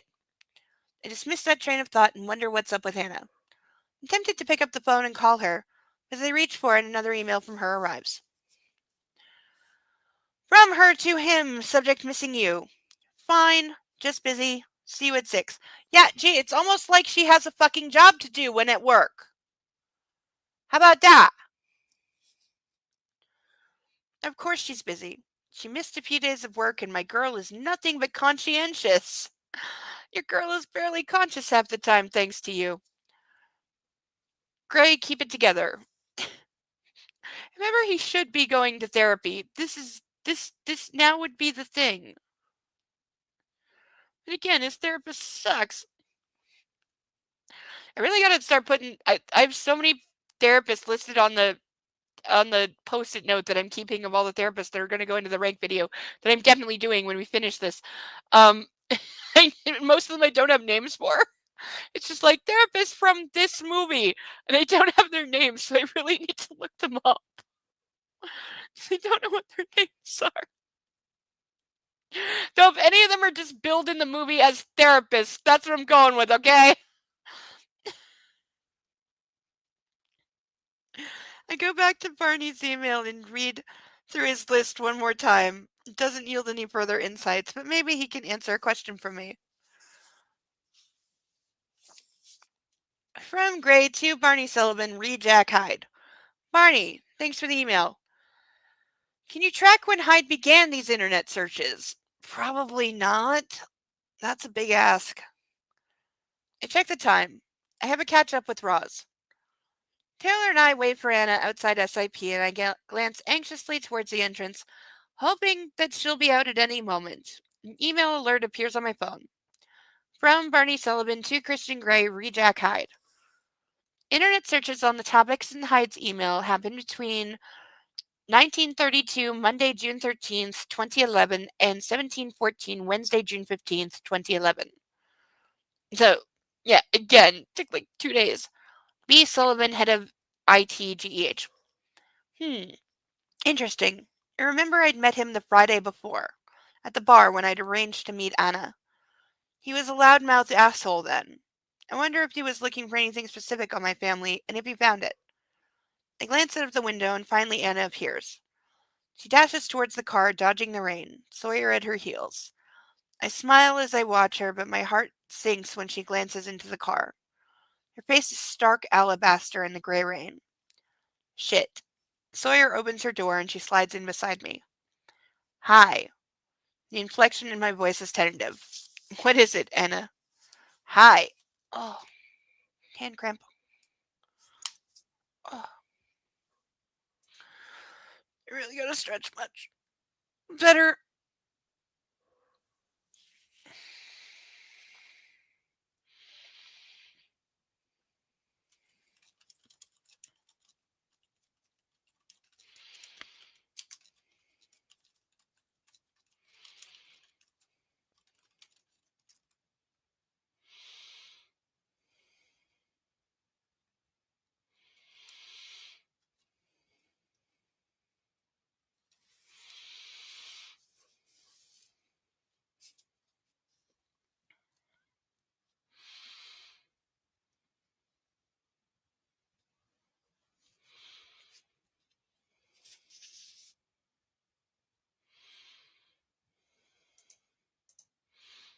I'm okay.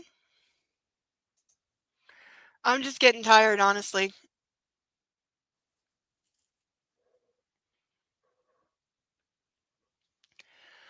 But I am okay.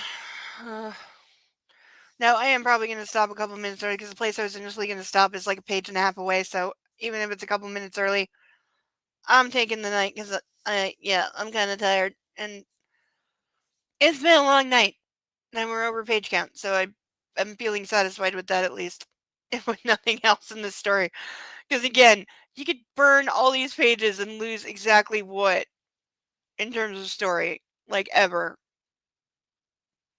But no, if I'm looking really flushed, it's because I'm really flushed because I'm having a hot flash. So yeah, if my face looks kind of heated and I don't look so great, that would be why. And I'm sorry, but I also can't make it stop. I appreciate anyone who worries about me. Thank you. Hi. Her eyes flick to my face briefly. Too briefly. And all I see is her turmoil flashing back at me. What's wrong? She shakes her head as Taylor pulls into traffic. Nothing. I don't think that's true. Is work all right? Yes, fine. Thanks. Her tone is clipped. Tell me, Hannah, what's wrong?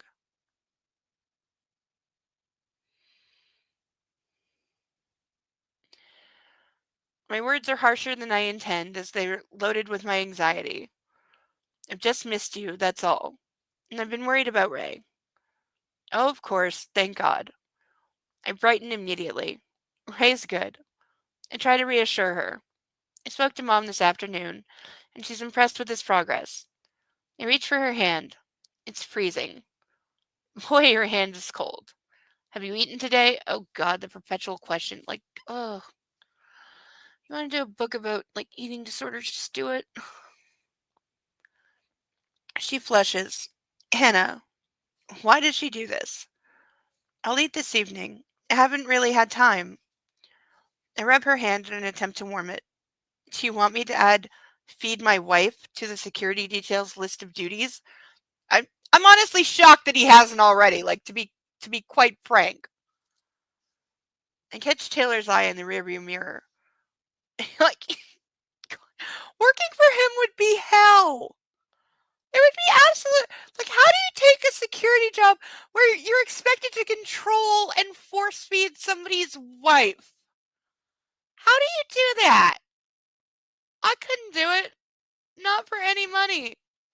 And they're probably making, like, a ridiculous amount of money. Probably a genuine ridiculous amount of money. I'm sorry. I'll eat. It's been a weird day. You know, moving dad and all. I guess. She turns away and stares out the window, leaving me to flounder. Something's not right. It has been a weird day. Take her at her word, Gray. I give her my news to test the water. I may have to go to Taiwan. Oh? When? This gets her attention. Later this week, maybe next week. Okay. I want you to come with me. He's just determined that she will never work, I swear to God. Her lips thin. Christian, please. I have my job. Let's not rehash this argument again. Yeah, no, he doesn't want you to work. When are you going to figure that out? He wants you to be on his arm and his portable fuck doll to go with him. So after he has a stressful meeting, he can fuck you 9 ways from Sunday and physically abuse you and then go back and finish the meeting. That's what he wants. And he's going to get it because you have no spine. I blow out a breath, unable to conceal my disappointment. Thought I'd ask. Okay, he's such a toxic asshole and toddler and immature brat for being disappointed that she can't drop her entire life, including her job, which she thinks she'll have a career in. But that she's not willing to just drop everything to fly to Taiwan with you on zero notice for your business that she has no reason to be there. Like, dude, you didn't, like, it never occurred to you that you would still have to travel for business, which means leaving the wife and eventually kiddies at home? Or do you expect your whole family just to travel with you all the time, everywhere, and, like, not have lives of their own and just be at your beck and call and, like, just go everywhere with you and be portable because they're just accessories? They're not people anymore. They're just a piece of you. They're an appendage. It's gross. If you're saying I'm so angry, you ain't seen nothing yet. Though in my defense, I have been provoked by a smoke alarm dying for 6 days, beeping every 5 minutes. So I may be a little short-tempered. Because it's really annoying. And it's distressing my dog, and you don't mess with my dog.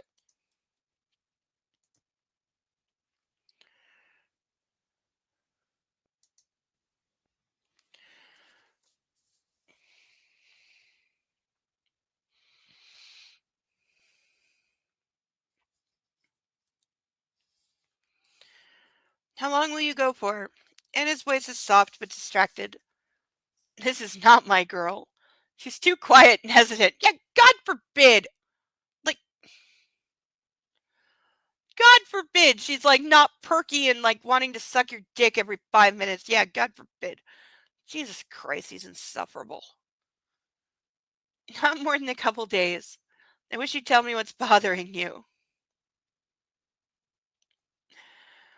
Well, now that my beloved husband is going away, Her voice fades and I raise her hand to my lips and kiss her knuckles.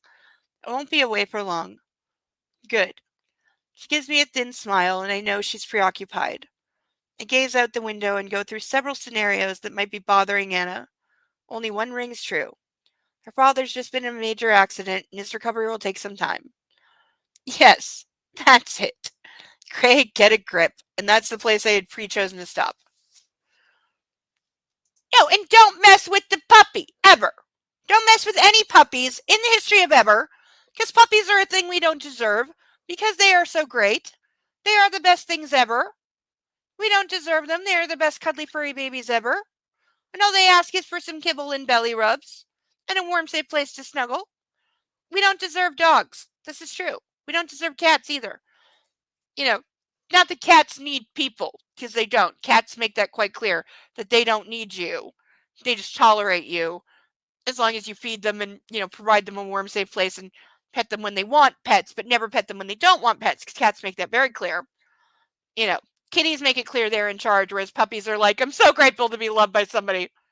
I'm so grateful someone owns me. And are the best dog in the history of dogs? They all expect to be told, yes, you are the best dog in the history of dogs, because they are. Because that's dogs.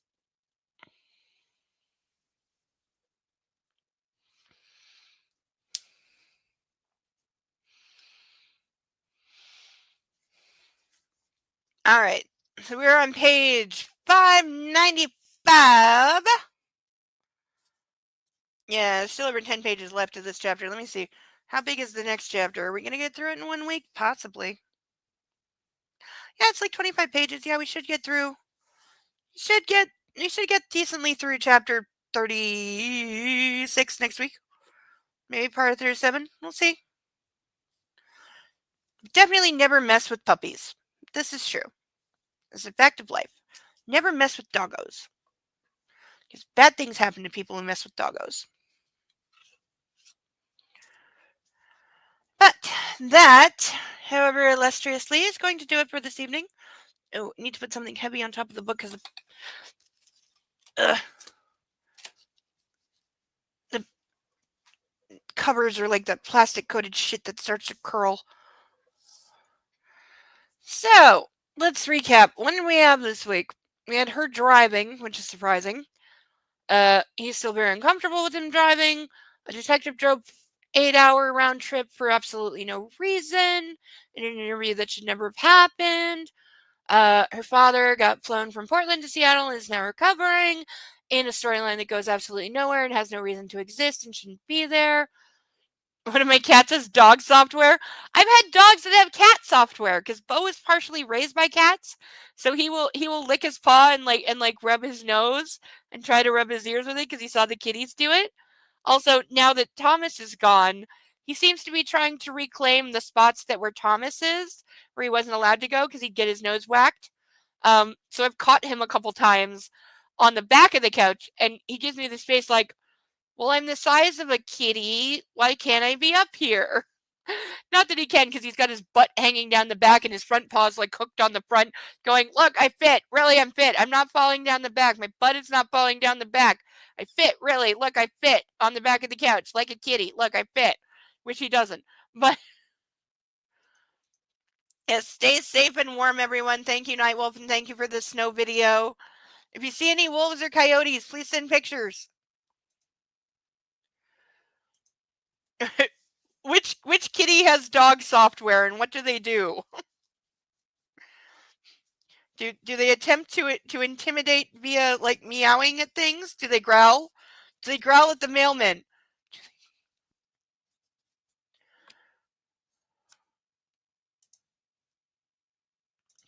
I want to know what happened.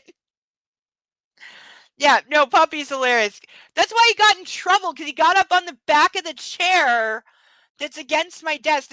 There's a high, like, there's a reclined, like, high back, rolled back chair that's right against my desk. The cat used to get on the top of, because kitties always like to be on the top of everything, but Bo never got up there until I'm sitting here one day and I just see his tail appear above my screen. I look and he's on the back of the thing, which means he can easily jump onto my desk and destroy just everything, because that's all he could possibly do. And I was like, get down. And he got yelled at and he got put in timeout. And he was like, I don't know what I'm doing. I said, Kitty, do it. And he told me not to do it. But now the kitty's not here, so I thought I could do it. And I tried to do it. And I'm sorry. I won't do it again. To his credit, he hasn't done it again. I think he learned his lesson. I don't care if he's on the back of the couch because he's just going to fall on his butt and then realize it's not a good idea. So that's okay. But I don't want him realizing that he can get on the back of the chair and get on my desk because he will just chew the shit out of all my fucking wires, or worse, pee on something. And like, no, I don't want him on my desk. I've trained him for years that he's not allowed on the desk. So not looking to challenge that. He can be on the back of the couch, but not the chair. I think he has finally accepted that his kitty friend is gone, and that's sad, but he carries stick-like objects in his mouth and loves walks. Aww, sweet kitty. Aww, that sounds so cute. If you send me a picture of a kitty with a stick in its mouth, I'll love you forever. And have you ever taken the kitty for a walk on a leash? Because also I need video. That would be great. Leave it in the pet adventure section on my Discord, please. I'll be eternally grateful. Because that would be just so awesome. I love it. I just have this image of a cat with its stick in its mouth now, and it's so cute. Thank you, everyone. Thank you, everyone, for tonight. Tonight was great.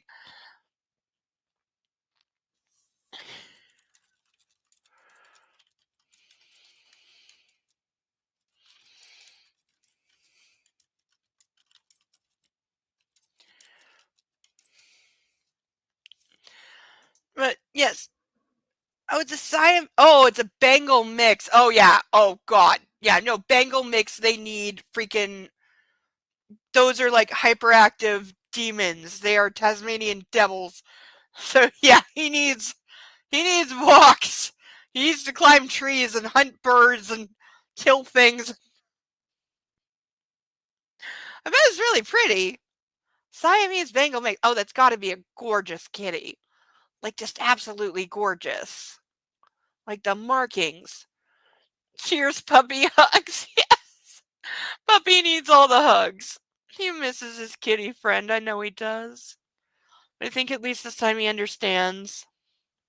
He's accepted. He's still working out being an only pet. He's never been an only pet. When I got him, he was number 4. I had 2 kitties and a doggy already. And then I got Thomas, the kitty who recently passed away shortly after him, making him one of 5. But he was definitely second dog, and he wasn't really sure whether he was a dog or a cat because he's very small. And because kitties like to bully things, because kitties. He's the one who eyed the meats. I was wondering about that.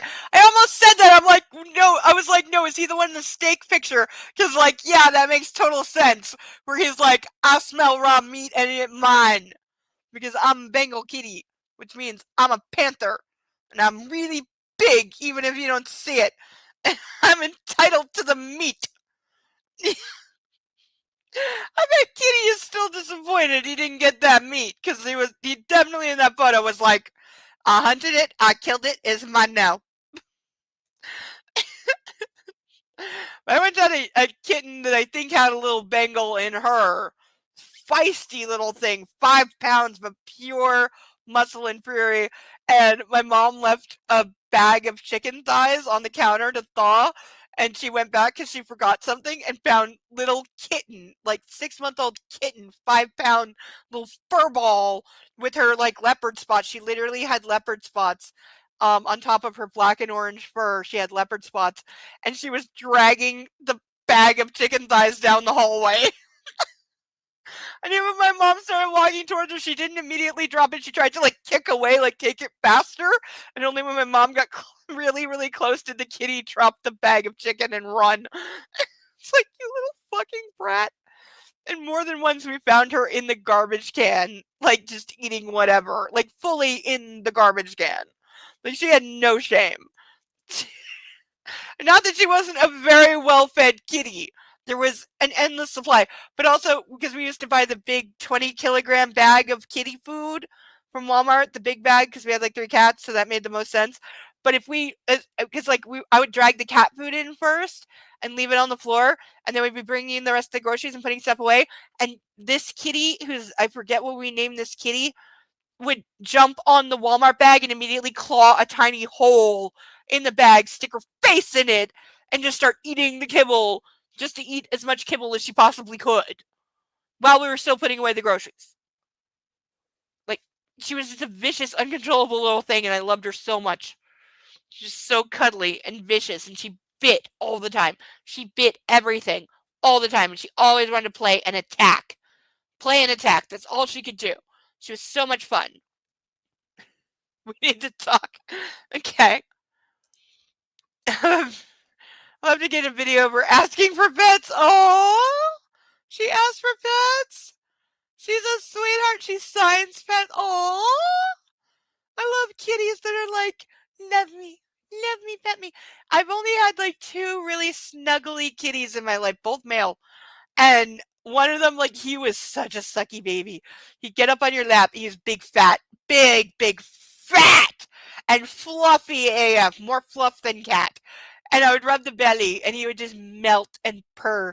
And he'd slide right off my lap, right off the couch onto the floor, land on the floor, just melted, like he didn't even feel it. And then after like 2 minutes, the purring would stop, and he'd crack one eye, going like, "Why'd you stop?" Because he has no awareness that he's fallen off the couch because he's fully melted and he's not feeling anything except rub my belly. He was the sweetest thing. I used to argue with my mom about having him in bed with me because we thought it would trigger my asthma, but it didn't. And I wanted the kitty in the bed. I wasn't allowed because she had a weird, like, no pets in the bed thing, which I always thought was ridiculous. And it was out of character for my mother, but that kitty was, oh, he was so cuddly. He was such a cuddly, beautiful baby. Big, fluffy fur ball. He was so cute. Oh, I miss those kind of kitties. I need a cuddly fur baby. Maybe someday. But for now, that's going to do it for this edition of Book Club. We'll be back next week with more horrific chapters of whatever the hell we're calling this.